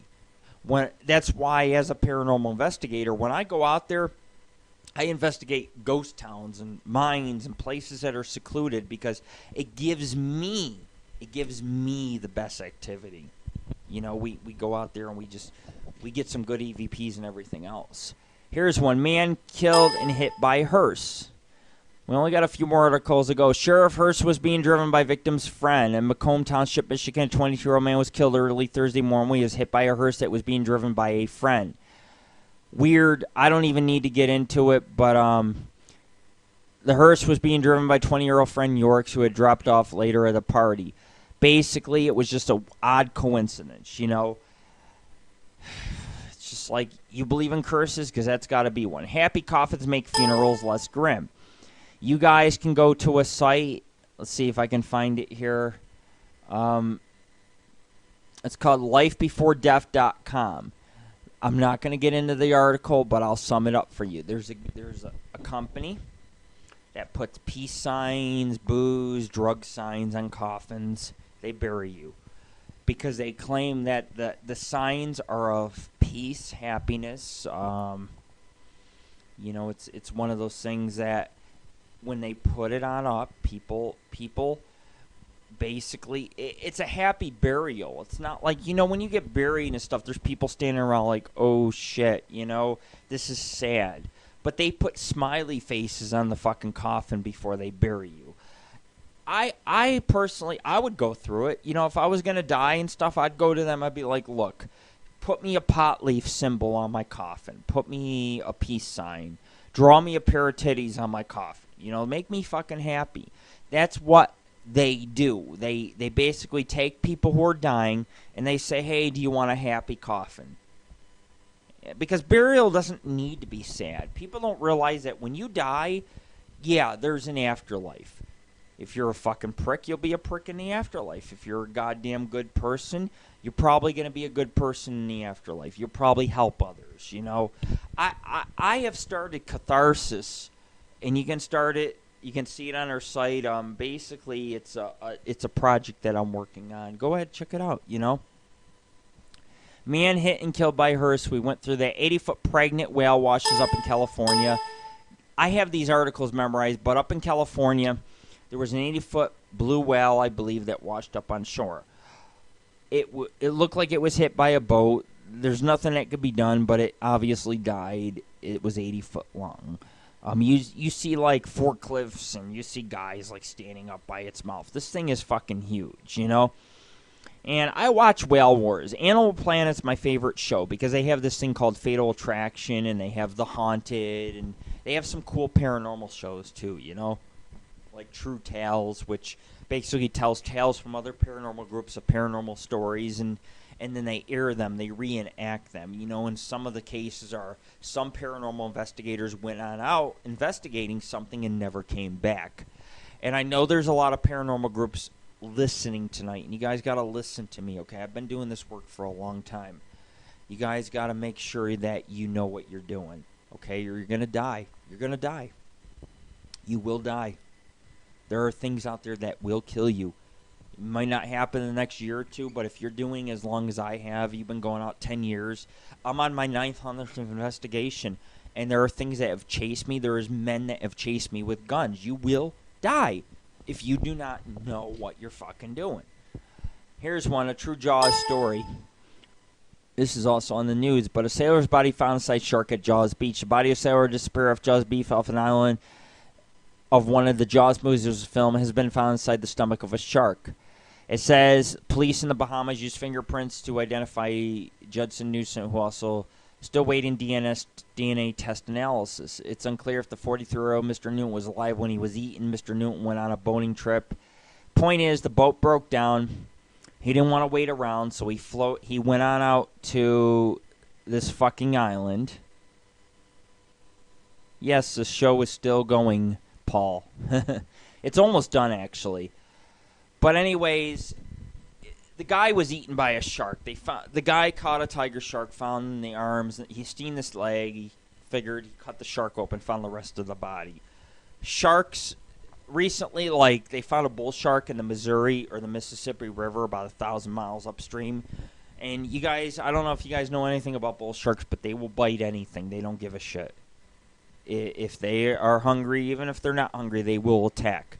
They like to go for the legs, so that way when you get bit in the legs, it hits the main artery and you fucking die. I used to do a lot of fishing in Florida. I used to go out there, get high, get drunk, you know, do my paranormal investigations like nothing out in Florida. And I used to sit there in the water and catch fucking fish for my cat and for my kids to eat because we weren't very rich. We used to always catch food for our family. And I remember one time I was in the water. Water is about 5.5 feet deep up to my chin, and I had shrimp in my pocket. And I remember seeing at least a 10-foot shadow, maybe 15-foot shadow go right past my leg. 4 feet down, I looked down and seen a shadow, and I thought, oh shit, that's got to be a bull shark. It's got to be. It could have torn my leg off. It could have killed me. I would have been dead. I'm still here, though, you know. I guess because sharks can smell a little bit of fear, you know. Anyways, Paul, since you're listening tonight, I guess I don't know how long you've been here or whatever, but we've had about 50 calls tonight. It's been a really good night. Yellowstone supervolcano, another article I don't need to get into because I remember it, but there's a supervolcano in Yellowstone. It discovered there's a huge plume of molten rock 600 miles deep beneath the park, and it's increasing over time. Basically, if Yellowstone goes, most of this country will be turned into an ice age. I'm letting you guys know up front. There'll be no AngelOfThyNight radio if this becomes an ice age. Everything will freeze. Everything will die. Crops will die. People will starve. There'll be panic. I don't like Yellowstone. I've always felt it's a very active little place. It goes 600 feet fucking deep. If it goes, it's a super volcano. It'll block out the sun, creating another ice age. You will die. And I don't think people understand that. They think, they underestimate Mother Nature. Here's one. 80-foot pregnant whale washes up. I already explained that to you. It was hit by a boat. I watch Whale Wars, so I'm just like sitting there thinking, God, it's just sad to see an 80-foot whale fucking die. It hurts me, you know. 15 case of bizarre, mysterious weather. Can't go through that. Woman's boobs explode. This was an article I sent to my list. And they were basically saying 140 women who have had implants have turned to legal expert Mark Harvey. He has written to Health Secretary Andrew Lensley, who urged him a more rigorous regulation of implants at Medicines and Healthcare Products Regulatory Agency.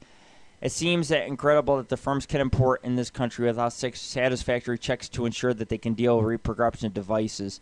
Anyways, the article goes on to deal with the fact that women with implants, boobs are exploding. So every time I see a Craigslist ad, oh, I want a woman with implants, I think, God, aren't you afraid of having sex with her and her implants exploding? How do you react, you know? You're like, oh, shit, this woman, do you call your friend on your cell phone? I just fucked this woman, and her titty exploded in my face. How do you, it's like, it kind of makes you angry. It's like, no, thank you. Seminole County just got weird. I lived about 3 miles from Seminole County. But anyways, a museum of Seminole County history is exploring a site of history. It doesn't get much attention. It involves flying toads, river monsters, and skunk apes. This is a site of history we never talk about. The Weird Strange Explained in Seminole County exhibit, which is open through never features strange animals, people, and happenings found in Seminole County. Let me tell you guys something about Seminole County, okay? Seminole County is all woods. It's woods and swamps. My buddy and I, we spent a good time exploring Seminole County while we were living in Florida.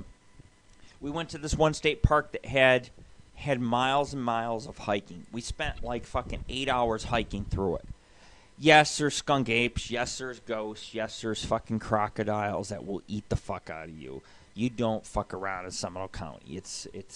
It's very low population. You go out there, it's swamps. There's a lot of woods. Seminole County is Indian land, hence the name Seminole County. There are many strange creatures. I miss my days in Florida because when I spent my days in Florida were chasing the skunk ape, dealing with alligators. I remember once I was fishing, had like a 12-foot alligator come up to me. I remember one time I caught some alligators, and I'm thinking I'll go to jail for 10 years, but I captured these alligators. I took them home as pets, and I'm thinking if I get fucking pulled over, it's 10 years in jail for me. Do you see the way our country fucking works? It's just like Obamacare. My pain management doctor said that Obama's getting rid of all the pain management doctors, all the pain management, and it's like I live with chronic pain. So if they get rid of pain management, guess who suffers? I suffer. I can't come out and host a show because I can't take my medicine anymore. I live a life of pain. And it's not fair. But the problem is with this country is this country is going into a deficit. And there's not going to be welfare. There's not going to be food stamps. And there certainly is not going to be Medicaid available to single mothers and people who need it. We're suffering. We're suffering, and we're suffering because we're in the war with Iraq, the war with Afghanistan. We might even have a war with Iran on our hands because Iran and North Korea, again, are testing nuclear type of weapons, and our country doesn't like it. And the thing is like, we can go to war, we can spend billions of dollars. That's what they want. But until this country takes that money and starts taking care of the children and the women in this country, we are not going to have anything. And I come out to this show because I am a candidate for president. I am. And I feel like these presidents and these people are in politics, they are fucking ripping us apart. They don't, you know what? They don't even want me to host Angel of the Night Radio. They want to censor all internet radio. They want to take away your internet radio so you guys can't come out and enjoy it for free. You guys won't be able to come out and listen to me. You guys won't be able to come out and listen to comedy. You guys will have it all gone. I mean, it's got to upset you. It has to. Do your research, man. Owner killed by own product. 5 or more. Here's one. 5 or more fatal inventions that have killed somebody. Jack Daniel, founder of Jack Daniel's Tennessee Whiskey Distillery, the Lynchburg, Tennessee native, died in his hometown from a blood poisoning infection that allegedly originated from the big toe of his foot, usually to angrily kick a safe early one morning where he could not recall the combination. Bet you guys know that. Franz Reichelt, a tailor by trade Australian, Franz Reichelt was known for designing unusual garments. One such article was a hybrid overcoat parachute that Reichelt claimed would allow the wearer to glide from high elevation safely to ground. To demonstrate his innovation, Reichelt planned to dress a dummy in the garment and toss it on the first deck of the Eiffel Tower. He met ultimately his death, however, when at the last moment he changed his plans, jumping from the observation deck wearing a garment himself and ultimately dying upon impact.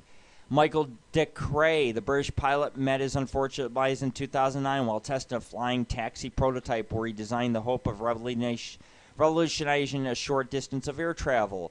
Number 4, William Nelson, the General Electric employee, was 24 years old when in 1903 he died riding his own motorized bicycle. Below is an account on Nelson's desk as he in 1903. It was in the New York Times. And let's finish this. William Bullock. It could have been easily been in Gutenberg in 1863. He earned much praise for revolutionizing the printing industry with the fast, efficient rotary printing press.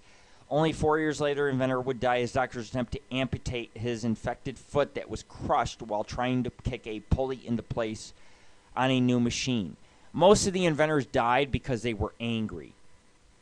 It was like they were sitting there, they were like, okay, I'll just fucking kick my machine and my foot will be amputated, I'll get infected, I'll die, you know. It is true, though. You can look up these facts, you know. Did Hitler die in 1945? Here's one. We're almost done, guys. We were told the Allies defeated Nazi Germany. This is a long article. I'm going to brief it up really quick in Lord Rick way. Hitler's body was never retrieved, okay? They found a woman's body. They found other skeletal remains. They did not find his body. They felt like they said that he was hiding in a bunker. They burned him and he died, you know. I don't believe it. They have no proof that it was his skeletal remains. Last I heard, when the siege of Hitler had occurred, a submarine or a U-boat from Germany had appeared in Argentina. People had said they had spotted Hitler. Hitler lived. Basically, what happened with Hitler is I think Hitler had shaved his head. I think he started a new life in South America. Nobody would ever know it was him. I think there are, like, Obama, or I can't even say his name, but Bin Laden, for example. I think he's still alive. I think that he has shaved his head or is a different disguise, right? Am I right? But Bin Laden, we still get recordings from. Same thing with Hitler, you know. His country was being defeated. He went downhill. He always had protection. He traveled in U-boats, and those U-boats were appearing in South America after World War II. People claim to see him get off the U-boat, or at least someone who looked like him. And I bet you he lived out his days in Argentina, and I bet you nobody ever found out a fucking thing. Did Hitler live? You bet Hitler lived. I don't think he was a brilliant man. He may have been a mass murderer, but he was a brilliant man. And brilliant men do not die. I'm Lord Rick. I've been doing my paranormal work for 10 years. I climb cliffs. I go down over waterfalls. I meet creatures that are non-human. And you know what? I'm still here. I'm still alive. You know, brilliant men do not die. Do you know why they don't die? Because they're dedicated at what they do. Hitler was dedicated into changing the world. Arctic ice could be gone by 2030. I seen an article on this.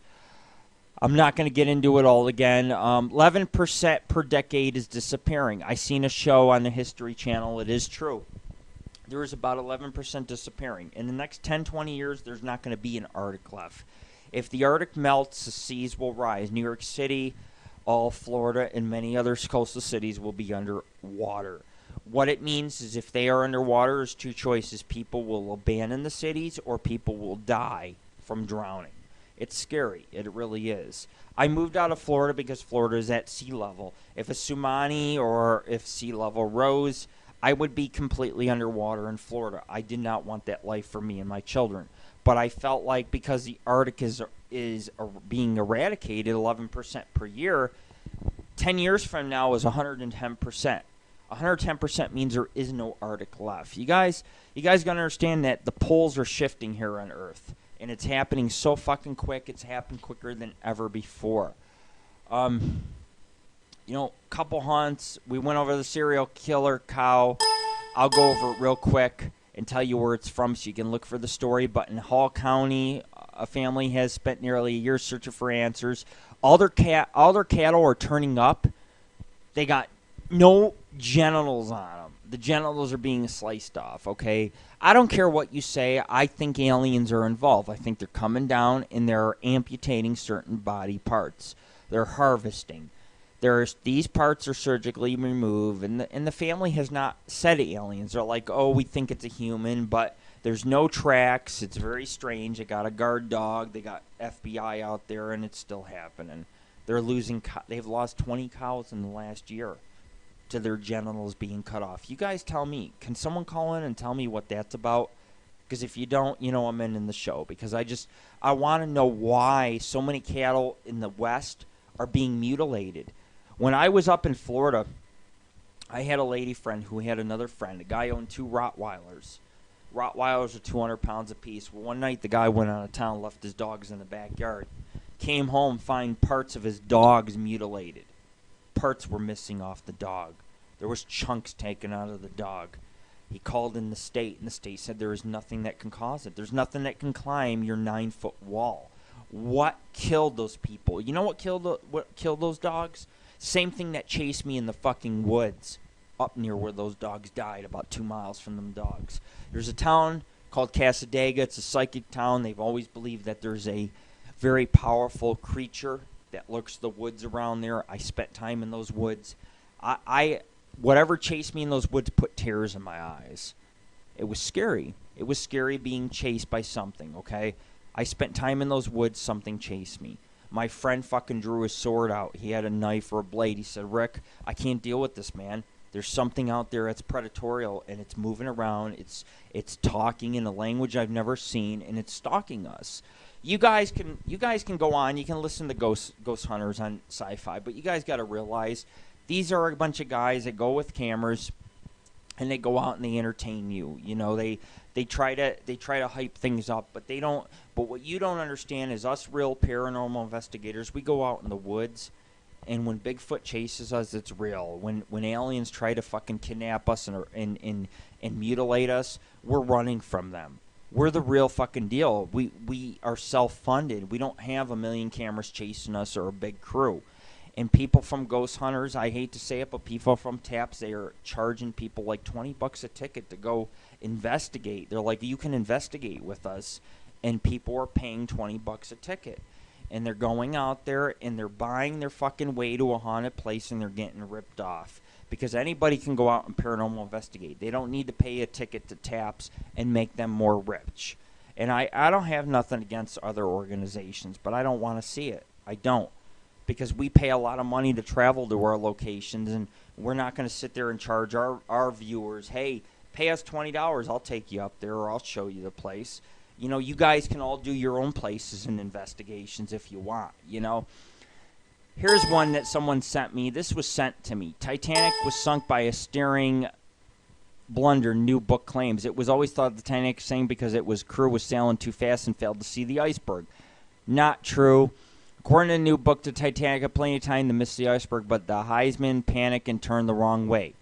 But no, it seems revealed that the spotting well advanced at the steam straight is because of the basic steering blunder. Basically, this girl's great-grandfather, he wasn't paying attention. He steered the Titanic into an iceberg. He tried to cover it up with his family. He didn't want that spreading, you know, his name to be ruined. And he missteered the Titanic, and it cost the lives of thousands of people. And his family knew it. He kept the secret with his family. He told his family, look, I didn't. I think I caused the Titanic wreck. I steered it the wrong way. The Titanic was a scary thing. Her grandfather survived, I guess. I guess when it sank, he went underwater, got sucked down with the ship, and there was an explosion underwater. It threw him back on top of the water.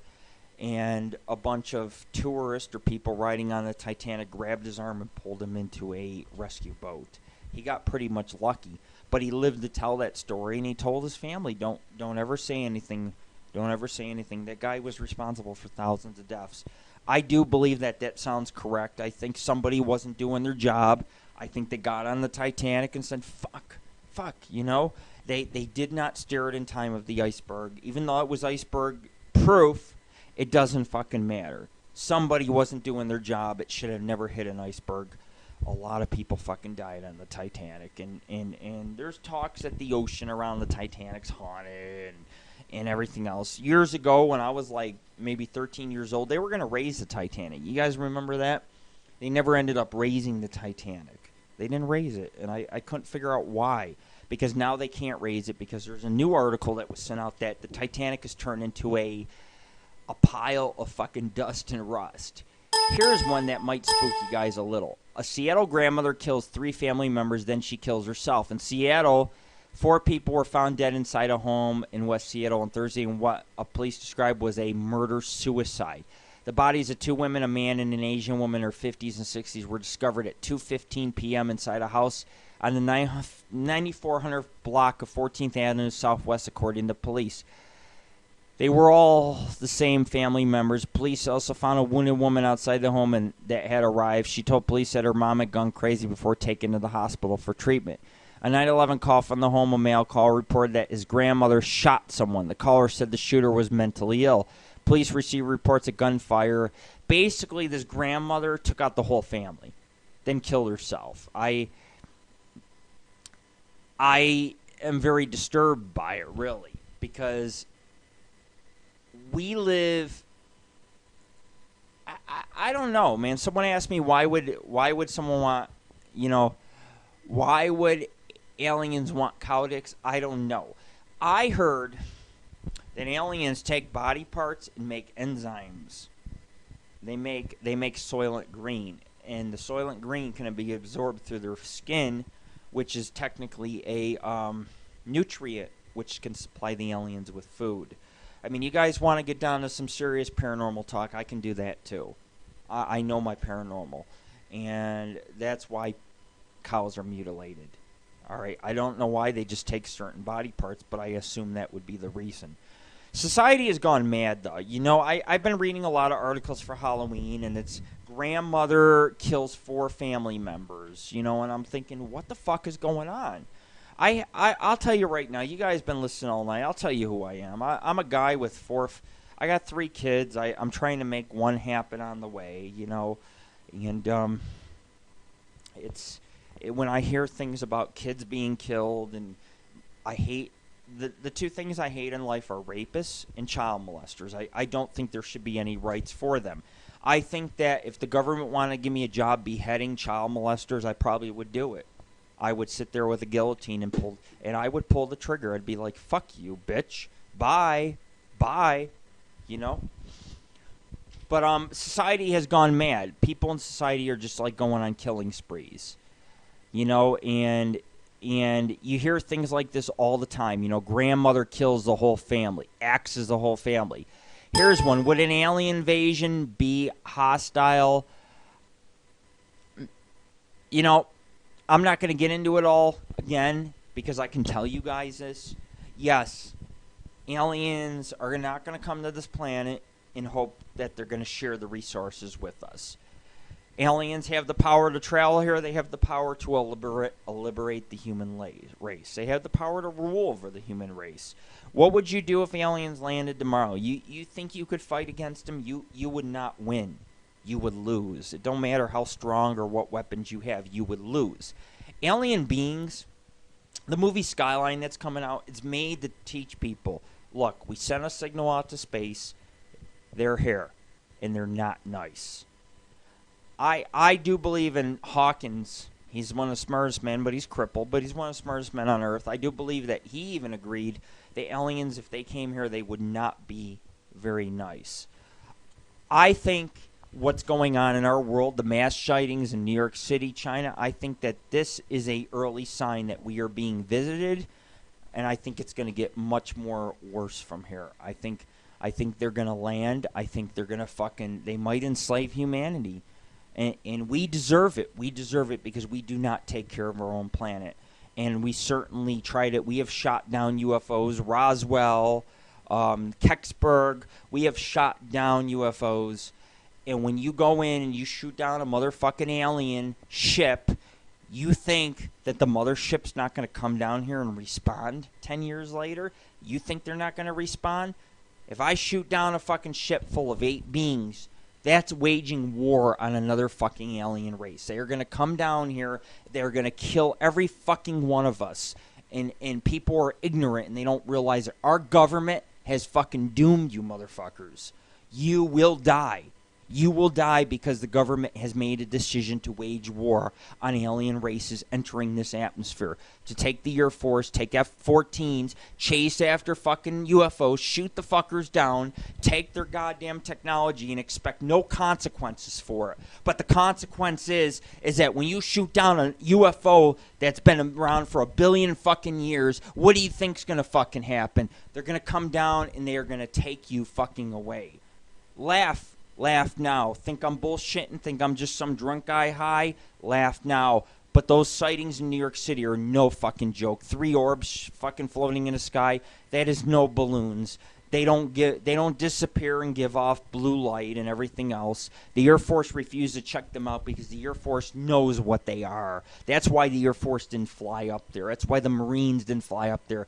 That's why at night people were filming and getting lights twinkling off of them because those do not come from our goddamn planet. They hovered in one place for fucking hours on end. What balloons, what fucking craft could sit there for 6 fucking hours, 8 hours, hovering over the fucking New York City and nothing be done goddamn about it? You tell me. The aliens are here, folks. Accept it. If you don't accept it, too goddamn bad. Little quick article on werewolves. Fits with our Halloween thing. For safety of you and loved ones, it's a way to identify legendary and violent beasts. 12 full ways to detect a werewolf. I laughed. This is a joke, but pale skin, weak vision, absence of tears or saliva, making the eyes and tongue very dry, excessive thirst, ulcers and abrasions on the arms and legs that don't heal, an obsession for wandering in cemeteries at night. Well, I guess this is me because I go to cemeteries at night. Howling until dawn. Other traditions insist that the hands may provide biggest giveaways. Check the palms of suspected. The palms are covered with a coarse, stiff, growing hair. Another certain sign is, according to vast numbers, lies in extreme length of the index finger. It should be noticed a man or woman with the index finger considerably longer than the middle finger. And then there's a matter of the eyebrows growing together, which is called the unibrow, in my opinion. Some werewolf hunters believe that the sign of the pentagram would be found somewhere on the werewolf's body, and while the eyes of the werewolf appear normal at times, when the curse is upon them, their eyes glow in the dark, usually a reddish hue. This was from Doc Paranormal, and he runs his own little site, you know. House designed to confuse host. Winchester Mansion.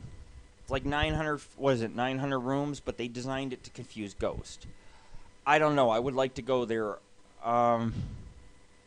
Monsters in New Jersey.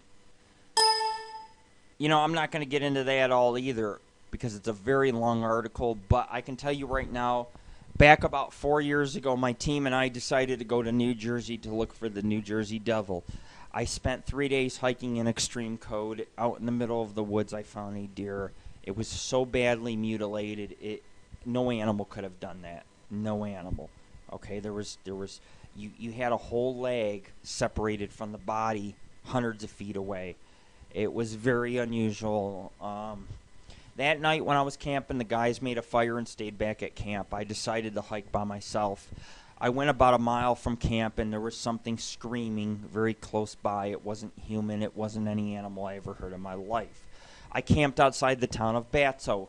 Batso is one of the highest Jersey Devil sightings. Jersey is said to contain many weird sightings of things. Here's one. Dead woman wakes. This is good. Police notify family of Severna Park, a woman's death left on the floor for 3 hours. Employee of State Anatomy Board got a shock when he transported the body of an elderly Severna Park woman who's found dead inside her bathroom. The woman who lay on the floor for 3 hours October 1st, while officers notified her family, physician, and medical examiner her death, was in fact alive. Simple thing. Woman, they find a woman, she's dead on the floor, not moving, not breathing. They pick her up. She's about fucking, while in the middle of picking her up, they find out she's alive. And some people say, you know, that the human body is able to come back alive, or if it has a will to live, it can live. Basically, that's what happened. This woman was pronounced dead, came back from the fucking dead. I don't know. You know, there's so many things going on. It's just like the article I read the other day, that some woman was trying to make a baby with her husband. The husband died. And she took his dead sperm or whatever, and she made an infant. She made a baby. You know, so there's a lot of, it's morbid when you think about it. It's like, oh, you know, you're dead and you're back from life, or your sperm, you know, is good for us, or whatever the case is. You know, I post a lot of ads on Craigslist, and I had some guy write me. He goes, hey, I'm an adventurous boy. My name is Brian. I'm 18, live in Vegas. I'm interested in paranormal since I was a child. I had experiences too. Just like along a million other people. But I'd love to join you guys. I have a question, though. How old are you guys? I never wrote him back because I'm thinking, goddamn, you know, I am a fucking old man. I've been doing this work for years. I got cuts. I'm beat up. I'm scarred. You know, it's like, it's so hard because being a paranormal group is a lot different than the paranormal groups coming out today. The paranormal groups today that are coming out, they're all about paranormal equipment. They're not about experience, going out there and just, you know, seeing a ghost for themselves. It's, oh, we got an EMF reading, we got a ghost on our hands. And it doesn't work like that, you know? Sudden Pole Shift by Whitley Strieber. I love this guy. He says it's moving, the poles are moving fast, and by By studying stones, geologists have determined that the north and south magnetic poles are reversing every 200,000 to 300,000 years. Pretty soon we'll have to read a compass upside down. But as of right now, it's only taking 5,000 years, meaning that we are about to experience a pole shift. I don't know if you guys realize what a pole shift is, but a pole shift is basically when the Earth flips its poles, and you have oceans where they're not supposed to be. You have land where it's not supposed to be. Earthquakes will happen. There are things that will happen. Mankind will not die. We have billions of people on this planet, okay? But 3 billion people dead is a lot of people, and that's basically, if a major pole shift were to happen instantly, 3 billion people would die. 4 billion people would die. And it could include everybody in the United States. And, you know, the only people that would ever be safe from a pole shift are people who live underground. Like for example, Harry Reid and all the senators and president, they would go underground. They have enough supplies to live underground for 20 years, which is great. It's like go underwater, you know, go underground for 20 years. Forget about your American citizens. Forget about building underground cities that would benefit all human beings in this country, and just save your own asses like a bunch of fucking cowards. That's basically what it comes down to. I personally, I am not pro-government. You know, I don't care for the government, and it's because of reasons like that. Yeah, well, see, I would, but the problem is that they don't listen. You know, I mean, these things are happening on Earth, and we don't want to accept them. You know, Poland's building the world's largest Jesus Christ, and let's give you guys some stats. I know you guys are not into religious talk, but they're building. I don't know if I have the stats on this, but it's 30 meters tall minus its plinth. And I don't have all the stats, but it's a 16-meter mound will put all stretches dedicated to the son of blah, blah, blah, blah, blah. Basically, you have this thing is so fucking big, and it's like, you know, nobody knows what Jesus looks like. Nobody knows who Jesus was. All these Catholics and everything else are on a Jesus kick. But Poland's building this statue on the fucking side of a hill, and this thing's like 100 feet fucking tall of Jesus, you know? It's like, well, you know, Jesus was born in the Middle East. How come he doesn't look Middle Eastern? He looks like a white boy, you know? It's like you ask questions like that, you know? But the things people do because they're insecure, they're afraid of dying, you know? Here's one.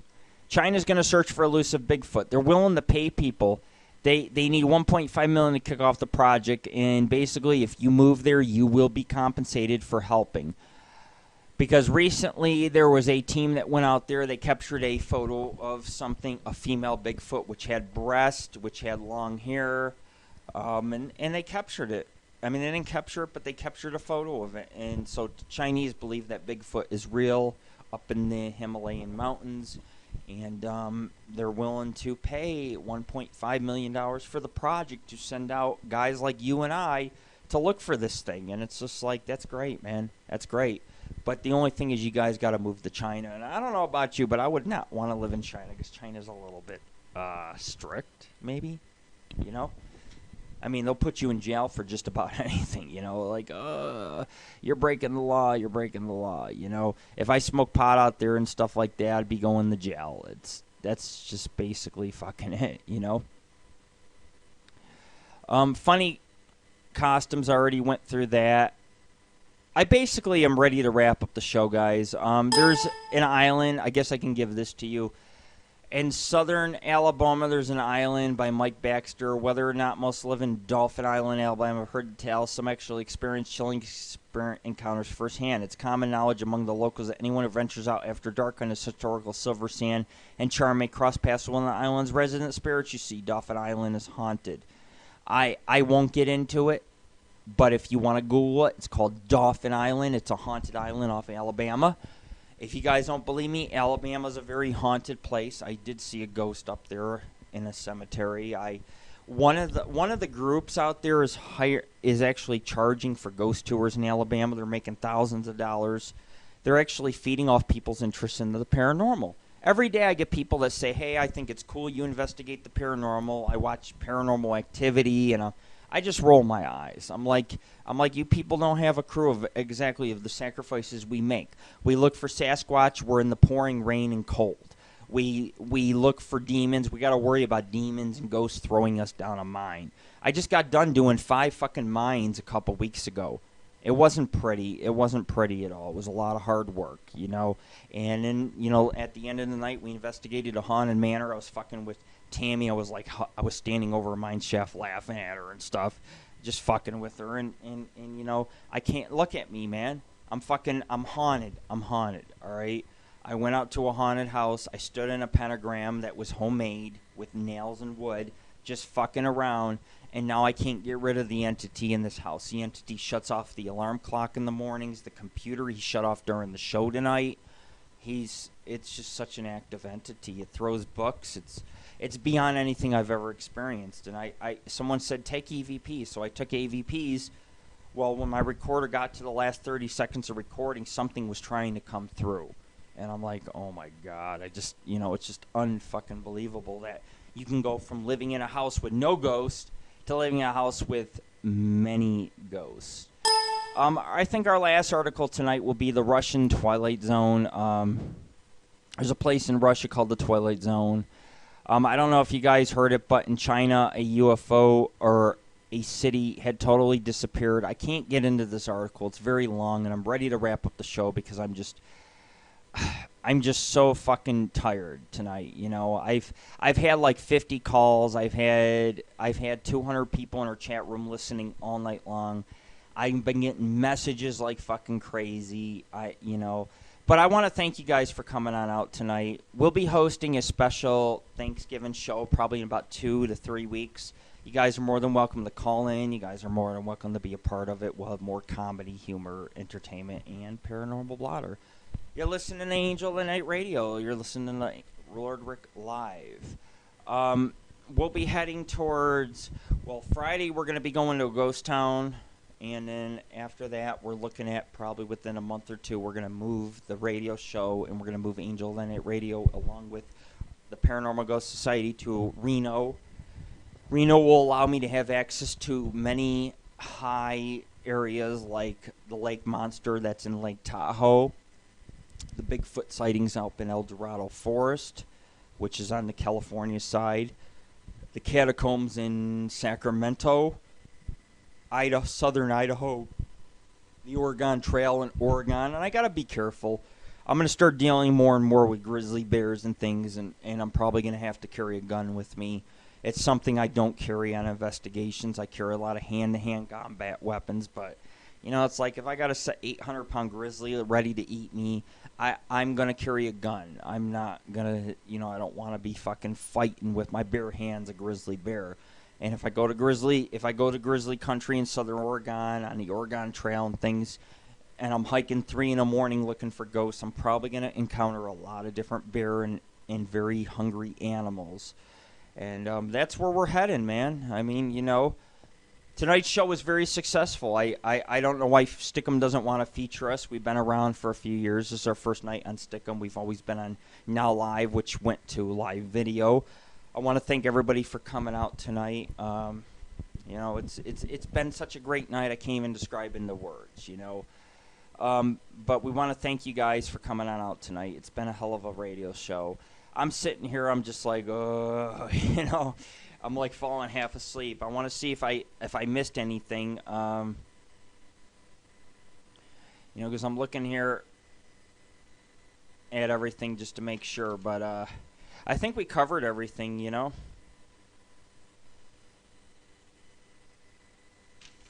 Looks like we covered everything. Yep, we covered everything. Oh, one last thing. You guys ever feel like here's something comical? Okay, healthcare sucks in Nevada. They won't cover my glasses. So I've had the same glasses for 3 years. I can't see out of my eyes. So my glasses, the lenses keep falling out. I have dropped my lenses in a toilet. I have dropped my lenses on a fucking girl's shoe. One night I was carrying a can of soup. My lens like fucking was loose and fell out. I dropped the can of soup on a woman's fucking foot. And I thought she was going to yell at me, and she picks it up. She goes, "I'll help you." She goes, I'll help you. I was like, thanks, man. There are some good people out there, you know. But try this. Try being on a paranormal investigation, and you goddamn drop the you're wearing glasses, and the eye, the lens out of your glasses falls out into the mine. And so now you're like goddamn Seven off fucking Star Trek, or like a cyborg, you know? I can't fucking see, man. I can't fucking see. My girlfriend tried to take tape off her fucking pipe. We have a pipe. She took the tape and she taped my fucking glasses, and the lens is just like hanging there loose, you know? Because I'm like, man, I don't want to fall down a mine shaft, you know?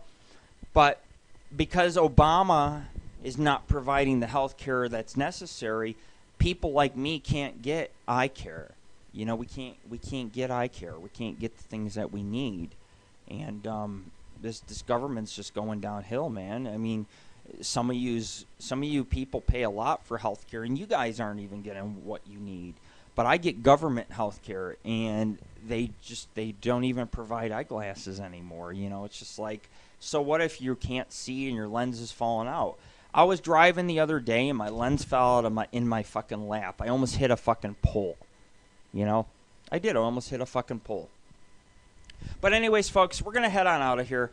We want to thank you for listening to Angel of the Night Radio. It's been an epic night. You know, let's hope that I don't lose my eyesight when I go up to the next ghost town. We'll keep you guys posted. We always post a report when we come back. We always talk about it on our investigations. It's been an interesting couple of weeks. We went out to Gold Butte, which is about 60 miles from the nearest town. We've gone out to Searchlight and went to a place called Cave Manor, where, you know, we went in. There's no electricity running, but yet the lights were on in the place. I went into the bedroom. I came out. The front door was wide open after we closed it.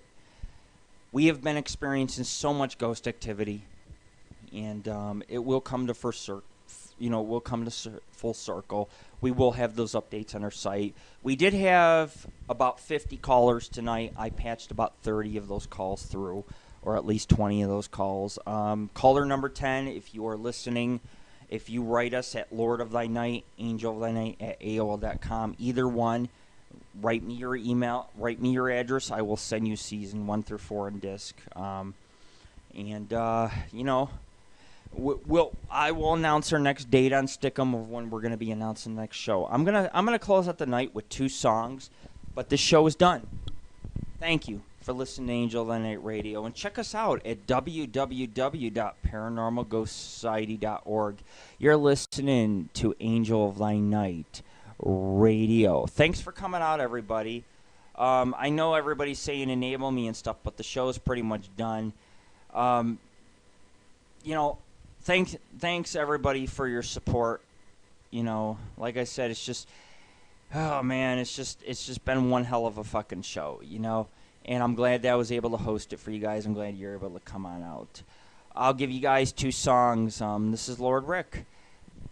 And again, check us out, www.paranormalghostsociety.org. And this is Lord Rick's Fear Factory. We're live in Las Vegas. Good night, folks.